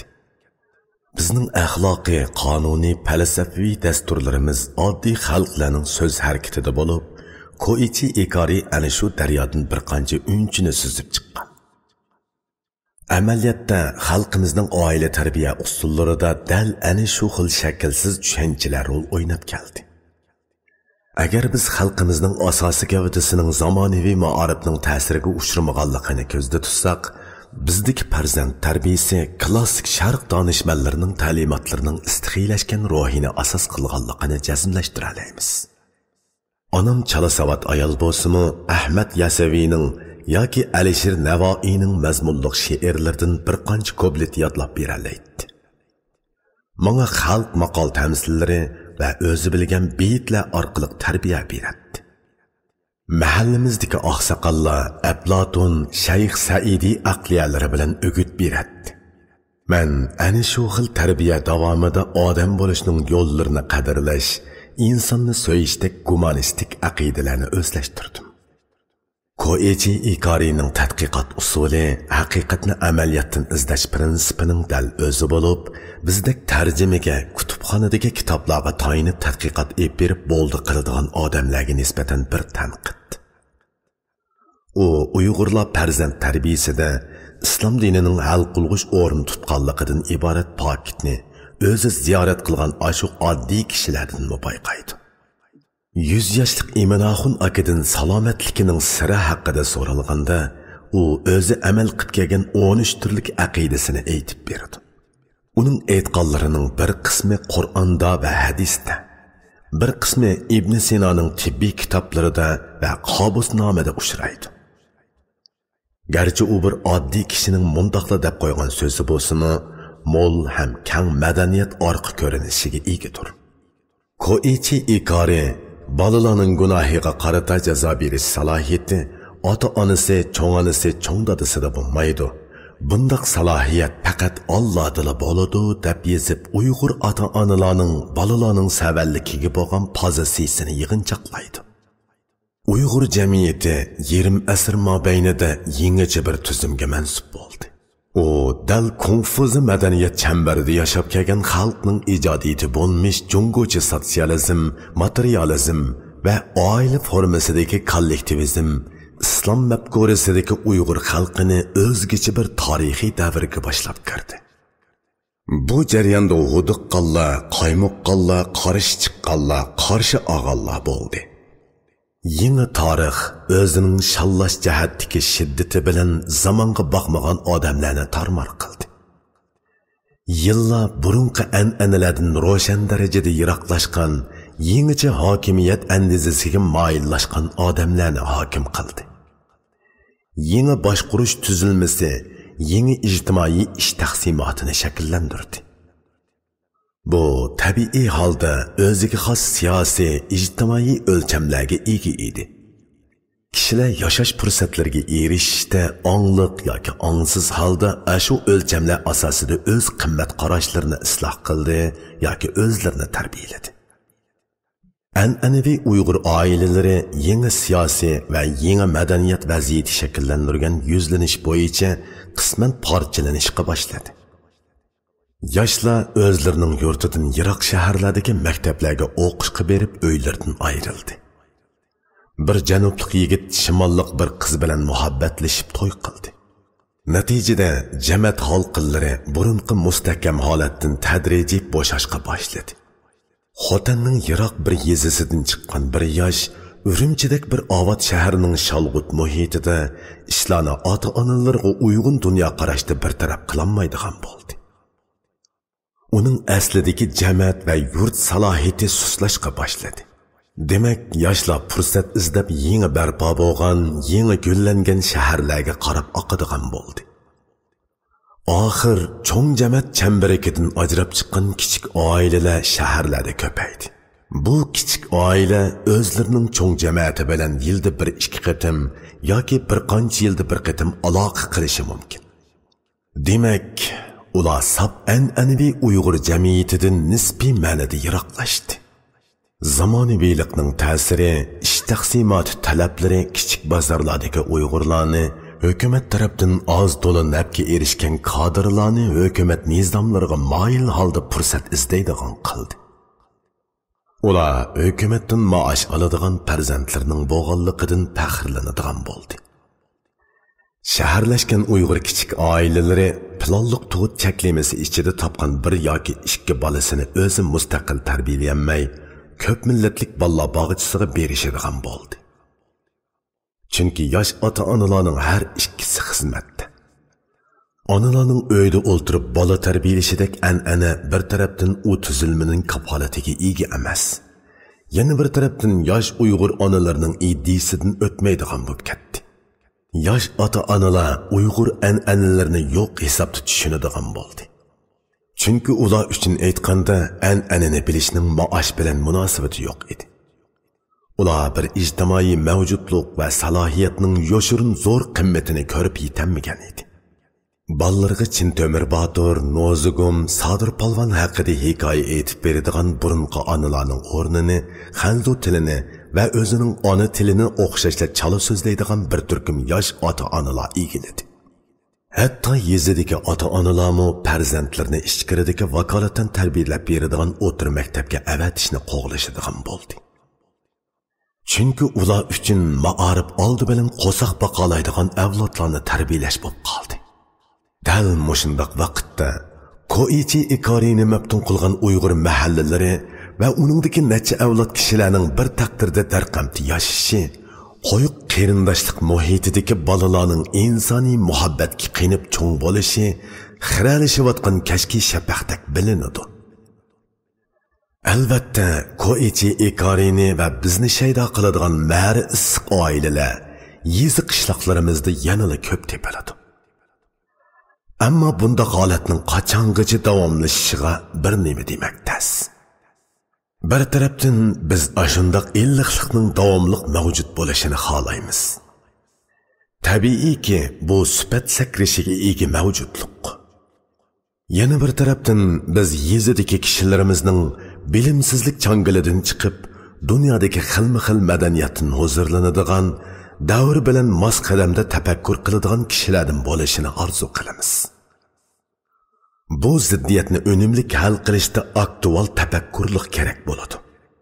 Davrning ushtum-tut raqobatlariga nisbatan hech qanday tayyorliqqa bo'lmagan xalq haqiqat bilan safsatini ayirmay osonla tuyuq yo'lga kirib ketadi. Yer sharilish do'lqini oldida bunda xalqning qanday holga tushib qolishini tasavvur qilish ancha rohatlik tuyulmasi kerak. 2 yil burun so'g'urt puliga erishaman deb o'zining ballarga chashqan darisi berib o'ltirib qo'ygan dehqonlar Uyg'urlardanmi chiqdi. Bu xil amaliyot Koichi Ikarining qalami ostidagi real tasvirga nisbatan qop-qora bir qistirma. Bu qistirmada nurg'un xavfli kasalliklarning bishoratlari bor.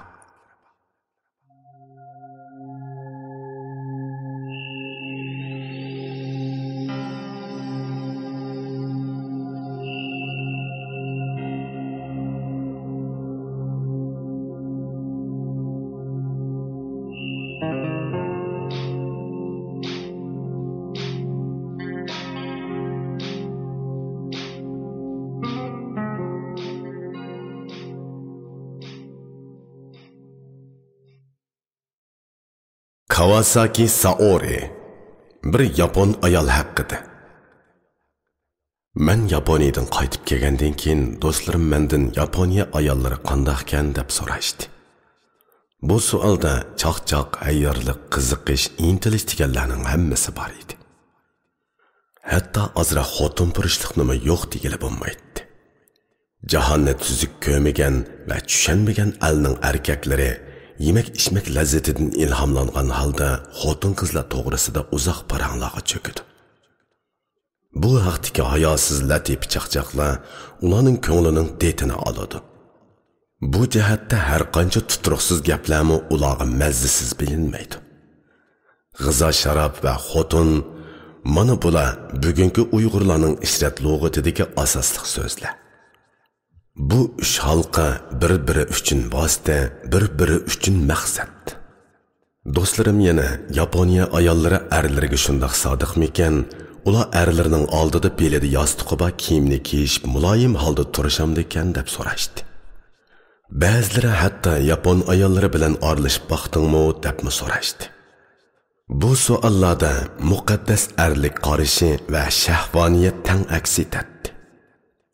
Vücudu sağlam bir ayollarga qiziqmay qolmaydi. Erlar dal mushunda qiziqishning qaynamada o'zlarining erlik dunyosini bayqaydi va uni mukammallashtiradi. Lekin to'g'ri yo'nalishga yetaklanmagan herismanlik erlarning ma'naviyatini mujmallashtirib, uni hayvoniy xarakteri kuchli odamga aylantirib qo'yadi. Har bir ayollarga bo'lgan qiziqishdan o'zining saposi va havosiga yarasha o'xshamagan natijalarga erishadi. Yaponiyada turgan mezgilimde Yaponiya ayollariga qiziqmay turolmadim.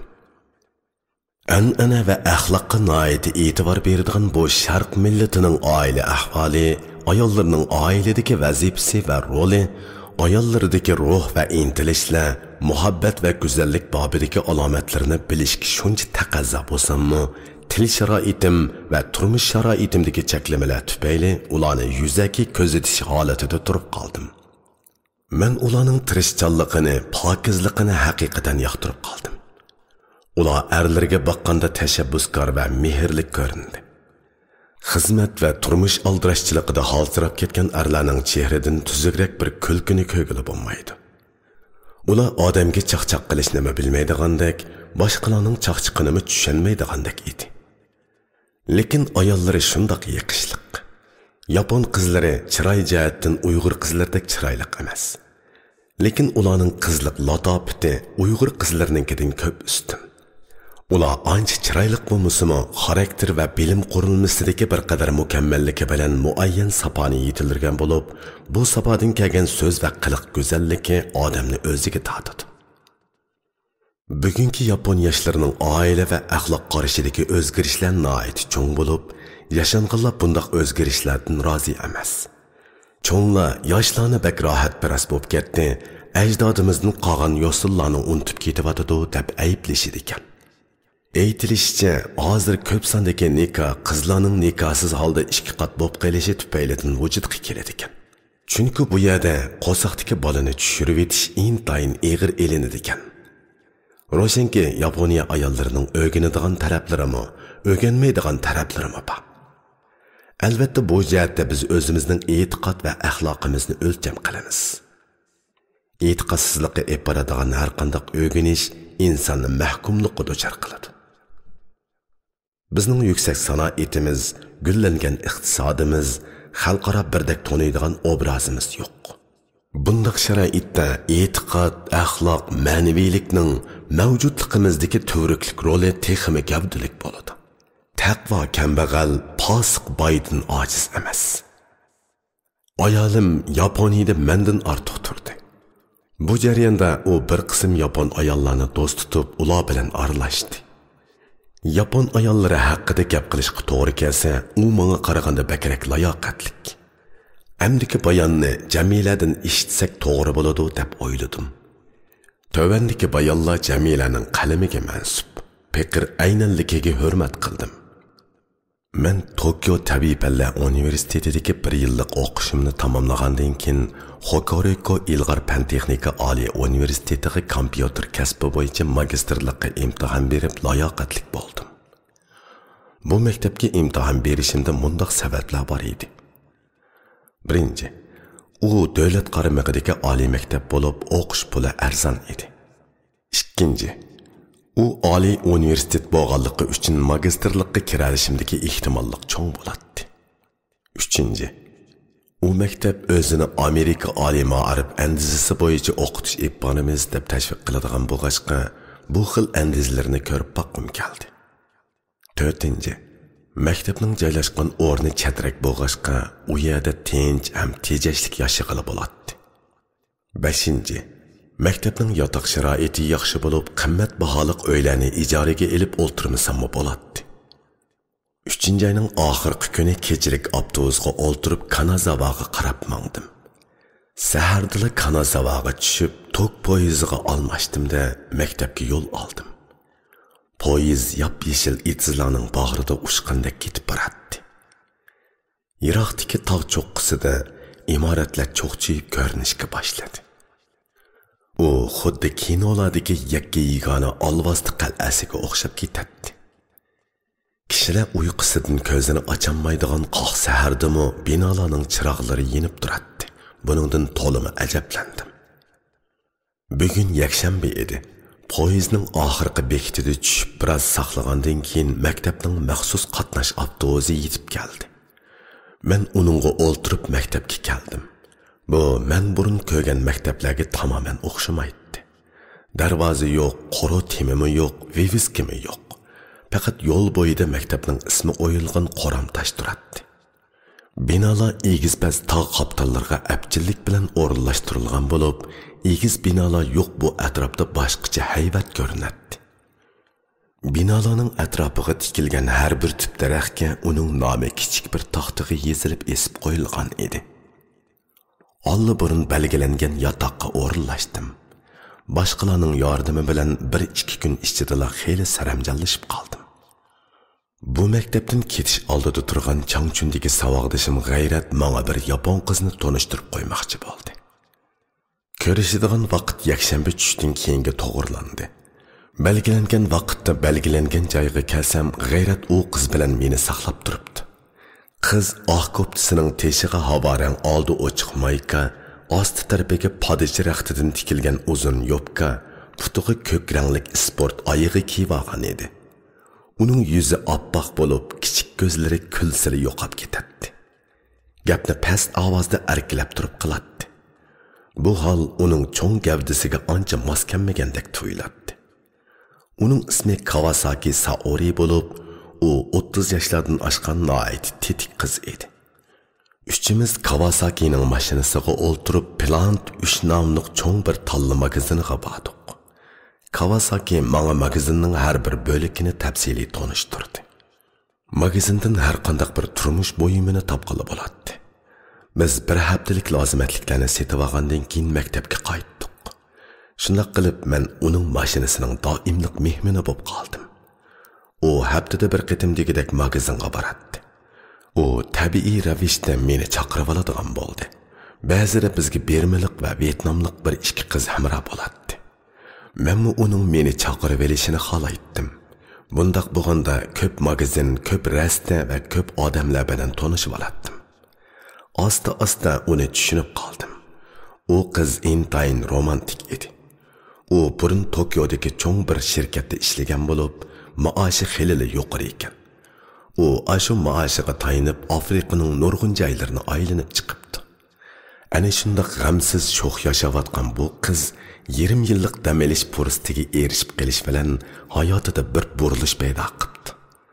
20 yil oz vaqt emas-da. U bu vaqtni qanday o'tkazish to'g'risida ko'p o'ylab, magistrlikka imtihon berib boqaychi degan qarorga keldi. U mushu 20 yilda dars anglash layoqatlik numerining hammasini elib tadqiqotni xizmat qilg'ach eppamoqchi bo'lgan ekan. U maktab tanlagandimi boshqa maktablarga o'xshamaydigan mushu maktabni tanlagan ekan. Nadan bilsin magistrlikda o'qish uning o'ylaganlarining aksicha mushaqqatlik ish bo'lib chiqibdi. Oxir u ishdan to'xtashga majbur bo'ldi. Ovozi nozik irodasi chin Kawasaki magistrlikni boshqalardan 20 yil burun tamomlab, yana mushu maktabda doktorlikda o'qishga kiribdi. Men uning bilan tanishganda u doktorlik o'qishining 1-yilligida ekan. Xoliqini qila oladigan romantik bu qiz birdilla namrat o'quvchiga aylanib, o'qish omonat qarziga tayinib yashaydigan bo'lib qoldi. Uning dunyoni aylang'idek puli ham vaqti bo'lmasa-mu ma'nilik yashashni unutib ketmagan edi. Oddiylikdimi ko'ngillik, go'zal hayotning bo'ladiganligi Kawasakining amaliyatidan ma'lum edi. Kawasaki o'quvchilik hayotini boshlagandan keyin burunqi pozor kiyimlarini yig'ishtirib, oddiy kiyinishga boshlagan edi. U setib olgan kiyimlarining bahosini faxrlangandek talaffuzda ma'lum qiladi. "Aytinglar-chi, bu yubki necha pul?" "300 yen" deb javob beradi o'zi. "Bu popayka necha pul?" "500 yen." "Bu ko'ngilak faqat 180 yen." "Men bakli pushaymon qilaman. Burun kiyim-kechak uchun jiq pulimni isrof qilib yetibdiman. Amaliyotda oddiy kiyimlar bilan chiroyli, rohat yurgili bo'ladi ekan. Pulni boshqa ishlarga xarjlash kerak ekan", deydi u pat-pat o'zidan rozi bo'lgan holda. Kawasaki o'ziga yarashadigan kiyimlarni tepishga usta edi. Men Tokioning Shinjuku va Shibuya degan yerlardan boshqa joylarda badallari yerim yo'ti echirib qolgan holda kiyinishgan qiz ayollarni uchratmadim desam bo'ladi. Yaponiyada qaysi xil odamlarning qandoq kiyinishi noiti aniq. 30 yoshlardagi ayol hargizmi 20 yoshlardagi qizlarning kiyimini kiyib olmaydi. 50 yoshlardagi ayol 60 yoshliklarning kiyimini kiyib olmaydi. Durust ayollarmu hargiz fahisha siyoqida kiyinib olmaydi. Shunga Yaponiyada kiyim-kechakka asosan bir odamning qurami, kasbi va salohiyatini bilish tas emas. Kawasakining terisi nihoyat suzuk edi.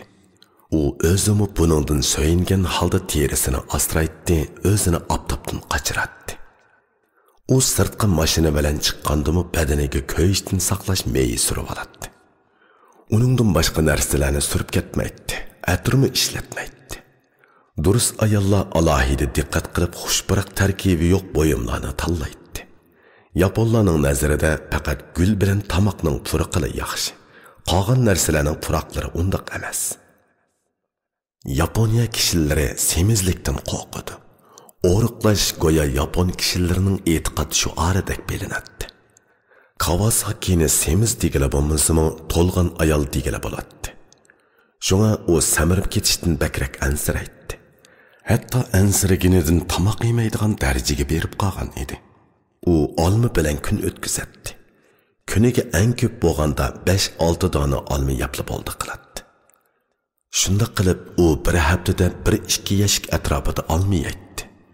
Uning bir kunda yeydigan oshliqi mening bir vaqtlik tomoqimning yarmig'ini yetmaydi. Uning ota-onasi dehqon bo'lib, uningga yeson deb o'zlarining etizidan chiqqan ko'ktot va go'rishtlarni atoyidan avatib beradi. U buningga javoban ota-onasiga bu narsalarni topshirib olganlik haqida telefon berib qo'yadi.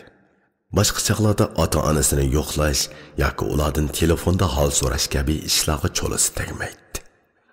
U ota-onasi avatgan narsalarni o'zi yeb bo'lolmag'achqa bizdek musofirlarga berib etadi. Kawasaki barliq yaponlardek puroqqa o'sh edi. Shuni ezib-tezib samsaq, piyoz, ko'di qatorliq narsalarni yeb sanmaydi. U bir vaqtlik tomoq uchun ziyoda vaqt sarf qilishni qat'iy xohlamaydi. Uning yotiqig'imi gaz ulash rasmiyati bejirilmagan edi. U tasodifiy holda gaz lazım bo'lib qolsa deb magazinlardan tayyor qutilik gazlarni akilib qo'yadi. Gaz qutilarining cho'ngliqi kola qutisichilik keladi. U kechqurunlari magazin taqilish oldida berib 2-3 kunlik tomoqini akilib oladi. Kechqurunlari tomoqlarning bahosi arzon bo'ladi. Kitob o'qish yaponlarning kundalik turmushida kam bo'lsa bo'lmaydigan bir ish. Kitob men pishiq biladigan Kawasakining muhim bir ruhiy ozuqa edi. Uning o'qiydigan kitoblari uning kasbi bo'lmish sonliq ma'lumot bilan cheklanmaydi. U yana she'r o'qiydi. Yangi chiqqan adabiy kitoblar uning nazaridan xoli emas edi.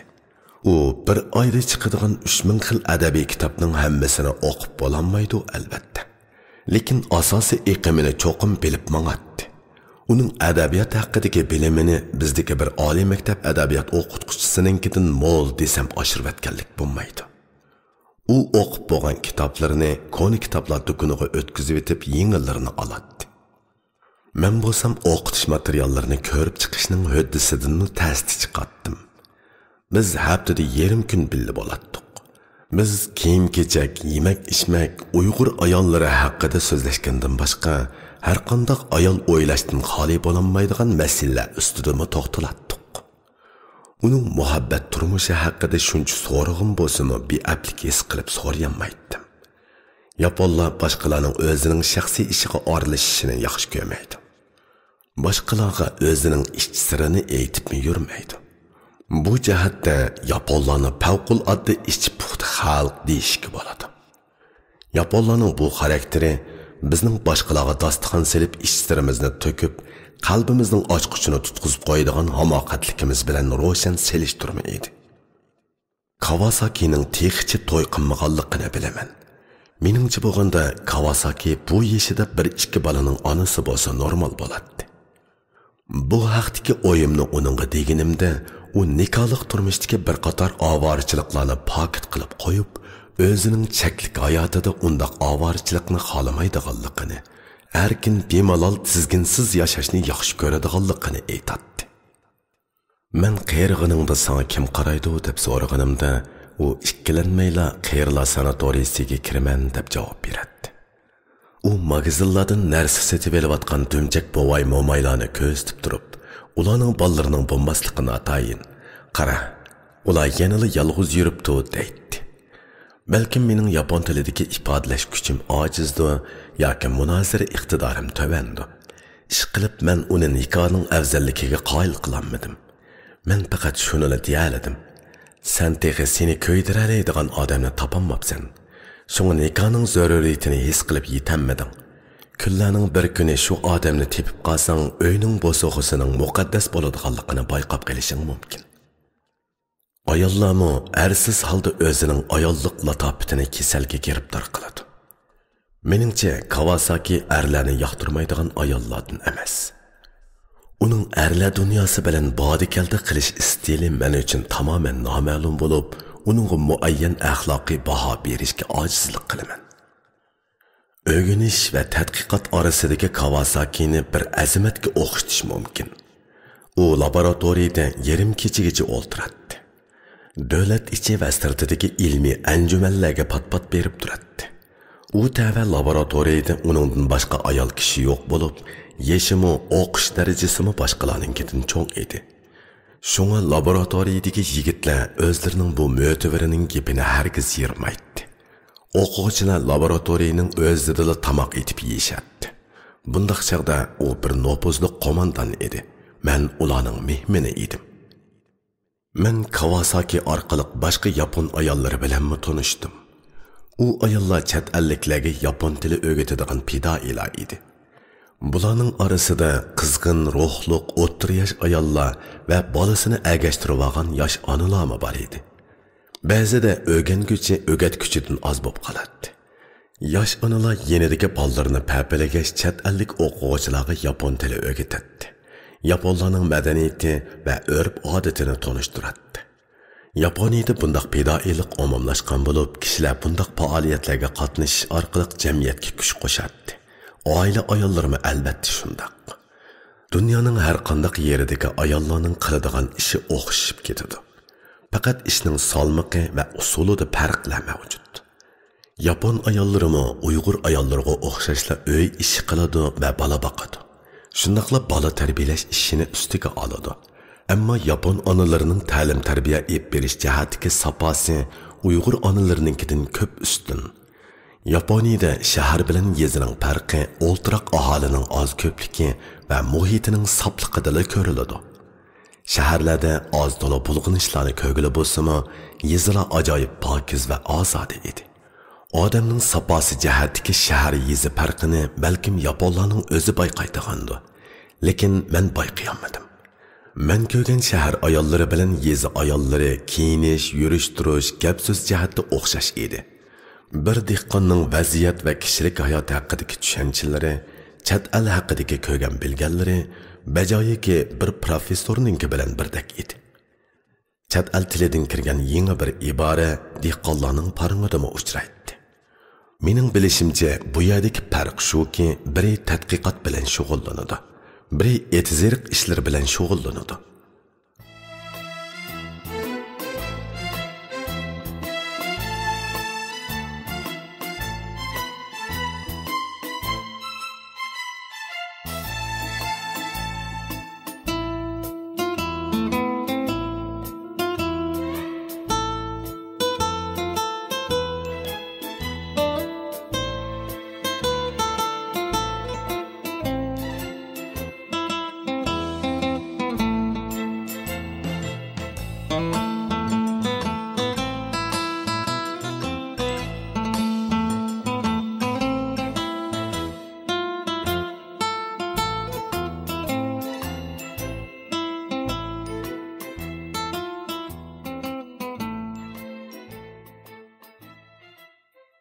Mazkur Tatsuno ko'chadagi yezi ayollari shahardagi ayollarga o'xshashla yoshligida zilva, nozik, erkin bo'lib, ixtiyoriy yashaydi.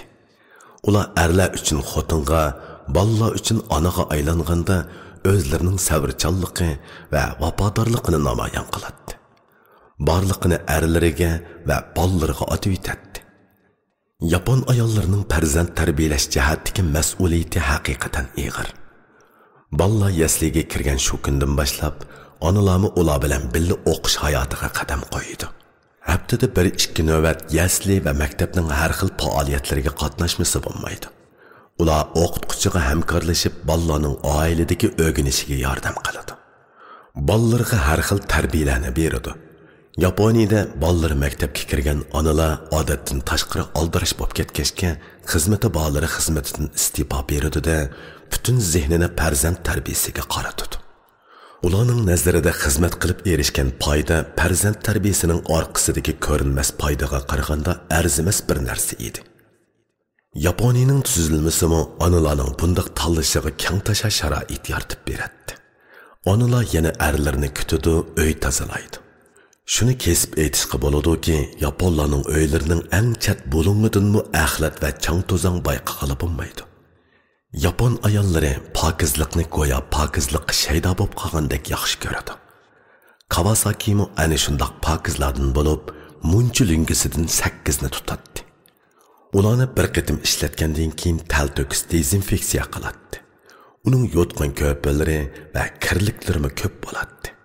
Shu qadar oldirash yapon ayollari turli xolis ishlarni qilishga vaqt chiqaradi. Ular bir yerga jam bo'lib tomoq etishni o'rganadi, pranik pishiradi. Men mu ularga lag'man va polo etish usullarini o'rgatdim. Do'stlar uchrashishlarida ular quruq parang selishning o'rniga o'zaro bola tarbiyalash tajribalarini almashtiradi. Turli bolalar kiyimlarini tikishni, turmush buyumlarini yasashni o'rganadi. Bu haqdagi qo'llanmalarni kitobxonalardan yetib oshqidek topqila bo'ladi. Men yapon ayollarining ashu xil faoliyatlariga qatnashganimda tabiiy holda Uyg'ur ayollarining qator joylarini eslab qoladim. Samirib tiqilib ketgan ayollar chuvalchaq gaplarni deyishib talay vaqtni o'tkazib etadi. Ustaliga turli qo'rimalar dövelab tizilgan. Semiz ayollar xuddi o'ljiga erishgan vahshiy go'shxo'r hayvonlardek qo'rimalarni yalmab yeyishadi. Ular öyleriga bir qancha tetiqsiz yo'mirdan boshqa hech nimani o'rganolmay qaytishadi. Men Kawasaki orqali yapon ayollarini ma'lum darajada tushungandek bo'ldim. Bugungi Yaponiyada kishilarning bilimi oshgan sari nikoh yeshimi cho'ngaymoqda. Bo'ytoq ayollarning soni zo'raymoqda. Nopusning ko'payish nisbati yildan yilga kamaymoqda.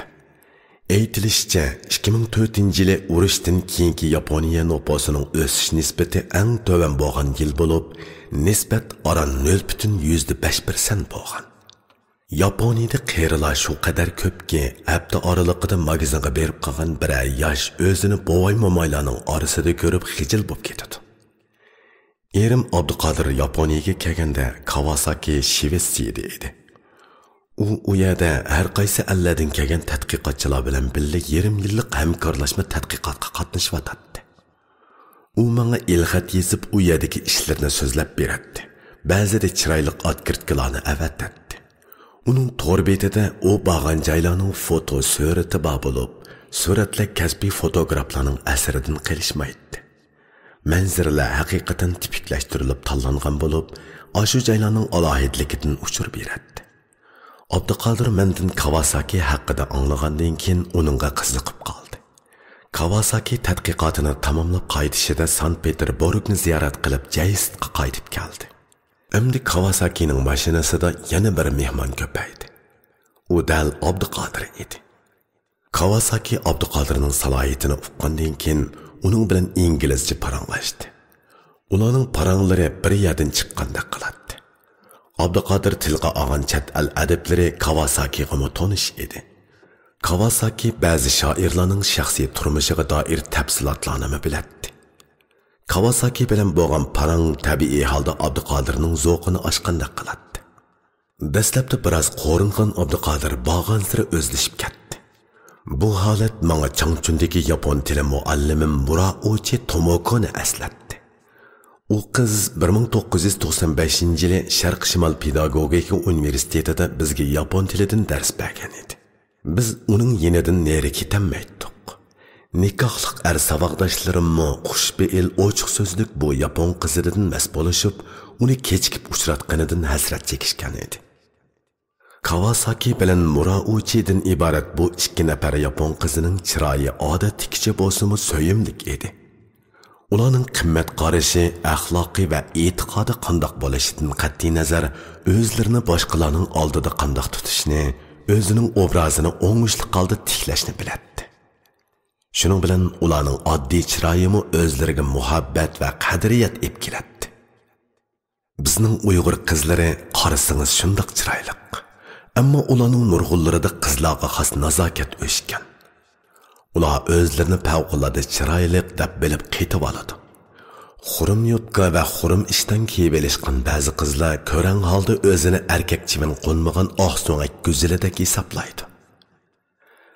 Amaliyotda ular ayolning xarakter farqi nazarga ilinmagan ta'lim-tarbiyaning mahsulotlari bo'lib, ayollar barobarligini ayollar o'xshashligi deb tushunadi. Ular dünyani nahayta az biladi. Şunu ular Amerika'nın pul tepish uchun ishlangan filmlaridagi namratlar mahallasida yurgan ko'cha lukchaklarining taqib turqini moda qatorida tushunib olishgan edi. Natijada qandag'ay degan hayvonga o'xshab ketadigan bir turkum Uyg'ur qizlari borliqqa keldi. Ular biror kishini mas'uliyat bilan so'ymaydi yoki so'ydiranmaydi.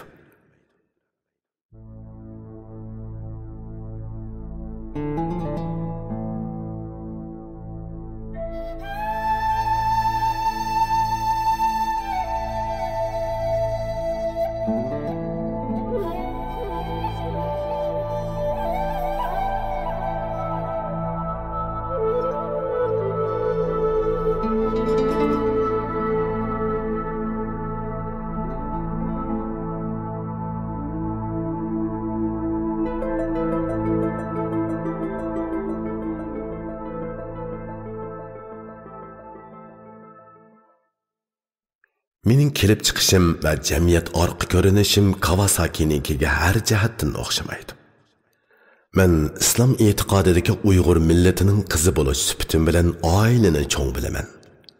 Bundoq cho'ng bilish hargizmi prinsipsiz holdagi hissiyot emas, balki aqida ustiga qurilgan mas'uliyat ruhi bo'lib, onalik muqaddasligimni yetishtiradigan qo'rg'on. Uya men uchun maktab turki, farzandlarimni o'z vijdonim va e'tiqodim bo'yicha tarbiyalashga zamin hozirlaydi. Jamiyatdagi yomon ishlarning ta'siri o'zining qora ko'langisini tashlab, farzandlarimning ruhini yigilatishga har qancha urinsimi, men faqat oilam orqali ruhiga ozuq va quvvat berib, ularni sharafli inson bo'lish layoqatiga erishtira olaman. Mana bu mening oila qarashim. Men uni imkon qadar amalga oshirish uchun kurash qilaman. Men bu qarashimni Kawasakiga qayta izohlab, ona bo'lishning afzalligini ta'kidladim. Lekin ko'z qarashimni uningga tangmadim. Ikki xil tarix, ikki xil taqdir, ikki xil madaniyat, ikki xil til, ikki xil din, ikki xil jamiyat, ikki xil tuzum, ikki xil oilada cho'ng bo'lgan men bilan uning qisqagina mazgil ichida o'rtaq e'tiqod siziqiga kirishimiz oson emas edi. Bizning o'xshamaydigan yerimiz ko'p bo'lsa-mu, imkon qadar o'xshaydigan taraflarimizni o'zaro bayqashga tirishdik. Bir-birimizning ijobiy tarafini qezib, uni do'stligimizning rishtasiga aylantirdik. Kawasaki vatanimdan to'limi yiroq ashu orolda menga do'stlikning mehrini yetkazdi, menga ko'p jihatdan yordam berdi. Uning yiqimli ovozi, samimiy kulgisi hijrondagi qalbimga ko'p tasalli bo'ldi. Uning men o'rganishga tegishli hislatlari oz emas edi. Men uning e'tiqodidan boshqa hamma taraflardan o'rgansam arziydi. Uningda bir ayolga xos nozuklikmi bor? Bu nozuklikda dal bir ayolning qudratimi bor edi.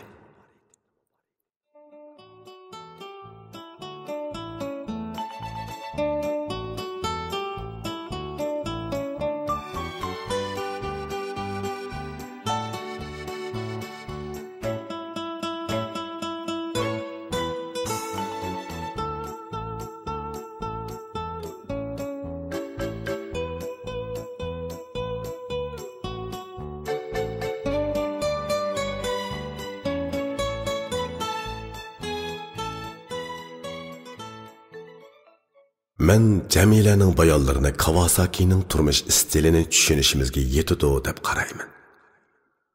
U vaqtdagi sahifani o'zimning bir qitimliq ta'sirotimni qistirib o'tish bilan oxirlashtirishni munosib ko'rdim.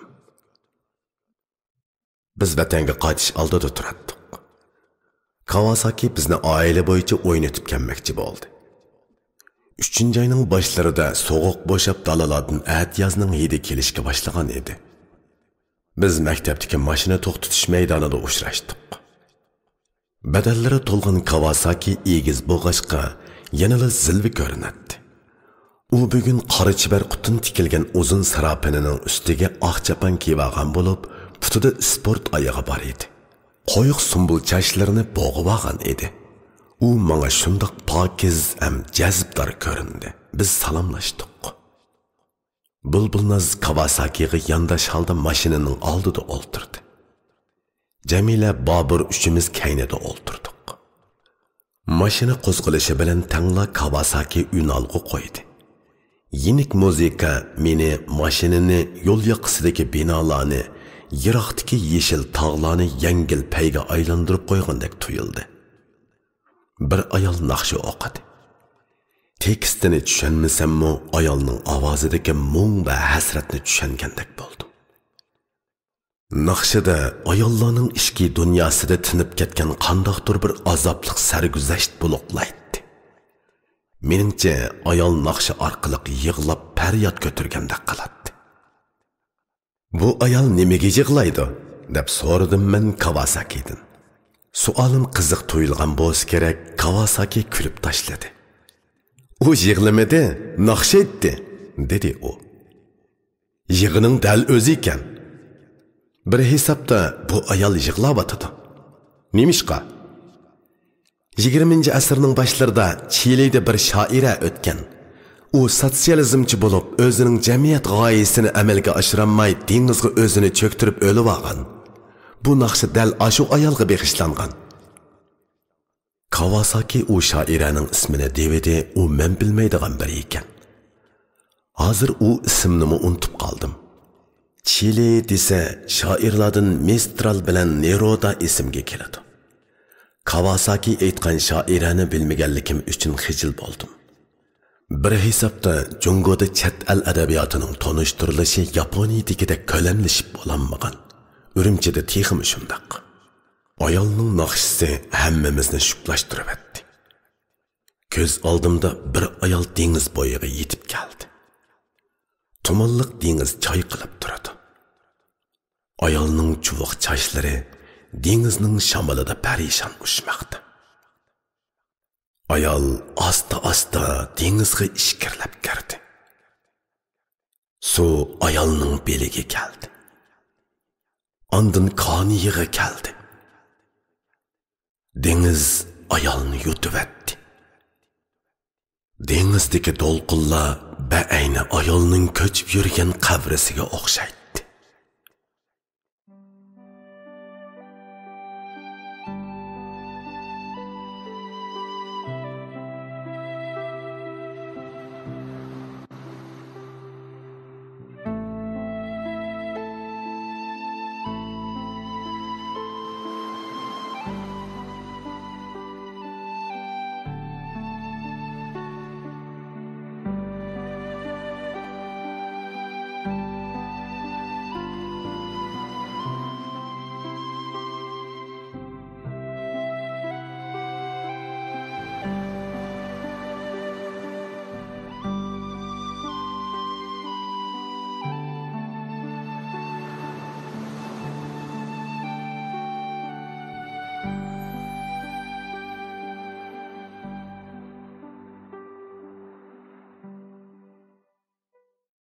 Men Kawasaki'ni sho'x naqshlarni yoqtiramdikin degan edim.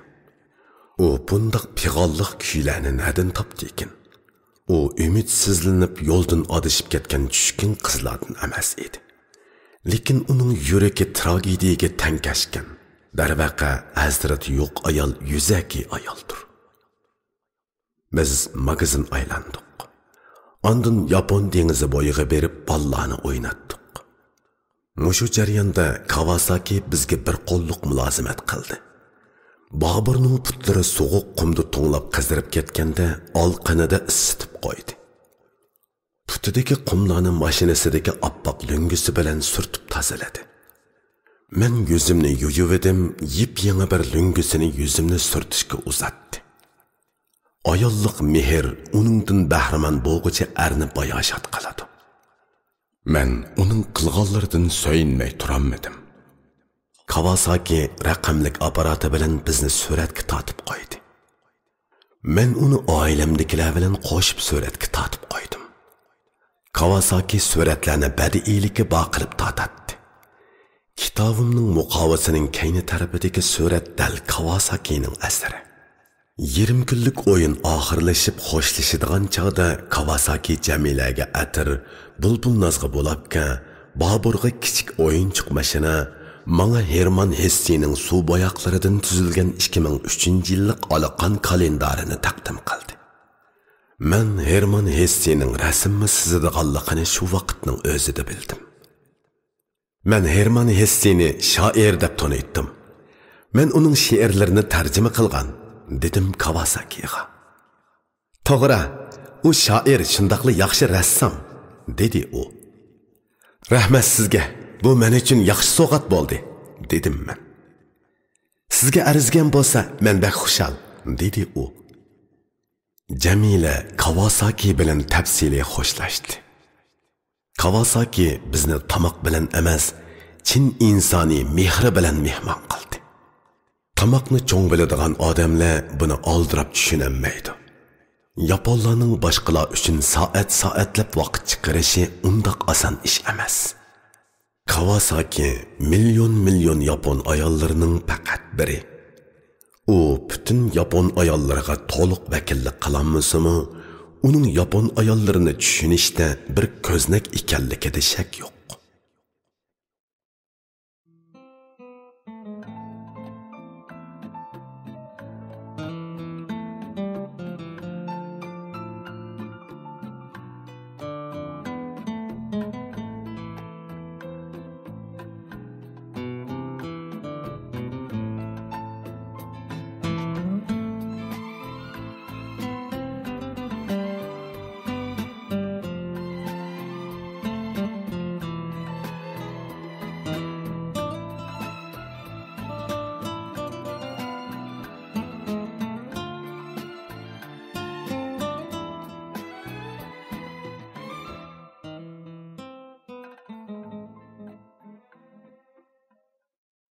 Qisqa sahifa, zo'r tashakkur. Yaponiyada ilm tahsil qilayotgan Uyg'ur o'quvchilarga 1985-yildan tortib hozirga qadar himmat qo'lini sunib kelayotgan bir saxovat egisi bor. Uning ismi Hasumi Masayo. Men uni ko'rib boqmadim. U haqda faqat ayolimdan angladim. 2003-yili 3-oyda vatanga qaytishimda u kishi bilan ko'rishib, uningdan hol so'rab o'tishni o'ylagan edim. Vaqt va imkoniyatim bo'lmay qoldi. Buning uchun hozirmi afsuslanaman. Chiba nahiyasining Nagariyama shahrida turayotgan bu bovoy Jamilaning aytishicha, bu yil 68 yoshga kiribdi. U bir zimindor bo'lib, Tokioda o'qiyotgan Uyg'ur o'quvchilarni haqsiz yotoq bilan ta'minlash bilan billa ulardan tok suv pullarini olmagan. Agar u o'quvchilarning har biri Tokiodagi eng arzon yotoqni ijaraga olsa, ijara haqqi va tok suv gaz pullari bo'lib, yiliga jami 30 ming yuandan ortiq chiqim qilgan bo'ladi. Ba'zi qarindoshlarimiz Hasumi apandining haqsiz uyida 7-8 yil atrofida turgan. Bundaq uyda yetib qopib doktorlik o'qishini tugatgan qarindoshlarimiz 8 nafardan oshadi ekan. U yana xarajati jiddiylashib qolgan Uyg'ur o'quvchilar uchun o'qish mukofoti ta'sis qilib, ayiga 4 tuman yin tarqatgan. Bu pul bilan bir odam bir oylik yemak-ichmakni qamday oladi. Hasumi apandi har yili yozda diyorimizdagi viloyatlarga navbatlab berib, o'ttir boshlang'ich maktablardagi nomrod o'quvchilarga o'qish puli, kitob material puli, kiyim-kechak tarqatib beradi ekan. Jamila 2000-yili Tokio Tabiiy fanlar universitetida bilim oshirganda Hasumining haqsiz uyida turgan. Hasumining aqidasiga nisbatan aytganda, vatanimizga qaytgan qarindoshlarimizdan biri matbuot yuzida uningga tashakkur sadolari yangrashi kerak edi. Sharq mutafakkiri Farididdin Attar bu haqda mundaq degan ekan: "G'amkin qora kunda kim sanga yor, xushol kuningdimi unutmas zinhor." Qarindoshlarim uchun Hasumi apandining xolis himmatini xalqimga to'liq tonishtirishni orzu qilardim. Lekin u kishi haqida tafsiliy ma'lumotga ega emasman. U kishi uchun mazkur kitobimdan 10-20 bat sahifa ajratsam tamoman arziydi. Bu yerda faqat Hasumi apandining sha'niga mutafakkur Abdurahmon Jamining muno 2 misra beytini taqdim etish bilan cheklanaman. Shundoq yashag'inki, sen bo'lsang sharqda, sana duo qilsin odamlar g'arbda.